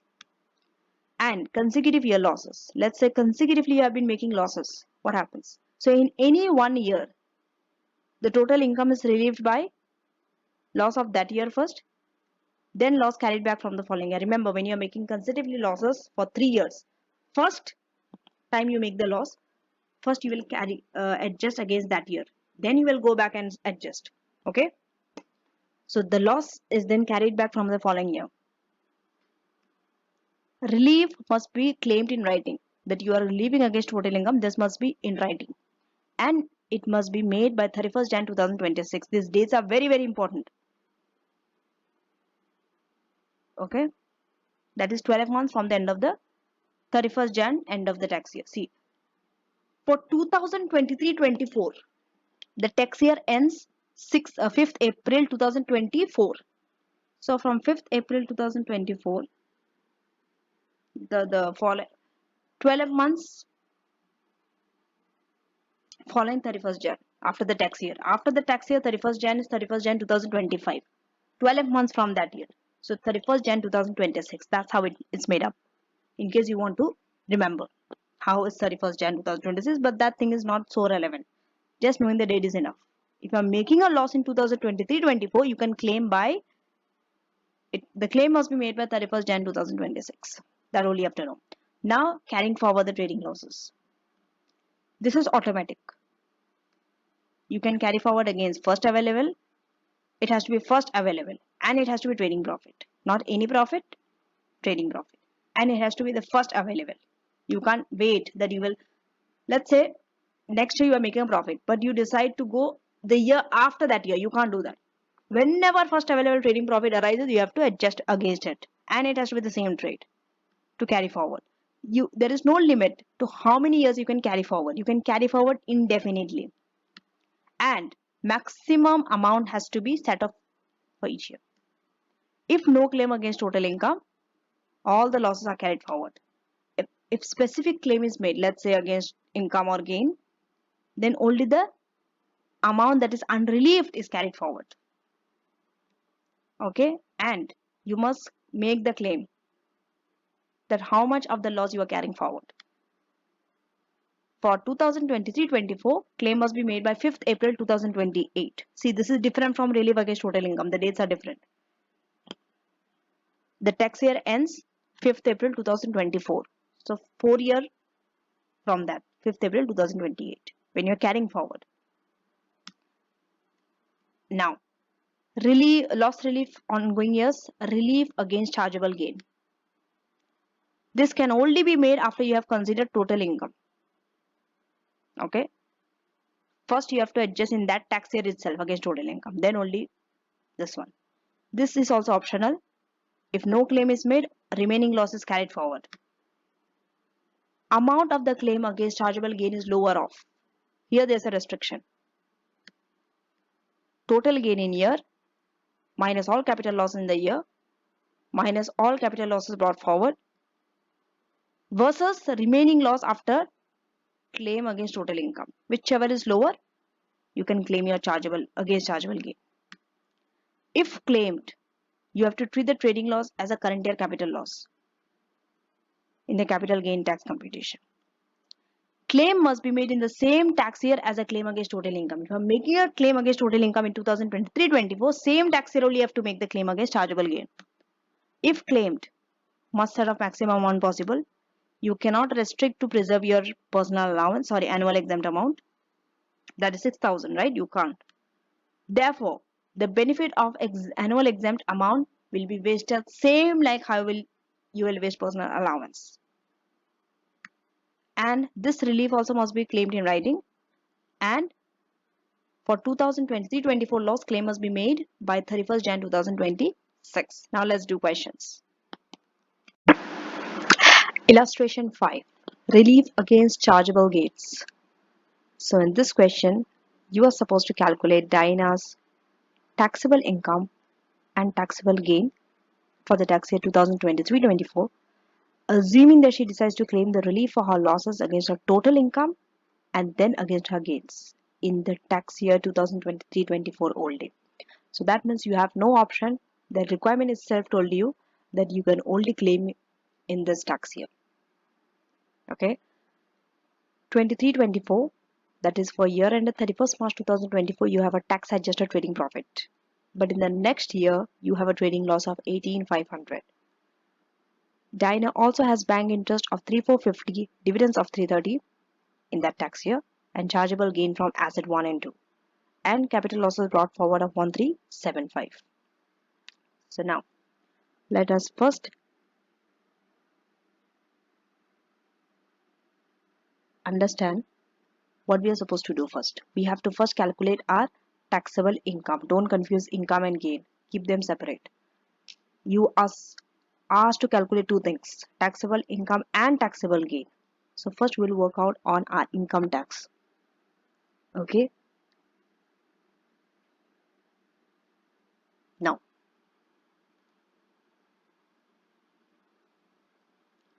so we'll start with her trading income. This is the trading income, this is the bank interest, and this is the dividend. We'll add the three types of income and deduct the loss relief and personal allowance if we still have any. So let us go here and we'll start by doing our trading income. Trading income is 7,000. Then we have bank interest of 3,450 and dividend of 330.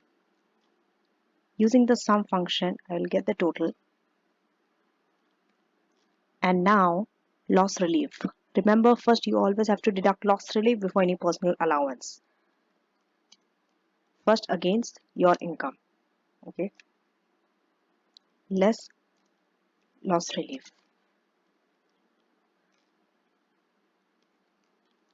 How much? The total loss, if you see, it's 18,500. Okay. Against your income, we can only reduce up to 10,780 because this is the only income we have. So minus 10,780. Okay. Your net income would be 0. And hence, you will not have any personal allowance. Personal allowance is wasted because your net income after loss relief is 0. So taxable income is 0. Okay. So you have calculated taxable income, it's 0. But you have to show, you have to write less personal allowance. Like for example, here you have to write, this is known as net income. This you have to show. You can't just ignore personal allowance like as if it does not exist. Now you have to write less personal allowance, PA. Here you can write wasted or nil. It's wasted. Now it is 0. This is your taxable income. Because after you deduct personal allowance only you get your taxable income. But even if it's wasted, even if personal allowance is reduced or wasted, you have to mention like this. For writing it, you will get 1 mark. Okay. Now, so what did we waste? We wasted personal allowance. Dividend nil rate ban is wasted. Savings nil rate ban, they are wasted. Now we are moving to the gain. Remember, to claim gain, there's a rule. It is the lower of total gain minus all losses, capital losses brought forward and the current year capital loss versus remaining losses after claiming against total income. So we'll see that. A. Okay, we'll write I. Okay. Total gains. So what is the total gain? Total gain is this and this, you have to add 16 and 14. So 16,000 plus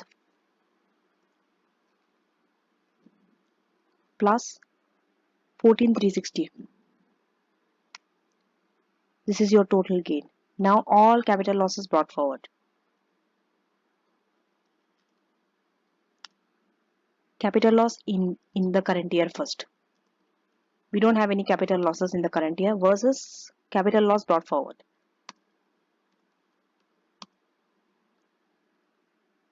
Capital losses brought forward we have, it is 1375. So minus 1375. Now perform the sum function.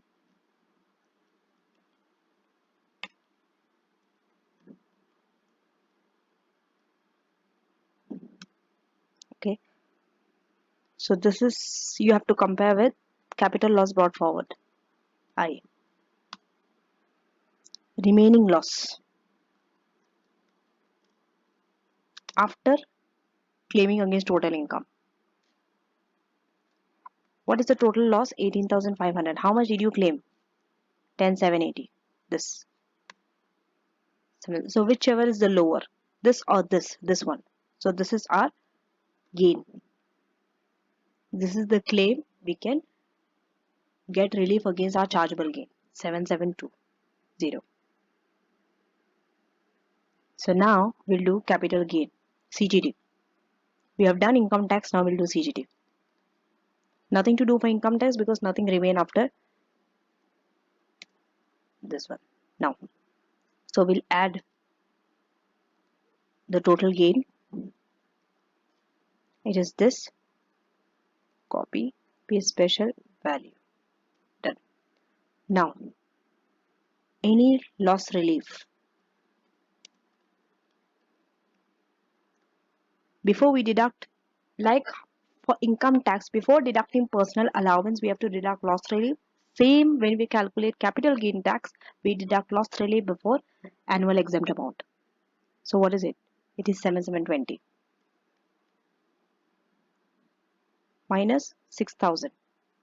6,000 is the annual exempt amount. And then you get your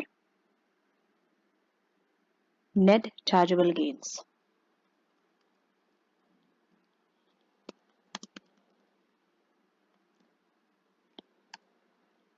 Just use the sum function. Now, deduct capital loss brought forward. Capital loss brought forward is this one, 1375. Remember, this loss relief is the trading loss relief. Okay, this one. The remaining loss that we have to adjust against our capital gain. But you have to adjust this loss also. So now,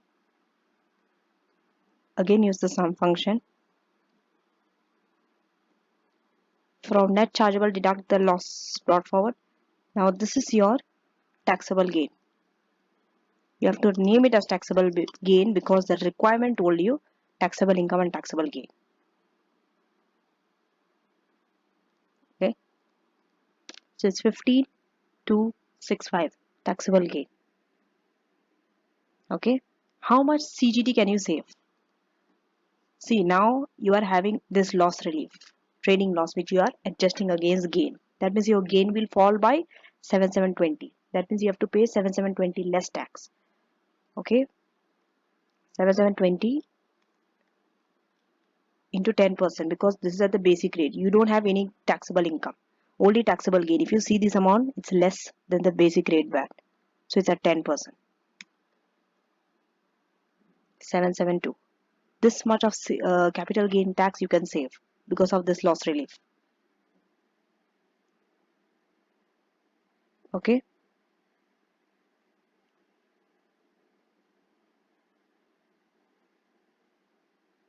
And remember, whenever you have this trading loss relief like this is adjusted before bringing down the capital loss brought forward. Because this trading loss, this 7720 will be treated as capital loss for the year. Okay, it's treated as current year capital loss. So current year capital loss is always given priority over the brought forward capital loss. Loss relief options in opening years. Just now we were doing for ongoing years. Now from ongoing we are shifting to loss relief options for opening years. Now, options that are available for opening years of trade are exactly same as those available for ongoing business. But opening year have one extra option that is not there for ongoing. That is, for opening years you can carry back 3 years against your total income. 3 years you can carry back against the total income. This option is not there for ongoing or closing. It's only for opening. So loss relief in opening, let's explain this through a diagram.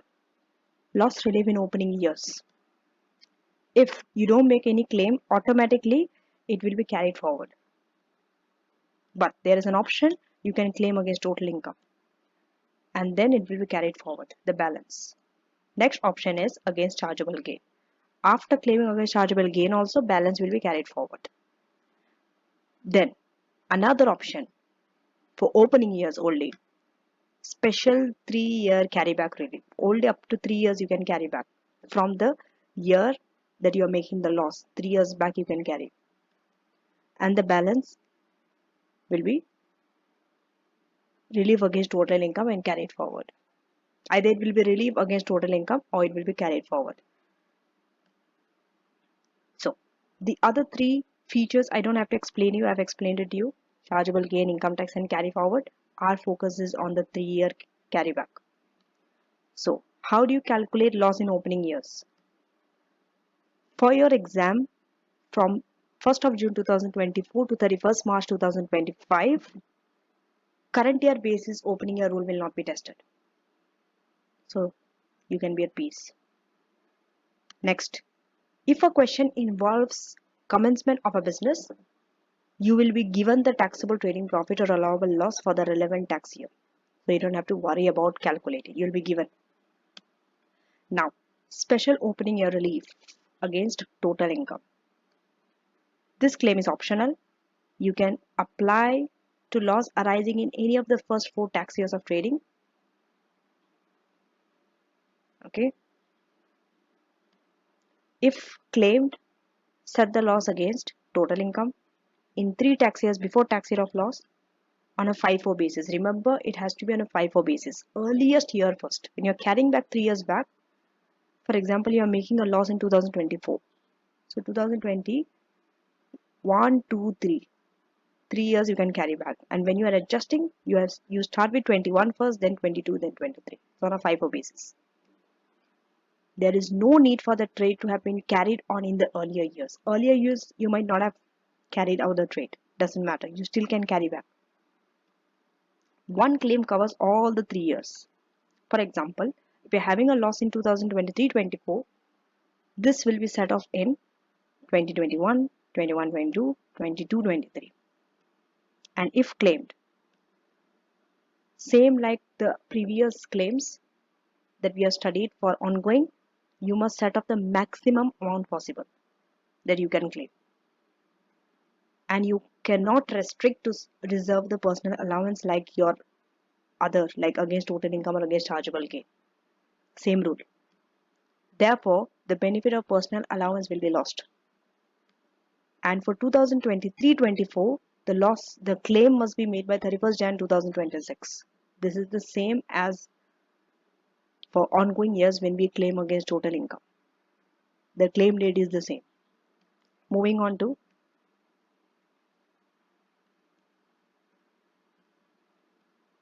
okay, so this is just the repetition. Now, pro forma income tax losses computation. Okay, this is for a new business that is starting in 2023-24 and you are having a loss. So trading income in 2023-24 you are not having any profit, that's why it's zero. Trading income will be shown as zero if you are making a loss, and from 2024-25 onwards you are having a profit. Then loss relief brought forward will be first adjusted against 2024-25 because you don't have anything to set off in 2023-24 due to the loss. You don't have any trading income. You can only get it relief in 2024-25. Then we write the balance. Then we have employment income. Employment income we can have for all the years, but 23-24 we don't have any. Okay, because they've just started the new business from 23-24. That's why we won't have the employment income in 23-24 onwards. Other income. Other income could be for all the years. Then the total income. Standard loss relief will be claiming against the year of the loss, that is 23-24, and you can go back and claim against 22-23. Opening year's relief will be 23-24 and then 3 years back, 2021, 21-22, 22-23. You see, it's in FIFO basis. Then you can carry it forward. After going 3 years back, then you can carry forward to 24-25. Net income. Then you deduct personal allowance if it is still there, and then you get your taxable income. Now, so I will show you the table once more. Now, this is income tax loss computation, okay, loss working. This is how you do. First, you get your trading loss. How do you utilize the loss? Opening year's relief against total income, that is strict FIFO basis. Then standard relief against total income, any order, and carry forward against future trading profit. Whatever is there, balance will be carried forward. So you deduct opening year relief and standard relief against trading loss. First you utilize opening year, then standard relief, and then carry forward. Now, this is tax planning. Okay, this is very, very important for the ATX students because often you will be asked questions on this area. So when you are giving the tax advice, you should aim to satisfy the following goals of a taxpayer. Number one, you have to obtain the tax relief at the highest marginal rate of tax. Try to get the relief as soon as possible and ensure the taxpayer's personal allowance, savings, and dividend nil rate band are not wasted if possible, because sometimes it's not possible. They will be wasted no matter what you do. And you cannot satisfy all of these aims. For example, if you want to get the highest rate of relief, taxpayer will waste personal allowance on the nil rate band. And if you carry forward losses, you might get a higher rate of relief, but there will be some cash flow implications. What is it? Cash flow implications of claiming relief now rather than waiting for the relief may be more important than taxpayer. They might want to get the benefit of the relief as soon as possible rather than waiting for the future.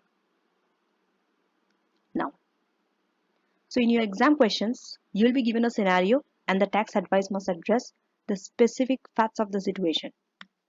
These are the factors to consider. You have to understand the position of the taxpayer because it's important to understand the key features of the reliefs available. Based on the position of the taxpayer only, you can give them the relief. Whether they can carry forward, carry back, standard relief. Because if they are new business, you can't carry back. Okay. Next, maximum deduction from total income. There is a strict rule how much you can deduct from your total income. There's a restriction to it. Maximum amount that you can deduct is, so there is a limit on the amount of relief that can be deducted from total income in any tax year. This is for any tax year, and this limit applies to two things.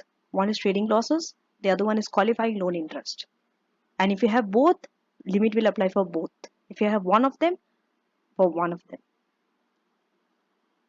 Before we move on to the maximum deduction from total income and see how it's calculated, we'll do questions on relief, loss relief options. Test your understanding 3. So Jamie has started his business and had the following results for the first 3 tax years. First 2 tax years he's having a trading loss and a profit in the third year. Then the employment income is shown for all the 4 years with rental income of 1000 for tax year 2019-20 and 23-24 only. Then show the loss claim if loss relief is claimed in the most beneficial way. See, whenever a question comes, the most beneficial way means it's a tax planning. Okay, you should briefly explain the relief available under each scenario. Okay, so let's quickly do that. First, you have to set up an income tax computation before loss relief. That is the step number 1. Okay,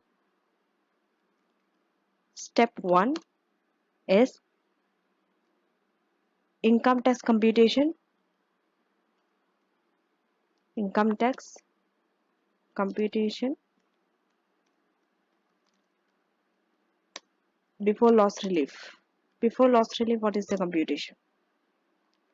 This is step 1.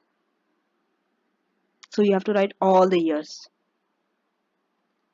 starting from 2019-20 to 24-25. Okay, so we'll quickly do that.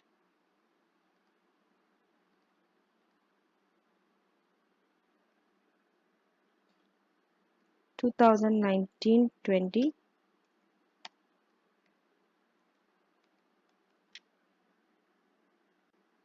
2020, 21, 21, 22, 22, 23, 23, 24, and 24, 25. So there are 6 years. Okay, next. So there are 2 types of income: employment income, trading income, and rental income. 3 types. Okay, trading, employment, rent. Okay, so trading income. So wherever we have trading loss, we have to show trading income as 0 from 22. Okay, here it is 0, it is 0, and it is 16,000 profit. Then we have employment. Okay, this 16,000. Then we have to write all this and then 1,000 for this 2 tax years. So we'll quickly do that. 1,000 rent here and then 1,000 here. Now employment income. 23,000, 23,000, 24,000, 4,000. That's it. And now total. Just use the sum function.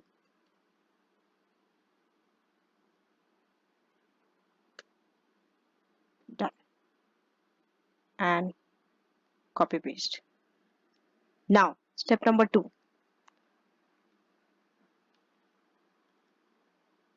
What's step number 2? Step number 2 is you have to consider the use of losses.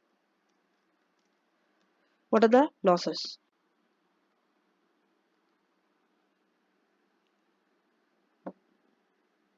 Okay. One is standard loss, okay? That is relief against total income and carry forward. Then you can use special opening year relief also. If you see here, They started trading from this year onwards, right? So that time you can use the special opening year relief. You can carry back 3 years out. Then standard relief, that is against total income and carry forward. Since we don't have gain, so we don't have to worry about relieving against chargeable gain. Okay. So now, first we'll go by the special opening year relief. Let's do that and see. Okay. So if you see here, 30,000. Okay. Remember when we make a loss here, see, we are making loss here. This is the first year we are making loss 22, 23, right? So when we carry back 3 years, here we have to start from 1920 first. 1920, 2021, 21, 22. First, second, third. Okay. So we have to claim against the total income. Total income. That is this 24,000, 23,000, 24,000. Okay. So now we'll set up the table like this. Already the years are given. Only this 4 we can use. Okay. So we'll show total income. What is the total income here? Simply 24, 23, 24 and 4,000. Okay. Because we are carrying it back. Opening year relief. Okay. That means they carry back 3 years. So we have 24,000, 23,000, 24,000 again and 4,000.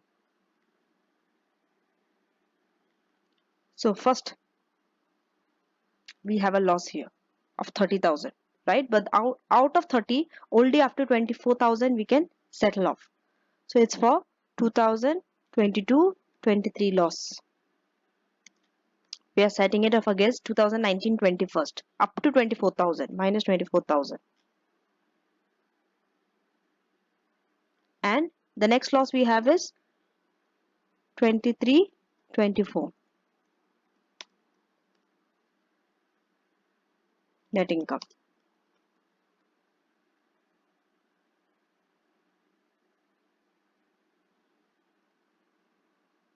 Okay. And we'll write personal allowance. So here just use the sum function for net income.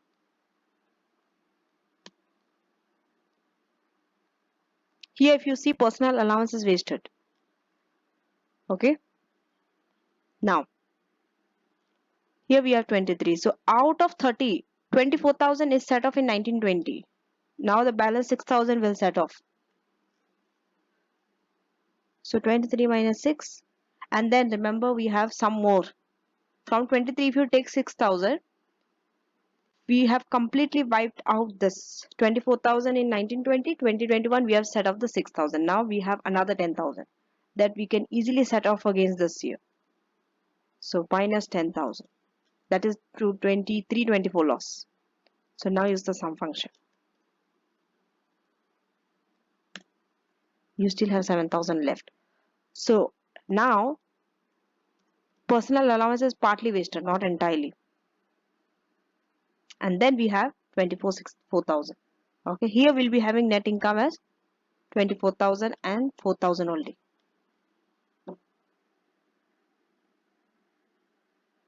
Now the next relief against total income and then carry forward relief. That's the next. Total income and carry forward relief. This is the next relief.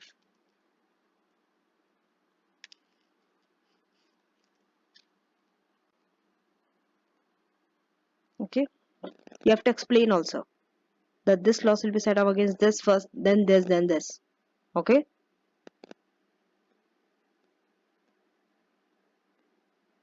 So now remember, when we are claiming against total income, there is an option. Either you can claim in the year of the loss or in the previous year first, any order.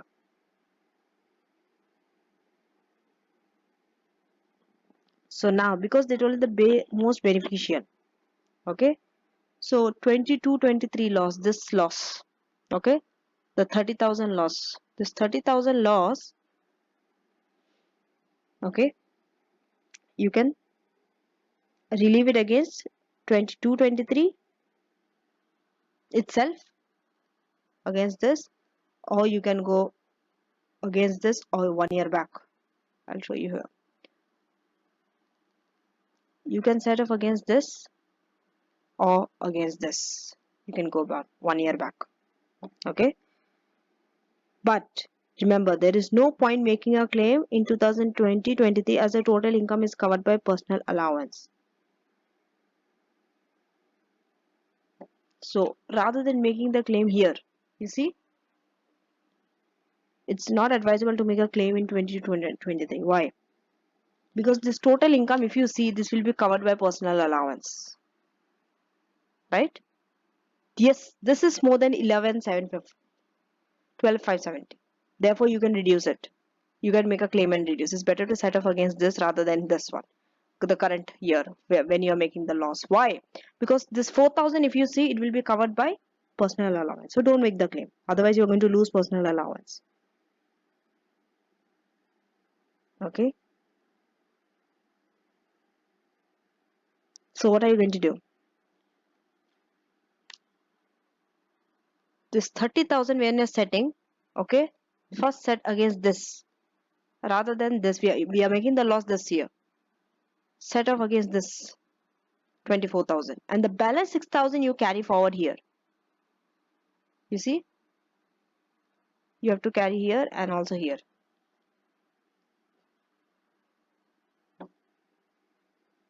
So that 6,000 will be covered here. You can't cover it here, but you can cover it here. The entire amount. And what about the next loss? That is the 10,000 loss. This 10,000 loss, what about it?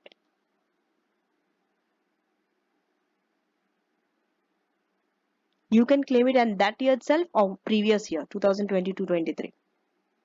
Okay. Remember, both years personal allowance is available to cover the total income. If you see 22-23,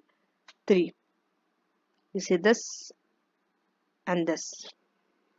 If you see both of this year, you see 4,000 and 1,000. It will be covered by personal allowance. So no use of claiming in this year.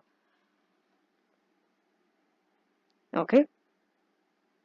Therefore, you can carry forward the 10,000 against the trading profit of 24-25 against this.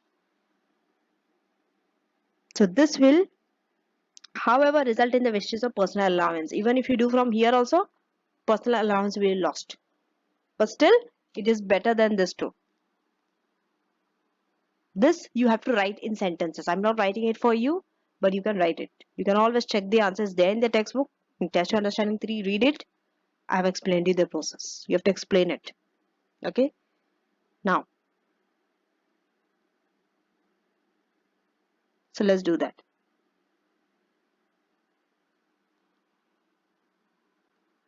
From this year. Okay.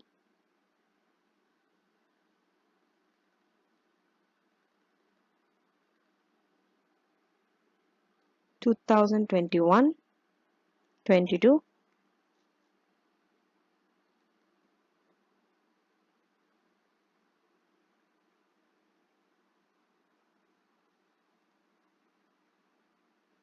Why 21, 22?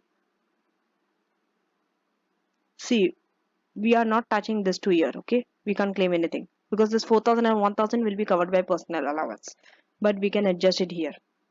This year loss, 22, 23 loss, we can adjust in 21, 22. So from this year onwards, we are adjusting. We don't want this 2 years. It's not relevant for us. Okay, so we'll start from 21, 22, 22, 23, 23, 24, and 24, 25. 5.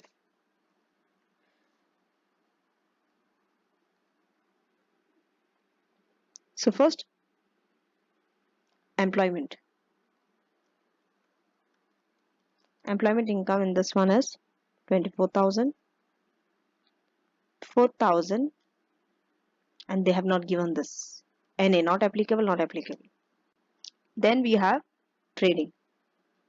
Trading here, we have, it's not applicable. They have started from 22, 23 onwards.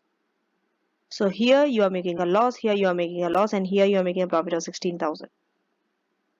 Now, this is the opening year relief. Less losses. This I'm showing what I've explained by in calculation. Okay. And rental is 1,000. Remember, after you deduct the loss relief from the trading, then we did show it rental 1,000.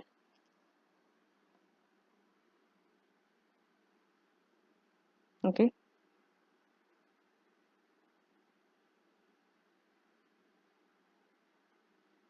So this which we showed, okay, this one, this table.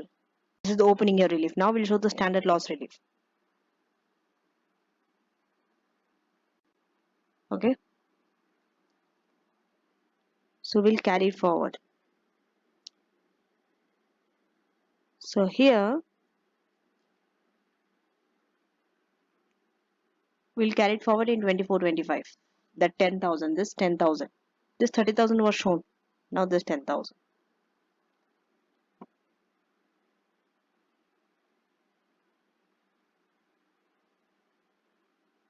So from the 16,000, loss relief brought forward 6,000.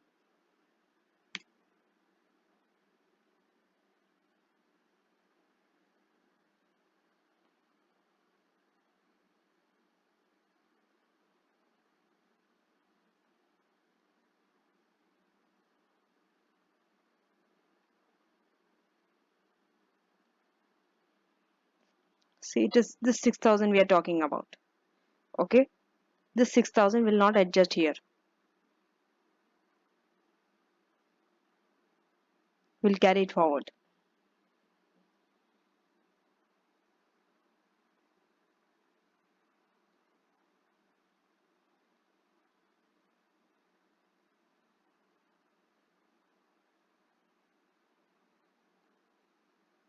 Because we need to adjust it against trading income.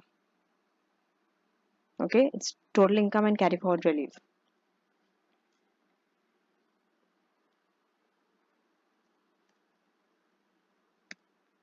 Minus 10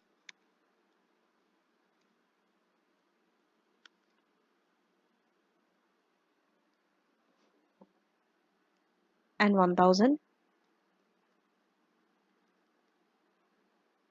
rent. Now the sum function.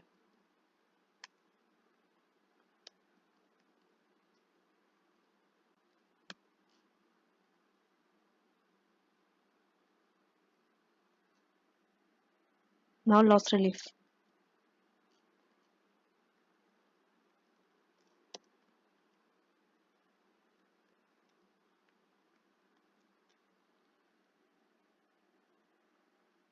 Zero, it is 4,000, it is 1,000 and 0.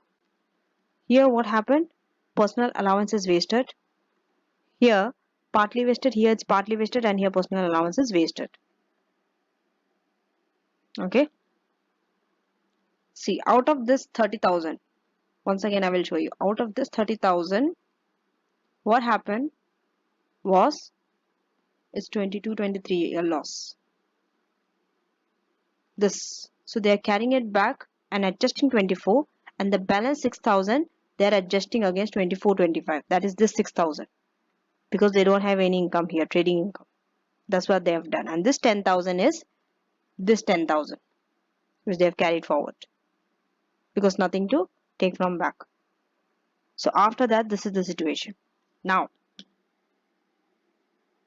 if you are using, so you have to talk about both the type of reliefs, total income and carry forward and special opening year relief. Okay, so when we used the special opening year relief, it relieves the losses immediately. Why? Because they are carried back. But we have wasted personal allowance in 1920. And partially in 2021 also, we have seen here this table. You see, this table we are talking about. When we went like this, immediately we have recovered because we carried it back. But personal allowance was wasted and partly wasted in this year. But the repayment of tax at 20% will result. Okay, basic rate, because you are at the basic rate, that's why 20%. So you will get the repayment of tax at 20%. Whereas if you are using the standard loss relief, the second option, this one, what happens? You waste personal allowance here, this year and this year, 2021 and 24-25. And it does not relieve the loss immediately because you are carrying it forward. And tax saved is at 20% tax rate. So you are saving the tax at 20%. See, because here you are claiming early, carry back. Wait, let me show you. In the opening a relief, you are carrying it back. So you are getting a tax repayment. But here, you are paying it later. You are carrying it forward. So you are saving tax at 20% tax rate, same only. So now you are coming to a conclusion. You need to decide, right? So on conclusion, the special opening a relief is preferred over the standard loss relief. Why? Because the losses are relieved quickly with a minimum personal allowance wastage. Here entirely it is wasted, here entirely it is wasted under standard relief. But if it's opening year, only 1 year it is wasted. This year is partly wasted. Whereas in the other years, you will get the personal allowance. And also, you are going to get the relief earlier in the special opening year relief. So this is preferred over the standard relief. This is the conclusion. Okay. Now, so before I move on to the maximum deduction from total income, one thing that I've missed out was the procedure for dealing with questions involving losses. This is very, very, very, very important for ATX. So if you adopt this strategy for any question that involves losses, you are going to be a pro. First step, you have to first calculate tax adjusted profit or loss before capital allowance. Sorry, after capital allowance. You have to first deduct capital allowance from tax adjusted profit and loss for each accounting period. Next, you have to determine when the loss has arisen and when the loss relief is available and in which tax years. Number 3, set the pro forma for income tax computation for each tax year side by side, just now in the previous question how we have done, and leave spaces for the losses to be offset. You will be inserting it later. 4, a loss memo needs to be done to show how you are utilizing each loss. 5, if there's more than one loss, you have to consider it in chronological order. And number 6, each option needs to be considered with their pros and cons and what would be the consequences if you make or you do not make the claim. Number 7, you have to set up the losses according to the requirements of the question. If the question specifically tells you that it's against gain or it's against total income only, or first this one, then one, you have to follow that order. If the question is silent, then if the question is like whether it's beneficial or not, then it's a tax planning question. Then you have to do it in such a way where you can save maximum amount of tax and get the most relief. Okay. If the question asks set the losses in the beneficial way, it's a tax planning question. And if the question specifically tells you that this is the way, then you don't have to do any planning. Accordingly, you have to set up the losses. So these things I've discussed. Now I'll be going to maximum deduction from total income. Small portion is left before we move on to the next subtopic. So with this, we'll be finishing our loss relief. When we are deducting from total income, there is an amount, maximum amount that you can deduct. Beyond this, you can't deduct. That deduction is greater of number 1, 50,000 or 25% of adjusted total income. What is adjusted total income? This is how it is calculated. First, you get the total income, add any payroll deduction scheme, and less gross personal pension contribution. you will get your adjusted total income. On that, apply 25%. Whichever is greater, that's the maximum amount you can deduct. So one more thing you can understand from this is the amount that you deduct from total income cannot be less than 50,000. 50,000 is the minimum. It could be more than 50,000. There is no limit, but not below 50,000. Okay, coming to this. ATX examining team has confirmed only personal pension contribution will be asked from you. So you don't have to worry about payroll and all. And that means your adjusted trading income needs to be more than 200,000. Why? Because 200 into 25 is 50,000. That means ATI has to be more than 200,000. If your adjusted trading income is not more than 200,000, restriction will be 50,000 only. Okay. If you are having an ATI more than 200,000, then only you have to select that amount. If it's less than 200,000, you don't even have to work out and waste your time. It will be 50,000 only. Because anything less than 200,000 you multiply it by 25%, you will get less than 50,000 only. But amount has to be greater of 50,000 and that amount. So 50,000 was the greatest. You understanding? So it's very easy. Always check ATI is more than 200 or less than 200. If less than 200, do not worry if it's 50,000. And if it's more than 200,000, you have to work out. Now, this limit applies to trading losses set against current year total income and earlier years if set against income other than profit of the same trade. Please understand this. This maximum deduction is not for any deduction. It's for specific deduction. If you're setting the trading losses against current year total income and earlier years if set against income other than profits of the same trade. If you're setting it against other income, then this limit is there. Now, it does not apply when you're setting the trading loss against profits from the same trade of an earlier year. See, if you're setting the trading loss against other income in the previous year, then only. But if it's against the profit of the same trade, this limit does not apply. Okay? And trading losses are set against trading income from the same trade before income from others. So remember, whenever you're setting up the trading losses, always first against trading income from the same trade before you go to the income from the other sources. And any trade loss that cannot be set off against total income, you can set off against chargeable gain of the same tax year, or you can carry forward against future trade profits from the same trade. When you are carrying it forward, it has to be against future trade profits from same trade. This you have to be very specific. And rules only restrict the loss that can be set off against total income. Remember, not chargeable gain. This is only for total income. It does not include chargeable gain. For chargeable gain, there is no limit. And as the reliefs against total income are all or nothing, right? I've told you either deduct all or nothing because there is no partial deduction. You can't preserve your personal allowance or annual exempt amount. There is no such thing. So it is possible that this restriction of the amount of the loss that is allowed to be deducted could be beneficial, and it could prevent the wastage of personal allowance and the nil rate band also. Okay.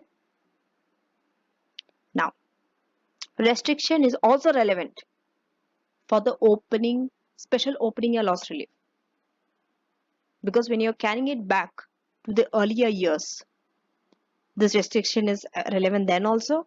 And when you're making a claim to treat a capital loss as a trading loss and setting it against total income, then this restriction is applicable.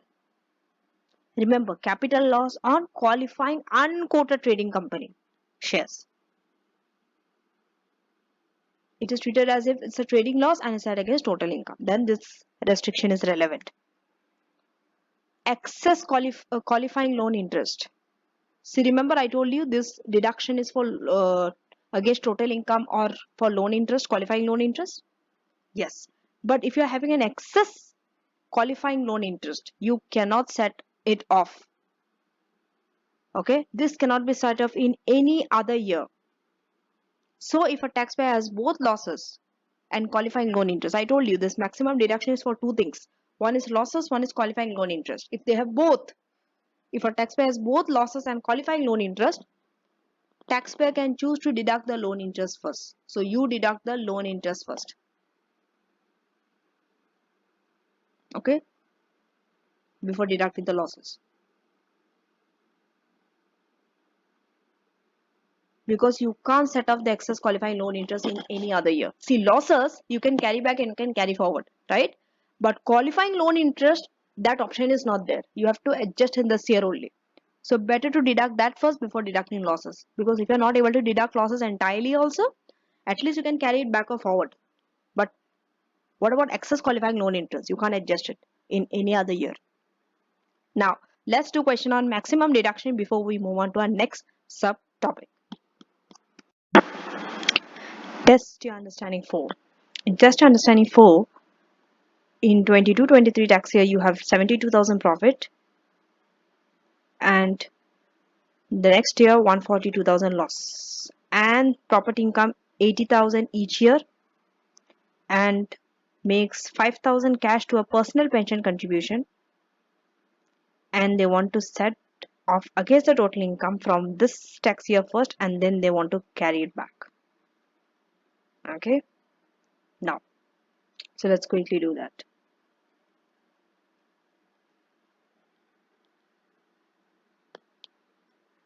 22, 23, 23, and 24. Okay, first is trade profit, then we have property income. Here it is 72,000, and here since it's 142,000 loss, it will be 0, and property 80,000 each. So the total will be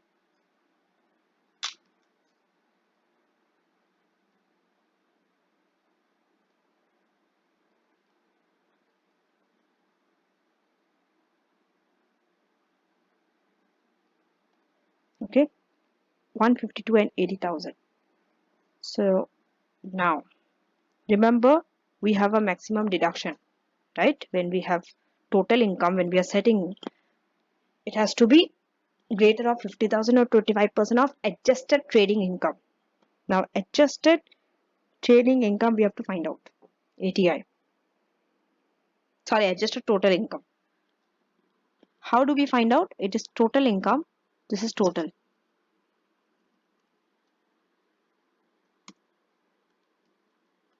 Okay, I'll do the working. So it is total income. We want to get against this year first. Okay, so this year total income is 80,000. I'll do for both 152,000, 80,000. Okay, then remember we made a gross pension contribution of 5,000. Remember, whenever we are paying cash to a personal pension scheme is net. We always give it in net.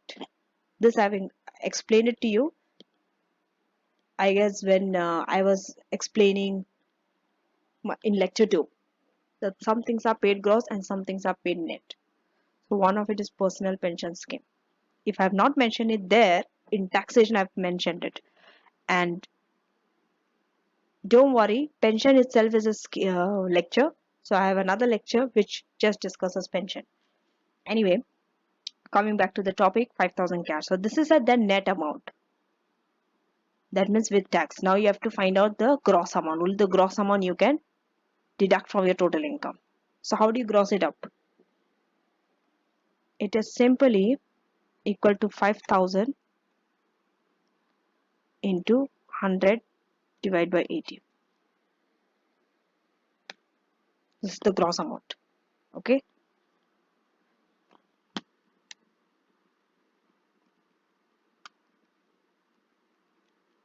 If you want to check out whether this is the correct way or not, just find out 20% on this amount. Okay, I will just do it for you. 20% on this amount is 1 to 50, and deduct this from this. This is the tax that has been included there. 5,000. This is the amount you have paid, right? The net amount. That means tax was deducted at source. So that tax we have to gross it up. It was net figure. That's why 6250, because only the gross amount we can deduct from total income. If we don't do that, and if we just deduct 5,000, that means we'll be deducting tax twice, which is incorrect.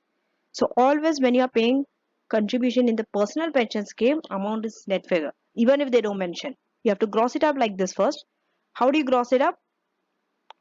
It is always deducted at source 20%, at the basic rate 20%. So when you gross it up, it's always multiply by 100 divided by 80.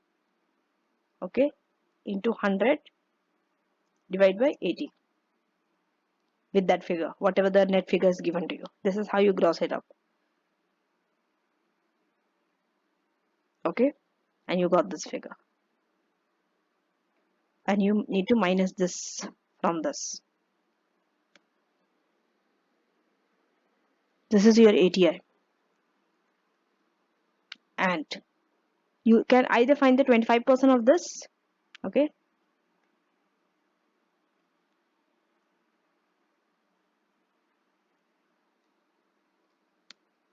this one, and 50,000, whichever is higher. So higher is 50,000. That means restriction applies to 50,000. But remember, since this is less than 200,000, so you don't have to worry. It will be 50,000 only. If it's more than 200,000 only, you have to get this correct. Now it's less, so it's 50,000.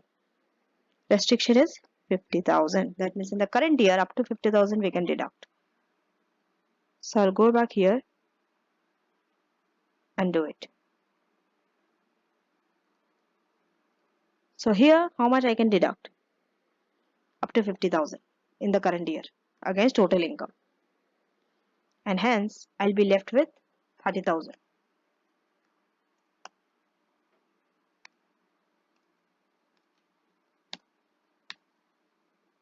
This is just the working. Okay, then you deduct your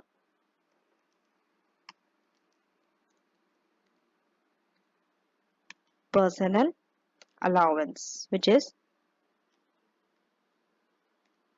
12,570, and get the taxable income. That you can do. Getting taxable income is our not main focus. Our main focus is on the deduction. See what happened. What is the benefit of this restriction while deducting?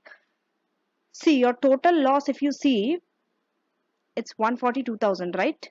And if you want to adjust in the current year, what is your current year profit? 80,000. You would have deducted the entire 80,000, and then what you are left with? Zero. That means this personal allowance is wasted. So because of this restriction in the deduction, you are now able to utilize the personal allowance. This is the advantage of this restriction. Next, so the balance out of 142, 30,000 is there. 92,000 would be offset in this year. So this year when you're offsetting, first against trading profit and then against this one, property income, that is other income. Okay, here no restriction will apply. Why? Because this is the trading profit. When you are setting it against profit from the same trade, no restriction applies. So entire 72,000 you can deduct. Okay, so that's what you would do here, minus 72,000. When you are writing 72,000, don't write like this. You have to write a description here. Carry back claim. It's a carry back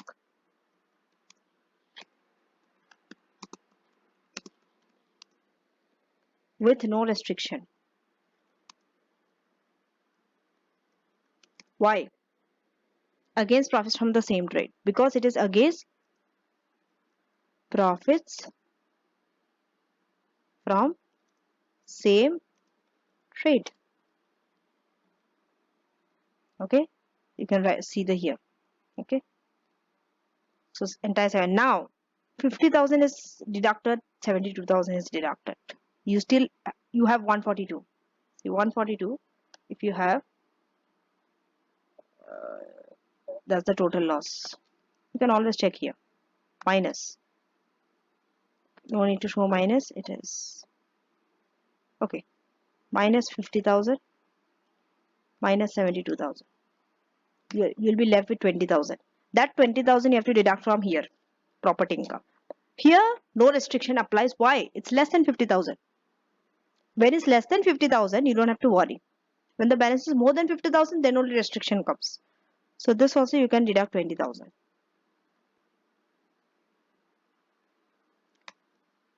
See, you need to understand this 72,000 is deducted from this 72,000 and this 20,000 is from the income. So now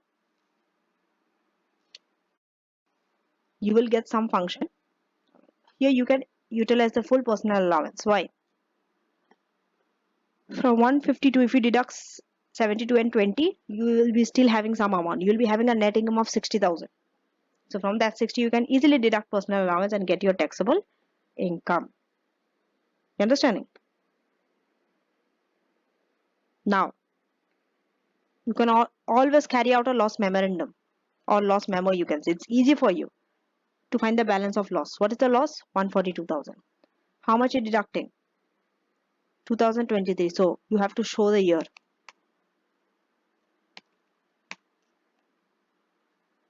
You have to write the year. 23, 24. Then you are deducting 72,000.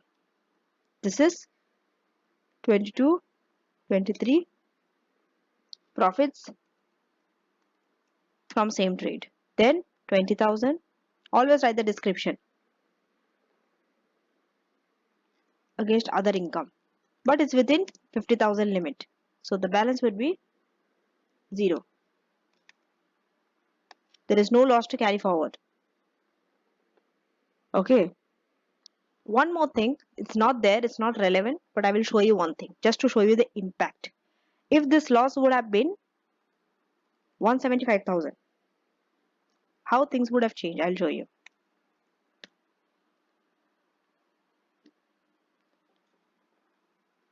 See, this will be 50,000. Why? Your adjusted trading income will be, no, it will not go more than 200. So this will be 50,000. Change will not take place here. Change will take place in this one. I'll show you. So total income is 175 minus 6250 because that is the pension. So if you deduct this from this, it's less than 200. So restriction is 50,000. Done. And here it would be 72,000. No worry because same trade. Restriction comes here. How?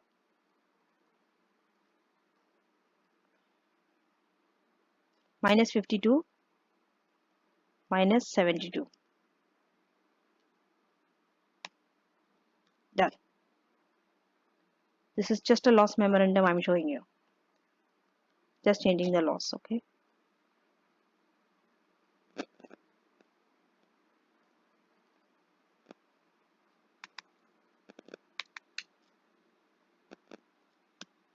It's 53,000, right? We still have 53,000 loss to be offset against what? Against property 80,000. But we can't set it at 53,000. Why? Limit has to be 50,000.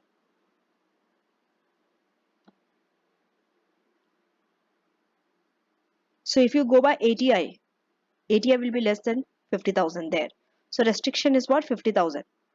So that means this can't be 53. Here, only up to 50,000 you can deduct. That means from this 80. You can't deduct 53, but you can deduct up to 50,000. Because if you calculate 50 and calculate ATI, what would be the ATI? See, what is the total income here? 152,000, right?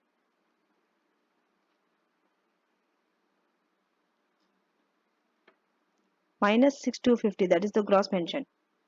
You see, this is less than 200. So 50,000. So which is higher? 50,000. This is the restriction for this year also. That's why 53,000 loss you can't offset. You can only offset up to 50,000. Higher of this two. Okay.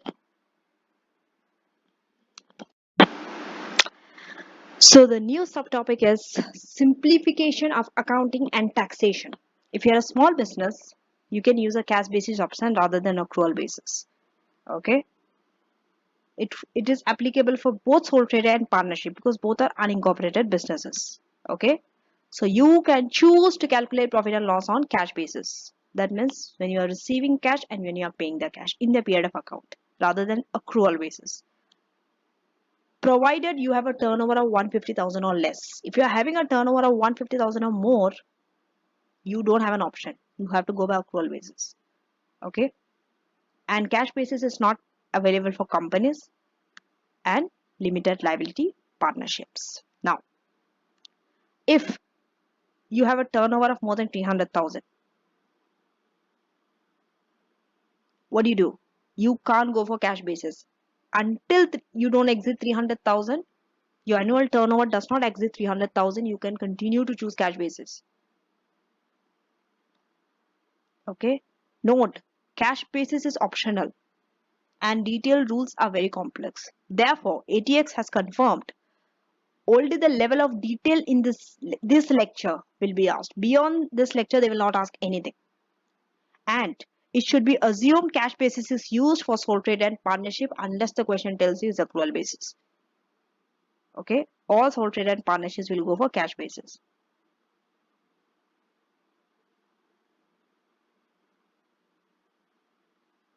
I'm sorry. Cash basis does not apply unless the question says cash basis is apply because it's optional. Normally we go by accrual basis. So until the question does not say cash basis is used, go by accrual basis for sole trader and partnership. For companies, no such doubt because it's accrual basis only. Now, under cash basis, the business accounts for cash receipts and payments in the period of account. Business, like any other business, prepare its accounts to any date in the year. There's no distinction between capital and revenue expenditure. Therefore, purchases are allowable deductions when paid for. Proceeds are treated as taxable cash receipts where asset is sold. Capital allowances remain available for expenditures on cars only. The capital cost is not an allowable deduction when paid. This you have to memorize. What is allowed, what is not allowed. It's a list. Okay, what are allowable deductions, what are not. There is no relief for purchases of land and buildings. This is under cash basis. It's like a set of rules.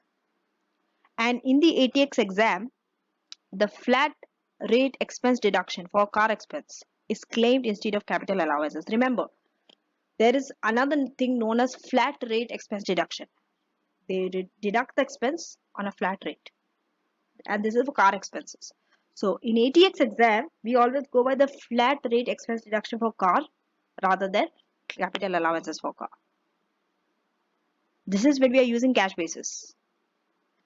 Now, what are the advantages of cash basis? Number one, it's very simple. You don't have to account for receivable, payable or inventory.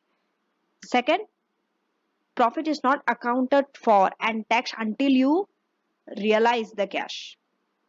Because you need cash to pay the tax liability. You know? So it's better. Safe also. Disadvantage is the losses needs to be carried forward against future trading profit. But under accrual basis, there are more loss relief options that are available. In cash basis, options are not available. You can only carry forward against future trading profit. Now, coming to flat rate expense deduction. So, whether or not you're using the cash basis, an unincorporated business can opt for the flat rate. Second, they can replace the calculation of actual costs with the flat rate for certain expenses. That expenses I've included in this lecture. 3. ATX says if a cash basis applies, you should also use flat rate expense. Okay, you should assume flat rate expenses will be used. So with cash base, flat rate will come. Now, so these are three types of expense where flat rate expense adjustments will be required. So beyond this, ATX will not ask you. Only these expenses. Number one, car expense, that is known as motoring expense. Capital cost and both the running costs like insurance, repairs, servicing, fuel. This is how a flat rate deduction is done. Okay, it's an allowable deduction. It is equals to the amount of AMAP. This I have covered when I was explaining you employment benefit, when I was explaining you the car benefit. Okay, so this AMAP rates 45 pence for first 10,000 and beyond 10,000 is 25 pence per mile. Okay, remember this is the same allowance that is applicable for employees also, whether they're using their own car. They get this by their company, and also in a property business. So same thing, same deduction here also for self-employed. Next, building, commercial building. Whether you having a private use of a part of a commercial building, for example, private accommodation in a guest house or a small hotel, bed and breakfast. Then, so the private use adjustments, it is the fixed amount based on number of occupants. This adjustment is fixed. They will give you in the exam. If amount is fixed, they will give you what is the amount. No matter whatever the number of occupants, amount is fixed. And this private use adjustment is for household goods and services, food and utilities. Note, the private element of other expenses like mortgage interest and rates, they must be adjusted for as normal. Okay. Third, okay, so these are the two I use. Okay. And in the ATX exam, it is if the flat rate adjustment for private use of commercial building is required. This will be provided with the question, okay? And when you are asked to calculate taxable profit using cash basis, how do you start your calculation? First, revenue received, and then deduct or add any figure to that. Okay, you can even adjust the net profit also to get the correct answer, as you would under accrual basis. That's what we do, right? When we want to convert our profit to cash, we adjust our net profit by adding depreciation, by deducting income, by adding losses. We do that. But this method is very time consuming and complicated compared to recognizing cash receipt and cash payment. That's more easier. Now let us do question before we move on to the NIC. Test your understanding 5. In test your understanding 5, you are supposed to show your accounts preparing both accrual and cash basis. You have been given the revenue and the expenses, and this account is only for 8 months, prepared from 1st August to 5th April, and some notes next to each of the income and expenses. So we'll go through it. Okay. First, normal accrual basis, second cash basis. We have to calculate tax adjusted trading profit. So starting with note 1. In this revenue, okay, there's a note 1 to it. We'll see. There's a receivable of 6575. See, when we are doing it in accrual basis, it won't be an issue. But if it's a cash basis, you can't include this 6575 because we haven't received it yet. So we have to deduct it. I will explain you first and then I will show you the calculation. Okay, number 2, food, utilities and household. Here we have here they have paid 80% for the purchases and there is no closing inventory. And there is 4,900 of cost related to their personal use. This is the private, this comes under food utilities. Okay, that's here. Now, in cash, this will have an impact. You only have to take the 80% of the expense because whatever you have paid. But when it's accrual basis, you have to include the whole amount, entire amount. Then, third, depreciation. So in depreciation, it relates to fixtures and fittings, which was being bought for 9,000, and there's a car with COT emission of 48 for 9,600, and the car is 70% for business purpose. The reason they have given you this is for capital allowance. This is for capital allowance purpose. Then fourth is motor expenses. Motor expenses 4,200 relates to the car and the period in she drove 11,000 business miles. This is for finding the annual mileage allowance payment, AMAP. That's why they have given it the business miles. Then other expenses, they are all allowable. Okay. And Rosemary paid 460 for the expenses in June. Now, The cash basis private use adjustments for two occupants in a business premise for 8 months is 4,000. See, they will always give you. You don't have to do any adjustment. For the time period, they will give you the amount. This 4,000. In the accrual basis, this will not have an impact. But when you're preparing using cash basis, this will have an impact. In your exam, they will either ask you accrual or cash. They will not ask you both. This is just for illustrating to you how both method works and to know the similarities and the differences between the two. So let's quickly open the spreadsheet and start doing it under accrual basis first. Normally how we do. Okay. So now, normally you will start adjusting with net profit, right? That's what we have told because you have been given the net profit. So net profit is 11,165.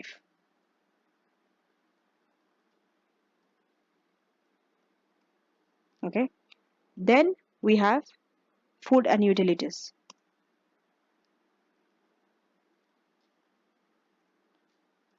We have to go to note 1 for it. There's a 4,900 of course related to their personal use. Okay. This was there in this food utility. Okay. It was deducted. That's how you got your net profit. Now you have to add it back. Okay. Because it's for their personal use, it will not come there.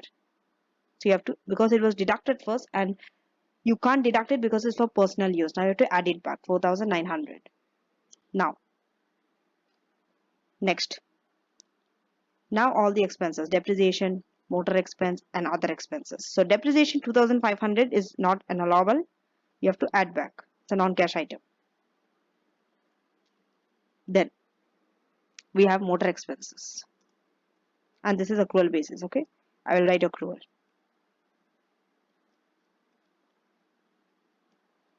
So motor expenses, remember, you have been given 4,200 and what is the business proportion? It's 70% is for business use. That means the ones which are not allowed, you have to add back. 30% is for private use, so 30% will not be allowed.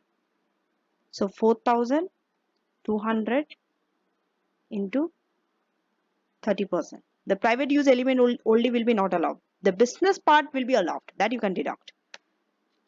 This and other expenses. See, other expenses are all allowable. So allowable things you can already deduct. It's correct.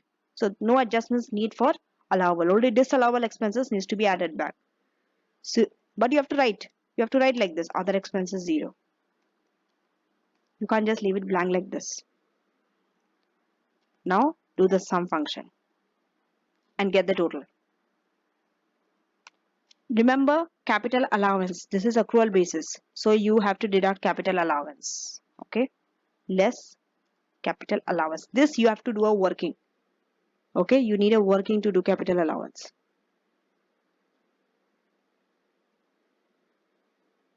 Now. So let's do that. Okay. We can maybe do it here. Oh, okay. I have the allowance column that I've done before. We'll do it in that table itself.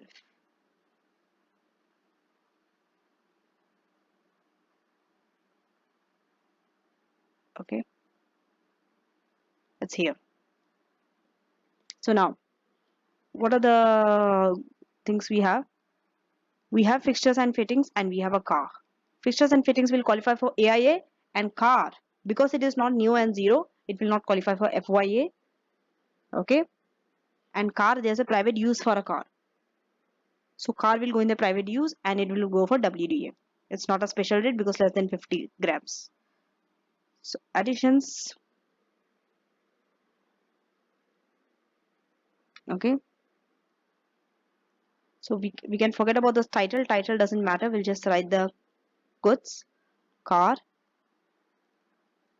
and fixtures and fittings. Okay. Car is 9,000. Sorry, not car. Car will go in the private use. 9,600. Leave it there. Fixtures and fittings is 9,000. and there'll be an AIA minus 9,000. Remember, this 9,000 will go in the allowance column.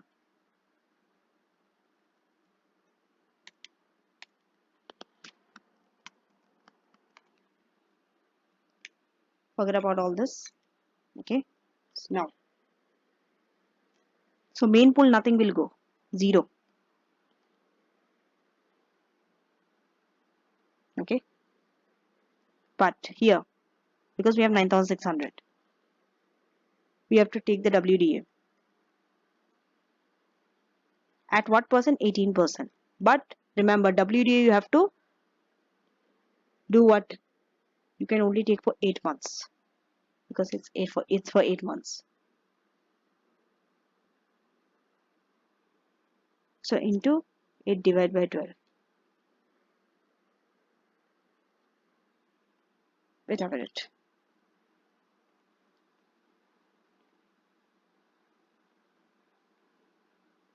See, depreciation charge related to fixtures and fittings. Fixtures and fittings has been bought 1st August 2023. You might ask why we are not apportioning fixtures and fittings AIA, right? See the time when you have bought it. 1st August 2023.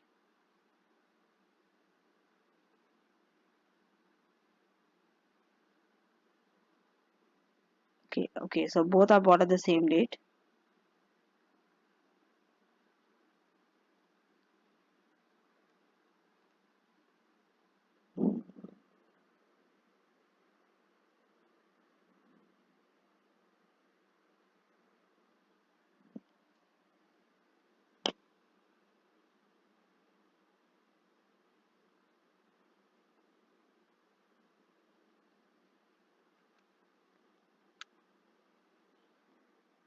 Okay, it has been you have to allocate this AIA also for 8 months.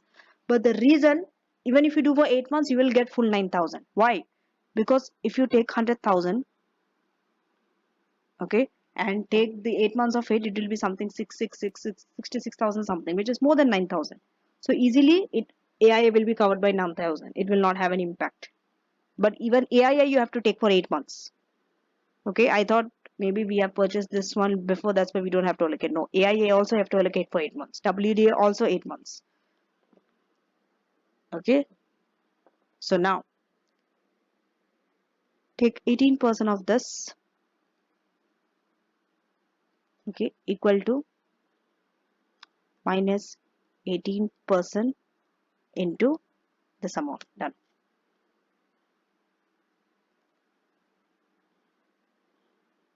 This you have to take for 8 months into 8 divided by 12. Done. Once you take it, remember business portion is 70%. Okay, so it's this multiply by this. Just write a minus next to it. 806. I will round this faster. Okay. So if you do the sum function,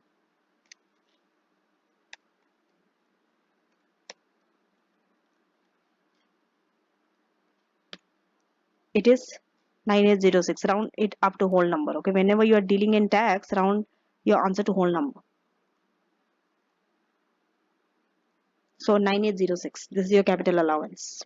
Okay. Which you have to deduct from here.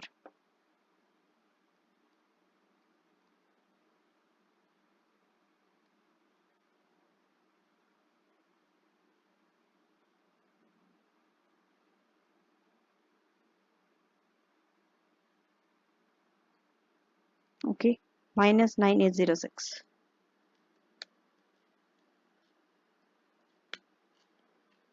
So this is your tax adjusted trading profit. You will get the same amount using another presentation for accrual only. Here we have adjusted the net profit, right? What is the alternative method? You just deduct the expenses which are allowable rather than adding back to the net profit the ones which are not allowable.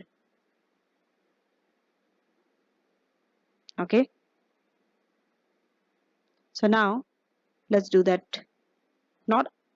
It will not be asked in the exam to show both, but let us still show you the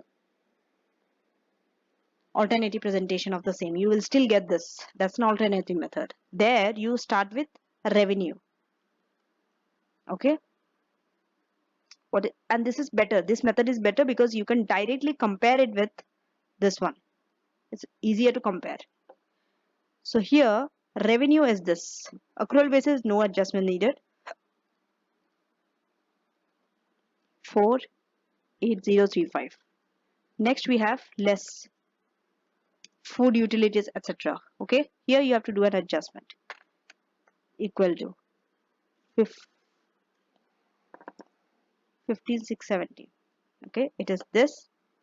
And what is the adjustment? This private use you have to deduct from there. 4,900. It's not allowed. This, and this will be a minus figure. Oh, no.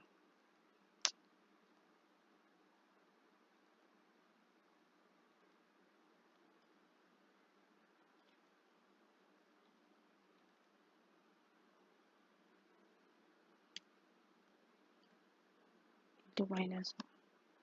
Okay. Now it's the gross profit.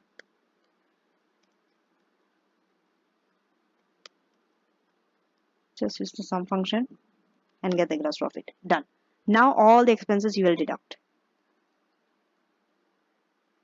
Less expenses. First is depreciation. Depreciation is 2,500.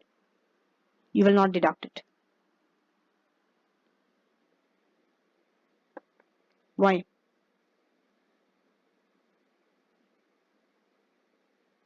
Depreciation is not allowable. Okay. It's not allowable under cash basis, and the cost of fixtures and fittings is allowable when paid for. The cost of the car is not, however, allowable. Capital allowance are available instead. Okay. Now, so depreciation here, it will not be allowable.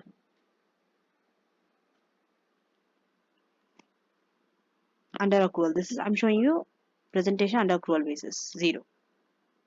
So here also, if you see the impact, what did you do?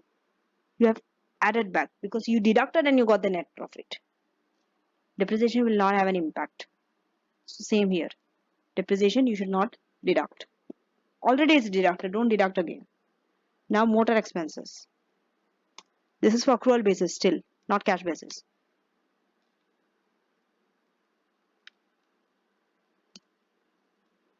No, this depreciation.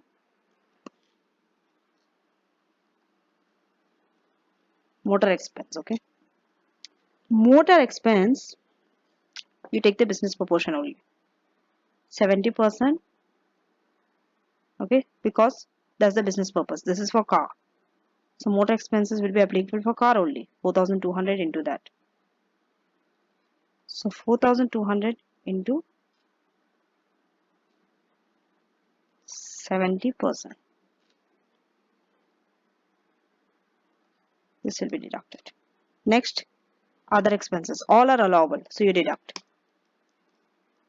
Depreciation is not an allowable expense. That's why you can't deduct.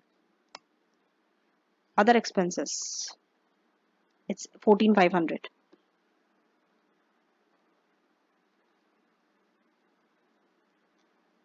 Then we have capital allowance. Capital allowance you have to deduct. It's allowable. Already we have got 9,806. Do the sum. No.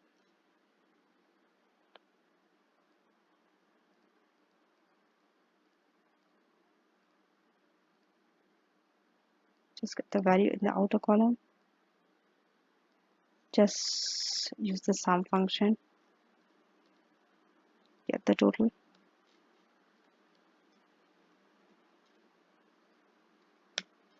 You see, isn't this same? 10,019 and 10,019. So this method or that method is same. Now we'll go by the cash basis. Accrual basis is over. Cash basis, okay.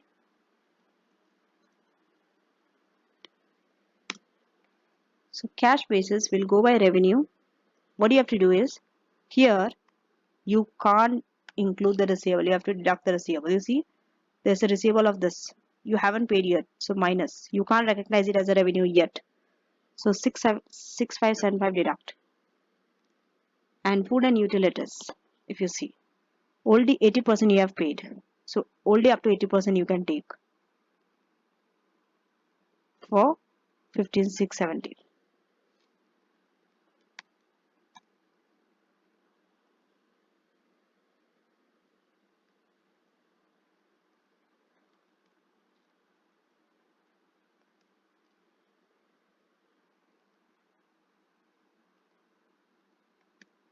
Done. Okay, and then this is the gross profit. Then expenses, depreciation under cash basis you can't deduct. And remember, under cash basis, just now in the previous slide we have seen that there is no capital allowance available for fixtures and fittings. Sorry, capital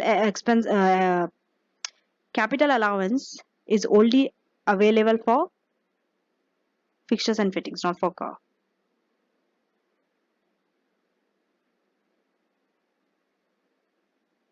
So now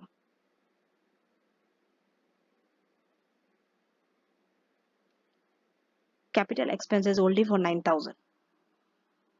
When you do the capital expense here, it is only for the fixtures and fittings of 9,000 in cash basis. For car, you don't get the capital allowance. So it's 9,000 minus 9,000.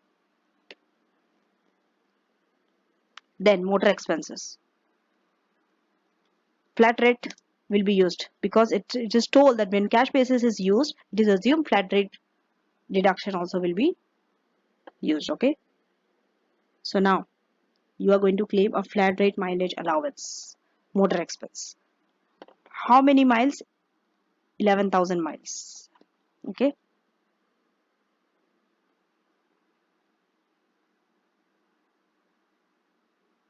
So now we'll calculate that mileage allowance. Okay. First 10,000 is 45 pence.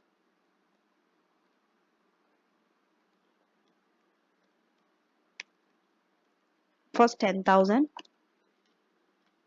to 45 pence. If you write 45 pence, it will not be understood. 0.45. And then extra 11,000. That means 1,000 at 25 pence.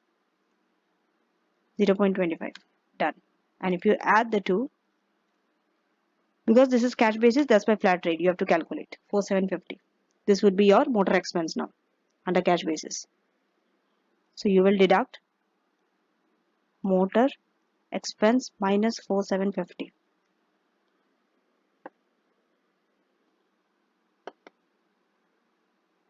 Okay, minus 4,750.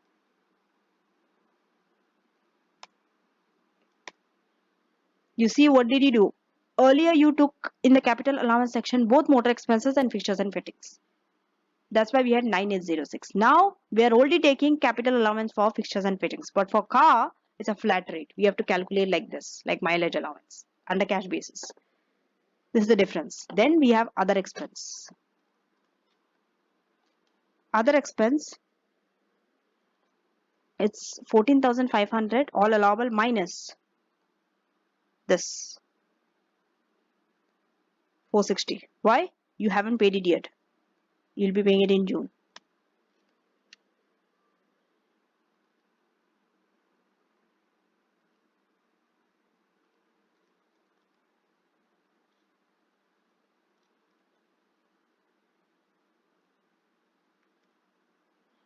Now, there's a private use adjustment. You see, cash basis private use adjustment 4,000. This you have to add.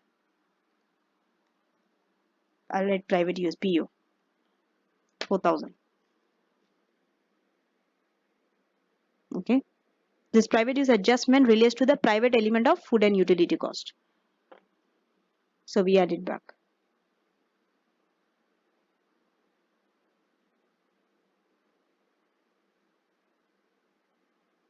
Now,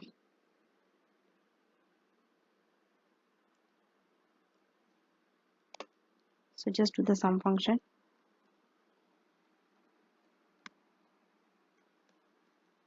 Do the sum function.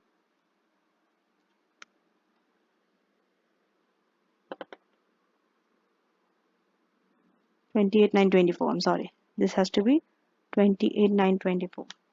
You see, it reduced. Your tax adjusted trading profit drastically reduced from 10,019 to 5,134 under cash basis.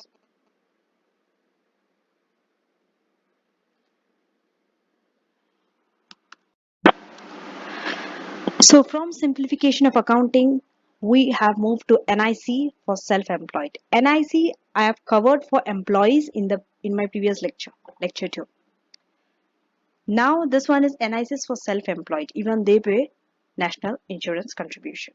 So we'll understand the types or the classes of NIC that self-employed person pays. They pay class 2. This was not there for employees. Employees only pay class 1. Okay. Self-employed pay 3 class 2, class 4 and class 1. So class 1 we have studied. So first I'll start with that. This is in relation to employees.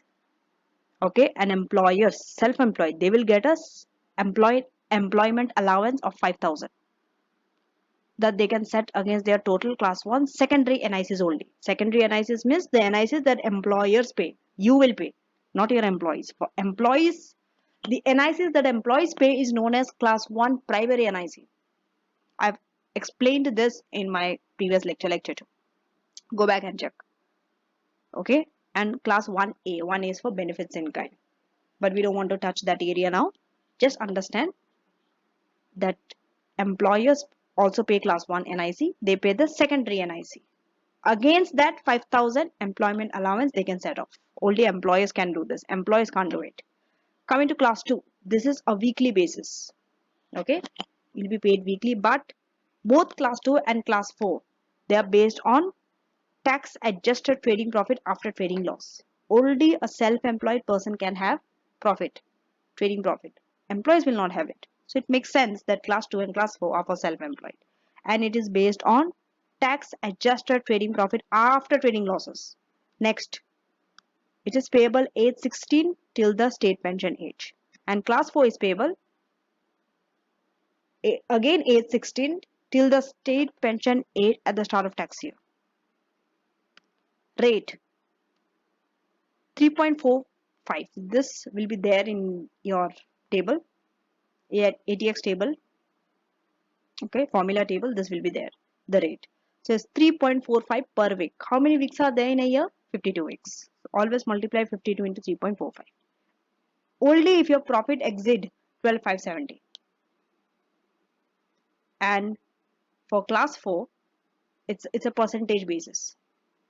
9% on profit between 12,570 to 5270, and after 5270 it's 2%. Class 2 is liable. The due date is 31st Jan 2025 under self-assessment. And for class 4, it is paid in installments. First installment is 31st Jan 2024, 31st July 2024 and 31st Jan 2025. 31st Jan and 31st July 2024 are known as balancing payment. And 1st Jan 2025 is payment on account. Okay. Now, this is also under self-assessment. Please know the difference. And by the way, you can download the slides from my channel itself. All you need to do know is go to above section of my channel, go down and go to ACCA ATX lecture and you will get the slides. Key facts to remember about class 4 NICs. Profit for class 4 NICs are before deducting individual personal allowance. Remember, the profit that you work on, you see whether it is exceeding the threshold is before deducting personal allowance. Next, if it's possible, an individual might have more than one business, then what do? You aggregate the profit from all self-employed occupations and then you calculate class 4 NIC. One single NIC only. You don't pay NIC separately for each business. If one individual is having more than, let's say, three business, he will aggregate the profit from all the three business and then pay one NIC, one class 4 NIC. Then this class 4 NICs are paid to HMRC at the same time when you are paying the income tax. So income tax and class 4 NIC will be paid at the same time. And this is for both class 2 and class 4. They are not an allowable deductions when you are calculating income tax liability. And also they are not an deductible expense when you are calculating taxable trading profit. This you need to understand. Next, this is the summary for income tax and class 4 NIC. When is the payment, when is the due date, and what is the amount? Payment on account. I'm sorry, it's the other way around. I told you balancing payment. No. First installments are known as, first and the second installments are known as payment on account. The last one is known as balancing payment. Okay, so 31st Jan in the tax year, that is 31st Jan 2024, 31st July 2024, that is following the end of the tax year, because tax year ends on 5th April 2024. So 31st July 2024 is after that. So one payment before the tax year, one payment after the tax year ends. Two equal installments. Basically, installments are equal amount you have to pay, and there are two. How much? 50% of the amount paid by self-assessment in the preceding year. Okay, you have to select the before year and apply 50% on that. Next, balancing payment. 31st Jan following the end of the tax year, that is 31st Jan 2025. There could be an under or overpayment for the year possible. Okay. Now, NIC is for self-individual. Okay. Now, both class 2 and class 4 NICs are paid in respect of tax adjusted trading profit only. And self-employed might employ staff. Then individual will be required to account for class 1 employee, class 1 employer, and class 1 NICs if they employ any individual staff. Why? 1A is for benefits that is given to employees. Okay. And class 1 employee and class 1 employer are for earnings that is given for employees, like cash payment. And 1A is only for benefits that is given to employees. And then you get a 5,000 relief against the total employees class 1 NIC bill. With the exception of a business whose class 1 NIC bill was at least 100,000 in the previous tax year. If you have a NIC class 1 NIC bill of at least 100,000 in the previous tax year, you can't get the 5,000 relief. It's not applicable for you then. Now, let us do questions on NIC before I move to more subtopics. Test your understanding 6. Here you have to calculate class 2 and class 4 NIC by James and Celine. So James is a self-employed painter. Taxable profit is 62. Trading loss is 10,000. Celine, his wife, trading profit is 15,000. So let's quickly do that. First we'll do for James, the husband. Okay, class 2. Class 2 NIC would be equal to 3.45. This is fixed, okay, and into 52 weeks because it's weekly. So 179. Okay, I've rounded up. Now, before finding class 4 NIC, we have to find the profit. Okay, James profit. Trading profit is 62,000. Loss is capital. Trading loss is 10,000.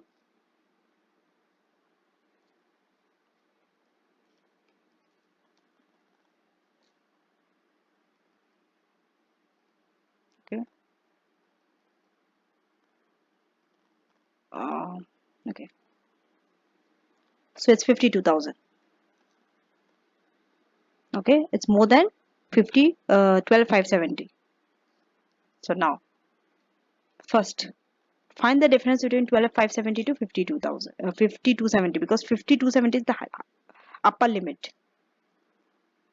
Okay, so 50, I don't have space there, so I have to calculate here. 5270 minus 12,570. See, 12,570 is the lower limit, 5270 is the upper limit, because this 52,000 falls in between that.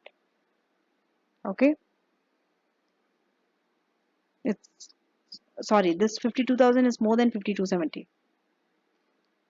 So always first find the difference between the higher and the lower and multiply it with 9%.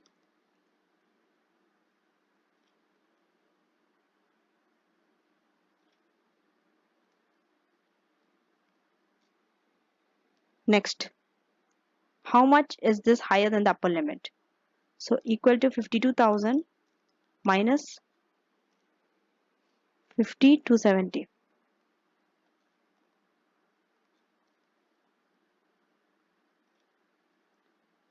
This is multiplied by 2%. Additional is 2%.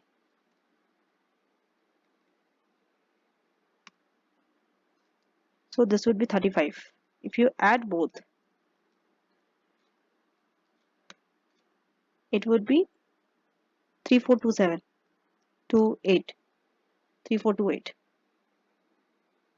So class 2 NIC is 179, class 4 is 3428 for James. Coming to Celine. Celine also would be 179 only, because 3.45 into 52. But for class 4, his income is only 15,000. It is only above the lower threshold, that is 12,570, not above the higher. So just find the difference.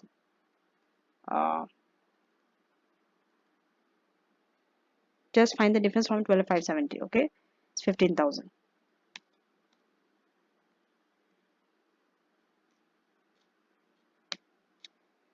Into 9%, so it's 219. So for Celine is 179 class 2 and 219 class 4. Isn't it very easy? And this is one of the easiest questions. Please try to tackle it.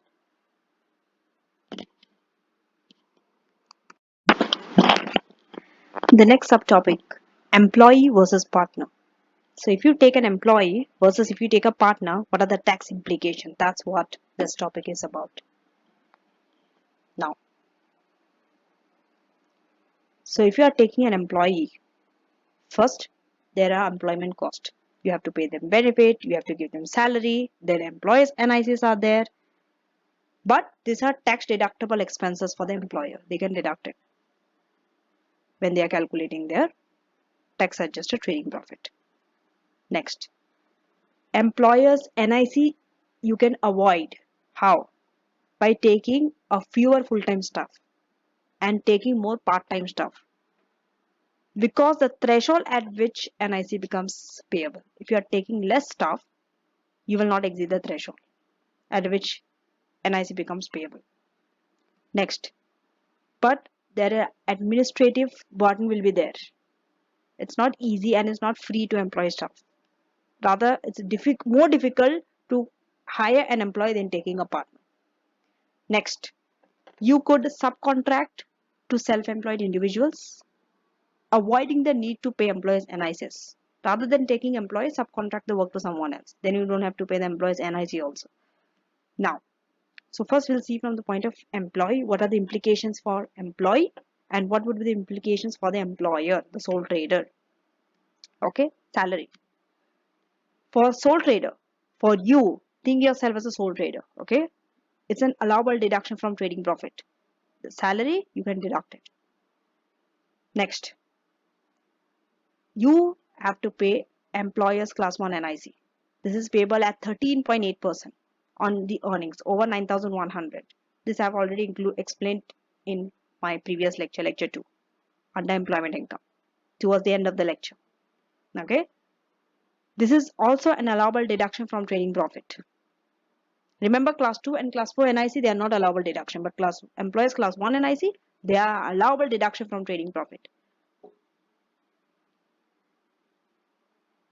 That means when you're calculating tax adjusted trading profit, you can deduct this as an expense, the class 1 NIC, employees NIC. and you can get the 5,000 relief also, the employer. And payee compliance burden. It's like pay as you earn. There's a burden for it. For employees, it will be taxed as an employment income based on receipt the moment they get it. Employees also have to pay class 1 NIC at 12% if it's between 12,570 to 5270 and 2% thereafter. It's deducted under payee. Coming to provision of car. It's a benefit, right? For employer, they can claim capital allowance. 100% first year allowance, 18 or 60% of WDA depending on whether it goes in main pool or special rate pool. If main pool 18, if special rate 6%. And also depending on COT emission for cars. If more than 50 grams, it is at 6%, WDA 6% because it is a special rate item. And if it's less than 50, then 18%. And if it's a new zero emission car, 100% FYE. If you are giving a car, this also you can deduct. It's an allowable deduction from trading profit. No private use restriction for employee usage. If employee is having a private use for it, this will not have any impact on the sole trader. Then running cost. Whatever is the running cost towards the car, you can deduct it from your trading profit. And employers has to pay class 1 A NIC because it's a benefit at 13.8% of the taxable benefit. This also you can deduct from your trading profit. In fact, everything is allowable for employers, whether it's benefit or whether it's salary, you can deduct. Coming to employee, for them this is benefit under employment income based on CO2 emission. Next, reduction in benefit for contribution towards private use. Yes, if employees are paying towards the benefit, if they are contributing it, they can deduct it from the benefit. Next, setting up a partnership or taking on a partner. From employee, switch your mind to partner. When there are two or more individuals in a partnership, you can save on NIC. And the tax burden also you can spread among the partners. This is not possible in sole trader or employee relation. So a partner, they can share the profit and no employer's NIC. Isn't it good? Each partner will be subject to the trading profit basis rule and they are responsible for their own income tax class 2 and class 4 NIC. Each employee partner, they have to pay their own income tax, they have to pay their own class 2, class 4. So let's say there are 3 partners. All the 3 partners, he'll be paying his income tax, class 2 NIC, class 2, 2, class 4, 4, 4, like that. Now, same way how we have studied employees, implications on sole trader and employee, now for partner. What are the implications for existing partner and if you take a new partner? Okay, first is profit share. Remember, you can't deduct this when you're sharing the salary. Now when you're coming in the partnership, you can't deduct it from your trading profit. And assessment is done on the share of profit. Okay, no additional NIC, which is good. For new partner, trading assessment on share of profit, then they have to pay class 2 NIC, payable weekly 3.45 per week, total week is 52. Class 4 NIC they have to pay. See, because they're new partner. New partner means they are employers only. You can take them as a sole trader. You're taking a new sole trader into a partnership. So they have to pay class 4 NIC. And also tax and class 4 NIC, they'll be payable under self-assessment. Provision of car. So both existing partner and new partner, they can claim capital allowance for partner's car, depending on the emission, whether it's 18 or 6%. Then this is an allowable deduction from trading profit of the partnership, this provision of car. But salary is not. Then any private use restriction for partner's usage only claim business use proportion. See, if a partner is using it privately, other than partnership,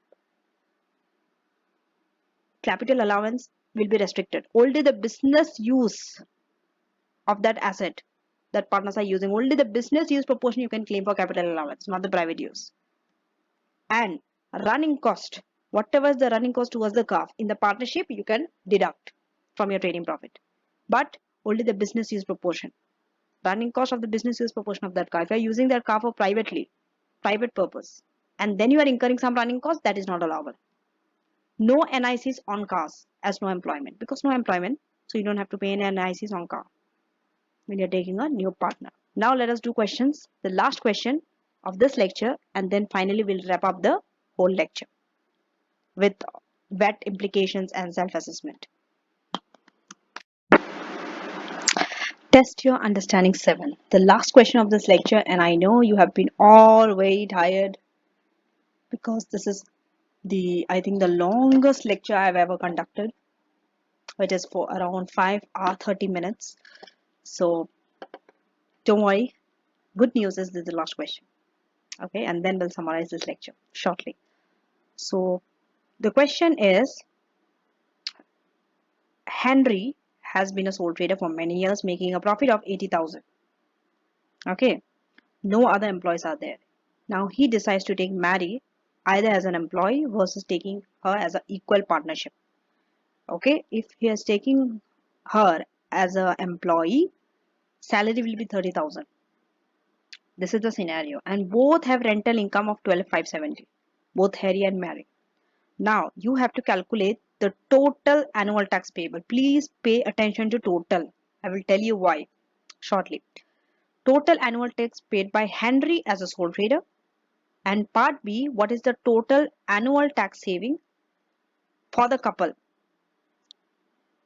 That means employee versus partnership, under which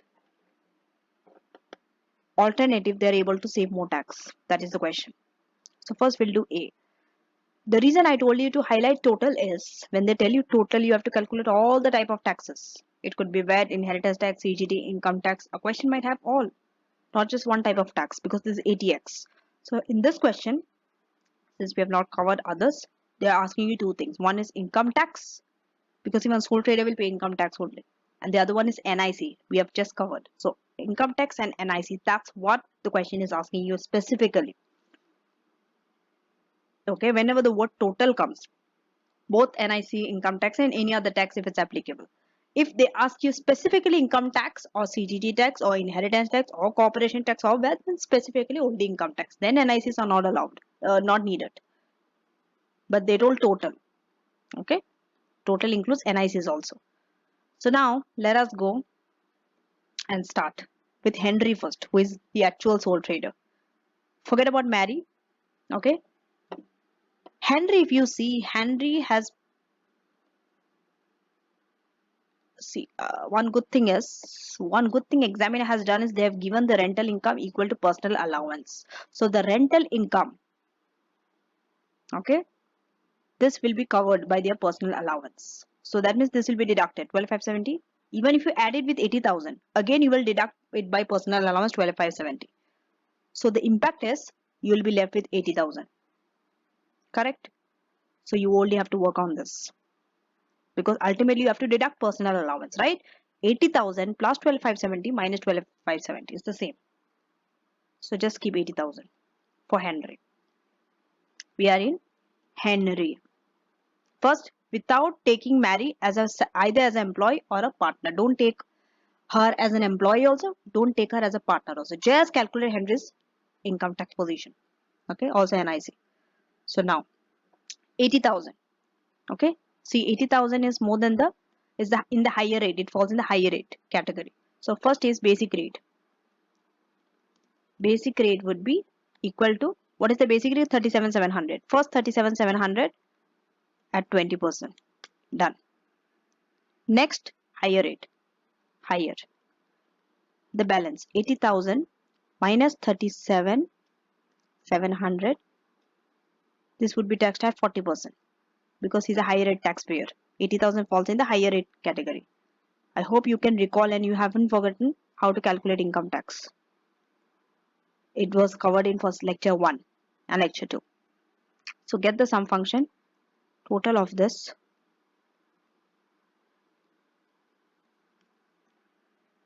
very well. This is your income tax IT, and now you have to calculate NIC. What are the NIC he has to pay? Class 2 and class 4, because he does not have any employee, only class 2 and class 4. So we'll work on NIC. Class 2 and class 4. No other employee. If there was an employee, he has to pay class 1 employee NIC also, Henry. Now only class 2 and class 4. Class 2 is very easy. It is just 52 weeks into 3.45. So 179. Round it up. I always like rounding it to whole number. Next, class 4. This 80,000 is more than the higher category also. So first find the difference between the higher and the lower, which is 50,270 minus 12,570. This will be at 9%. Always this difference is 9%.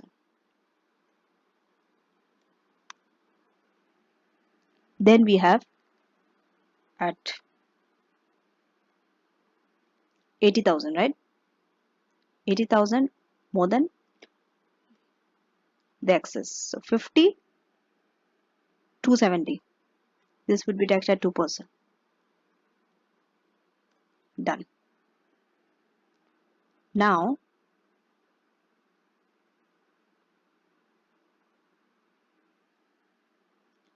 you will be adding, so the total, you will be adding income tax with NIC. So this is the total, 28,627. I will highlight this.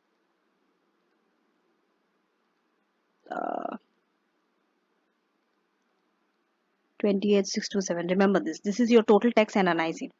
Now will employee Mary as an employee. Now Mary comes in the picture. Mary as employee.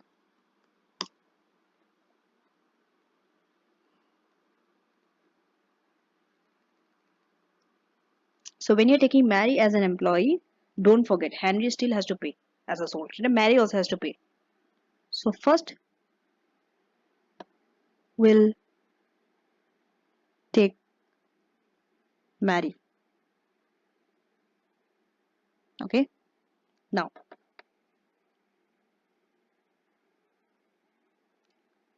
first we'll calculate NIC for Henry. Henry's NICs.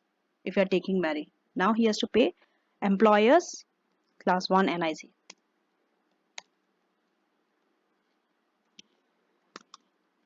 Henry has to pay class 1 employers NIC when he is employing Mary.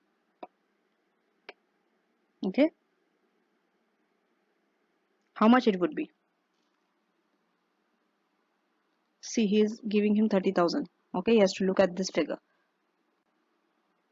So it would be bracket 30,000 minus the lower amount, which is it's more than 9,100. Employees class 1, you only have to pay.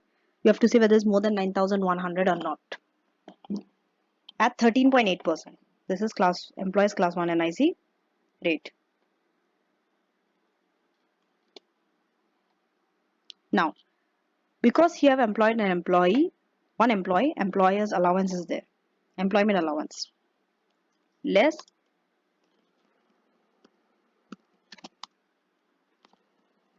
employment allowance of 5,000 is there. How much? 5,000. So if you deduct this 5,000 from this is a lower figure. You will be left with 0, no NIC.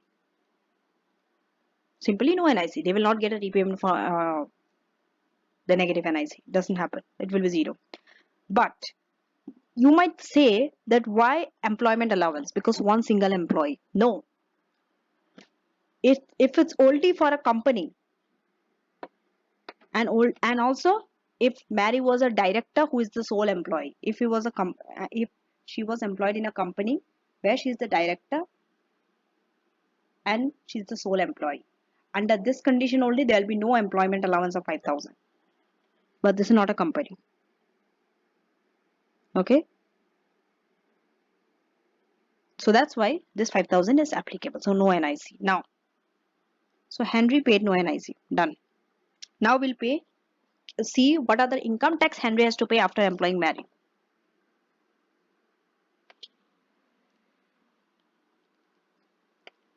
See, Henry is having a profit of 80,000.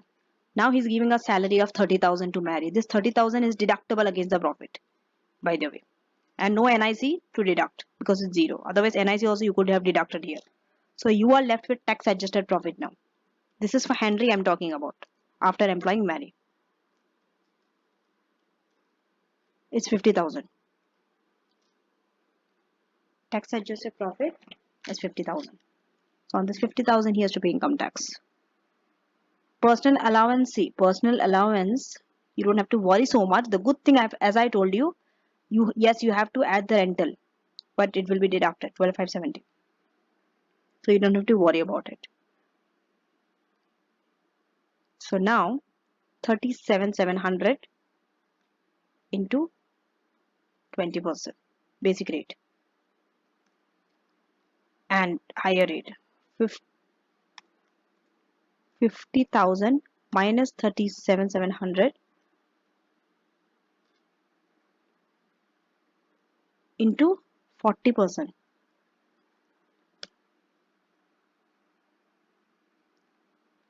Add both together total income tax. This is for Henry. Still we are Henry. We didn't go to the Mary paying income tax. Okay.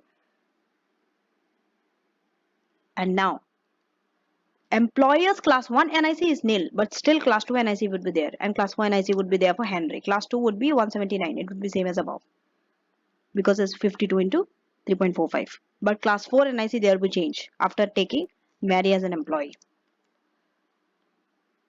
Now it's 50,000 tax adjusted profit for Henry after taking Mary. So now 50,000 minus what is the lower limit 12,570 into 9%. So now add class 4, class 2 and income tax.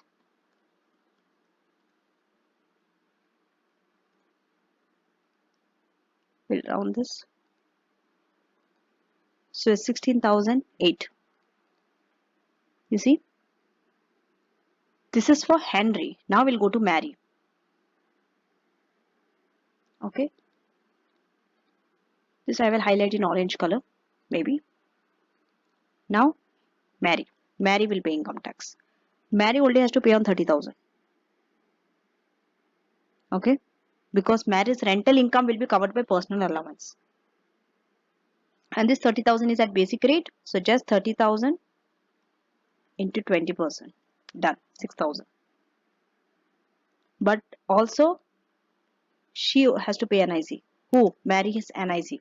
But Mary only has to pay class 1 employees class 1 NIC. She's just an employee. She does not have to pay class 2 and class 4 and class employee and class 1 and nothing. So it's 30,000.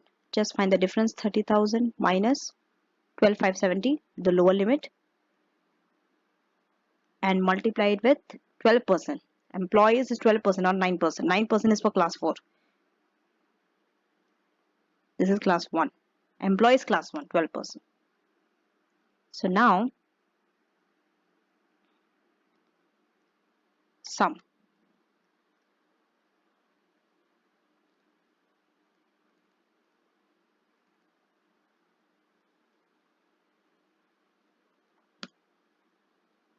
This will round to this. And now, so this is the NIC, income tax.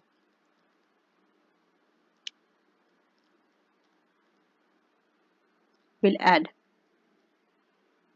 this plus this. Done.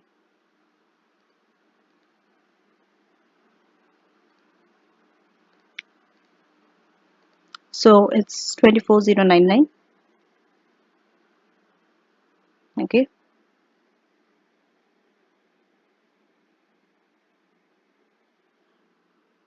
Now,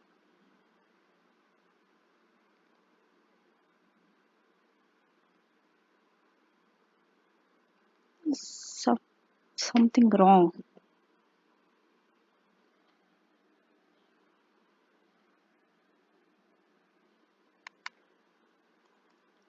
16,008.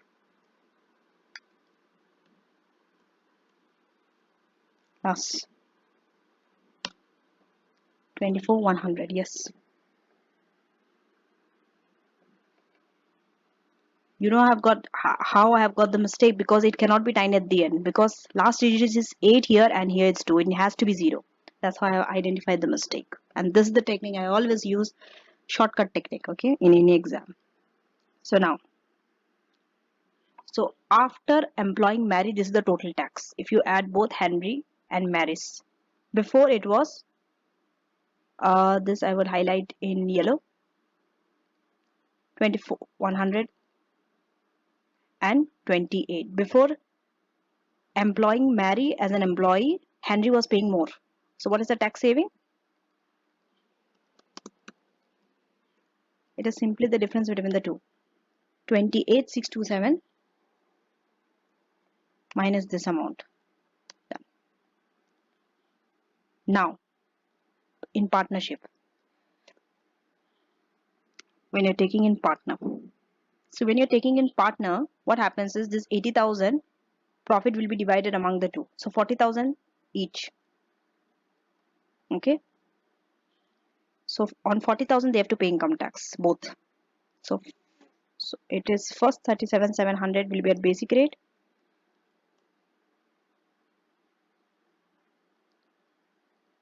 And the balance 2,300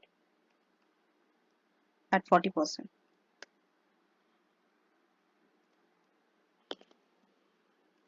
Use the sum, get 2 and multiply this with 2 because there are 2 people. They'll be paying the same tax. So this is their income tax. IT. Now we have to calculate NIC. Calculate NIC for one person and just multiply it by 2. Okay, easiest way to do. Don't do 2 times. Class 2. Class 2 is 179, right? We have just got. Sorry, class 2. I'm sorry. Class 2 NIC. So just do 3.45 into 52 weeks into 2. Done.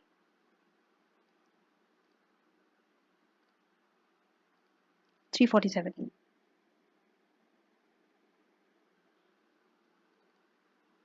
This is 3.45. I made a mistake. 359. Okay. Next.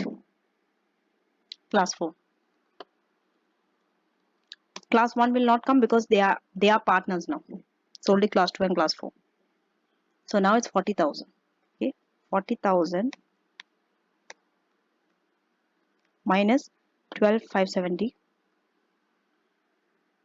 at 9%. This is class 4 NIC. Don't forget, whenever you're dealing with different classes, always remember the percentages. Percentage also changes. 9%. And this would be multiplied by 2 because 2 people, Henry and Mary. Don't forget. 4937. So now we'll add income tax class 2, class 1 NIC.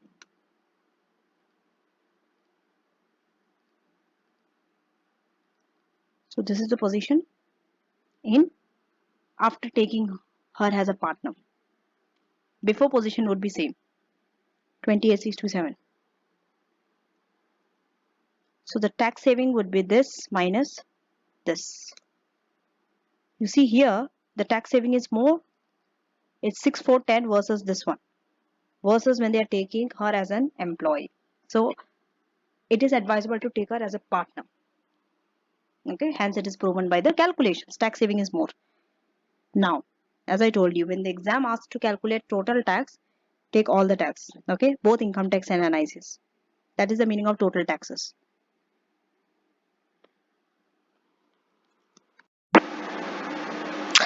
So let's come to another small subtopic for this lecture, that is VAT. VAT is again a very important area that we are going to cover in the ATX syllabus. VAT itself is a lecture, okay, itself is a big chapter. So we will be having few lectures on VAT after we finish all the different types of taxes. That is CGT, inheritance, corporation. Now, For unincorporated businesses, also VAT is very important. So when you are a new or an ongoing unincorporated business, the key issues regarding VAT are: if you are surpassing the threshold, you have to register for VAT, and you can claim the input tax for some pre-registration before registration for VAT, whatever the expenses you have incurred. You can recover those VAT after registering for VAT. There are certain limit. Then special accounting schemes are there for unincorporated businesses. Then self-assessment. This is also an important area in your exam where you have to advise your client regarding their duties under self-assessment. Particularly, they have a duty to notify of their chargeability. Then they have to make the payment of tax. They have to submit tax returns on time and correct return, and they have to keep the record for a certain number of years. Then that's it for this lecture. I know this is a big lecture. It's almost going to be 6 hours. Okay, it's a 6 hour lecture. I think this is one of the record breaking lecture of me. Okay, I've broke my own record. Uh, Anyways, but all the important areas needs to be covered in this topic. So starting with new and ongoing unincorporated businesses. Okay, this is like an overview of what we have covered till now. First, business income tax and other issues. So in the other issues, we have covered NICs, class 2, class 4. Class 2 is weekly 3.45 per week, that is 52. So it stays 179 for any person, anyone. And class 4, it is based on tax adjusted trading profit, and it is a percentage based, okay, from 12,570 to 5,270. It is 9%. And beyond that, beyond 5,270, it is 2% thereafter. Please be careful with the percentages because class 1 NIC has a different percentage that has 2 and 12%. Here it's 9 and 2%. Don't confuse. And only self-employed people will pay this. Employees will not pay class 2 and class 4. The way it is done is different. And if there are more than one employee, more than one sole trader, multiply it with the number of employees. Next, VAT, registration, pre-registration import, and special schemes. And then self-assessment, notifying of chargeability, keeping the records, paying the tax on time. Next, so business income tax, we started this lecture with the badges of trade to understand whether trade is being carried on or not. If it's a trade, it will go in income tax. If it's not a trade, if it's a capital asset that you are selling, it will go under CGT, capital gain tax. So the 9 badges of trade, don't forget. It is subject, frequency of trade, then motive, finance, how it is financed, okay, and many more. Then income tax versus CGT. Next, how do you adjust the profit? So this is not about income. The moment you are in unincorporated businesses, the term changes from income to profit. You have to adjust the profit. Add back disallowable expense. Depreciation is one such example. Then trading income that has not been there before, add back, deduct non-trading income, deduct trading expense that was not charged in accounts, and capital allowance. And all the pro forma for capital allowance has been given to you. 3 categories. Those type of assets which are not eligible for AIA or FYA, those that are eligible for AIA, those that are eligible for FYA. And if it's less or more than 12 months, you have to time a portion. Only AIA and WDA. FYA, you can't time a portion. Okay. Then pro forma, you have to learn it. But you will not be asked the full capital allowance calculation. That big table will not come, don't worry. And then how do you plan? Whether to claim capital allowance or not. Whether to accelerate by electing for short life asset or not. Okay, so we have studied so many things: short life asset, small pool WDA, where balance is less than 1,000, balancing allowance, balancing charge on disposal, all those things. Okay, then main pool, special rate pool, private use. Make sure that you know all this area. So when you're studying this lecture, when you're studying this chapter itself, if you are not able to grasp the whole thing, don't worry, study one by one. Break this into small pieces. For example, one day just study capital allowance. Next day just study the adjustment of profit. Third day just study the how do you adjust the losses, like that. The other day just cash basis. So now there is an option for small. business where turnover is less than 150. That is cash basis.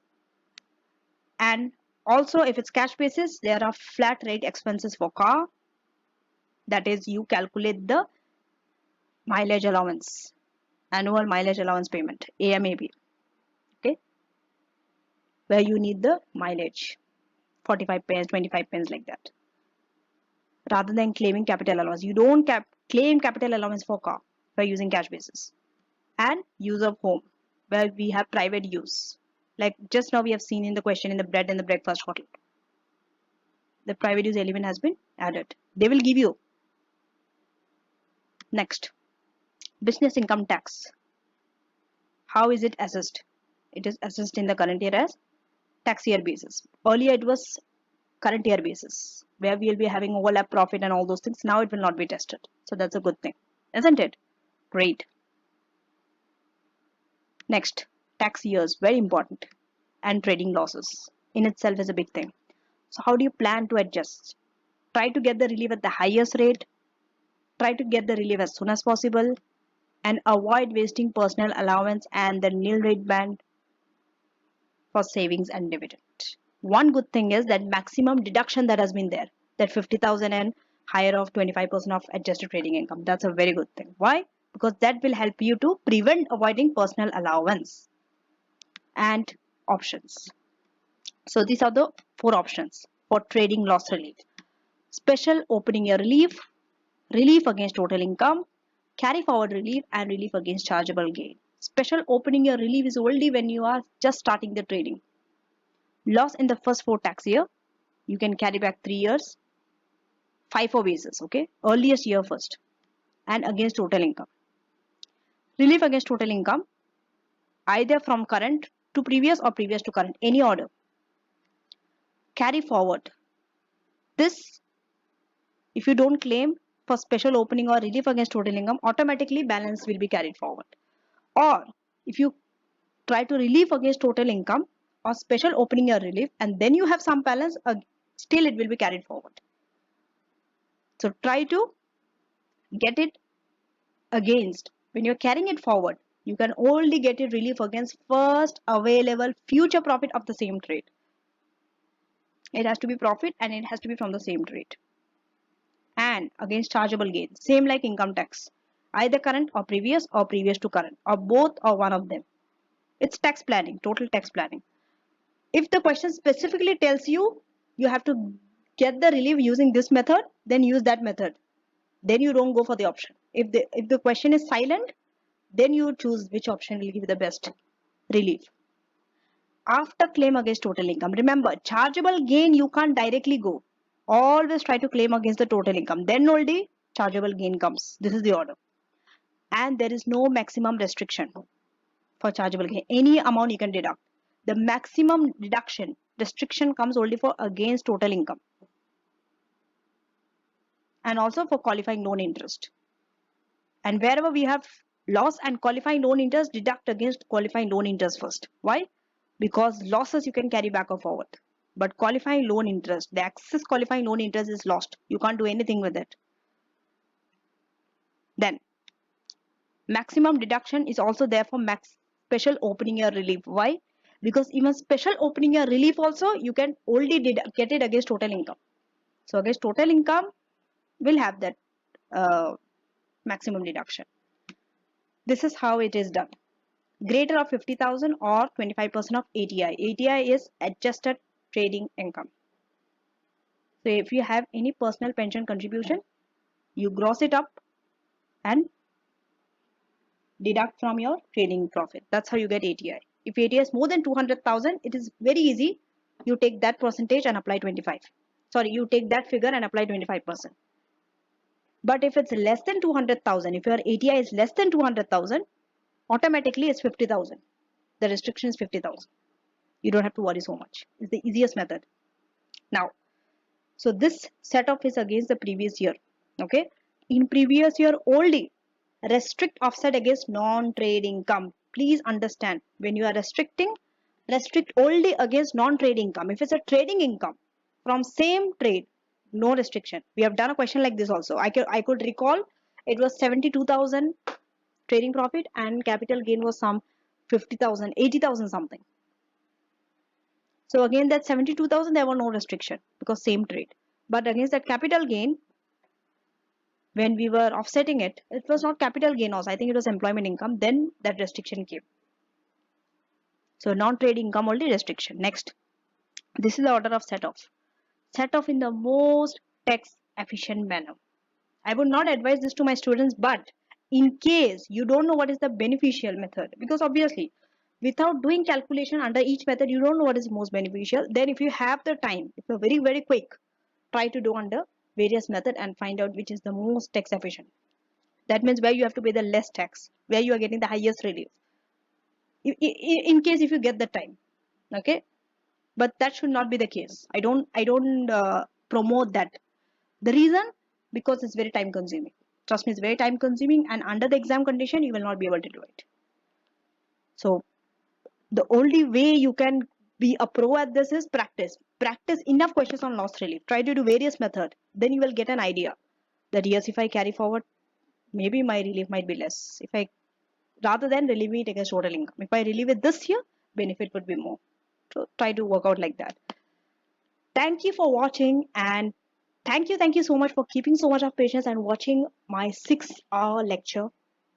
That's like a record breaking itself. Okay, a huge applaud. I want to a clap, big clap for you for bearing patience and watching this video till the end. But it's very important. Okay, and one last piece of advice, do not forget to subscribe to my channel. If you haven't subscribed and you're watching my video for the first time, please don't forget to watch my lecture 1 and lecture 2. It's there under my ATX playlist. And do share my channel with your friends who are about to write the exam in the September, because this syllabus, this is from June to March 2025. It's very relevant for you and your friends. Do share this content with your friend and let me know in the comments how, like, how was the lecture and what are the shortcomings. What do you want to watch in ATX, specifically in ATX? What else do you want me to include? Thank you, and see you in the next lecture. My next lecture will be the continuation of this lecture, that is when you're seizing an unincorporated business. So there also we'll be having loss relief, that is for the, that is terminal loss relief. There also we'll be having NIC, not NIC, VAT issues, so things like that. So similar to this, but this is like a must. It's a fundamental. You have to watch this video, otherwise you will not understand my next lecture. That's lecture number 4. And do join, click the join button and join my channel. Become a member of my channel so that you can watch all my videos. Thank you and take care.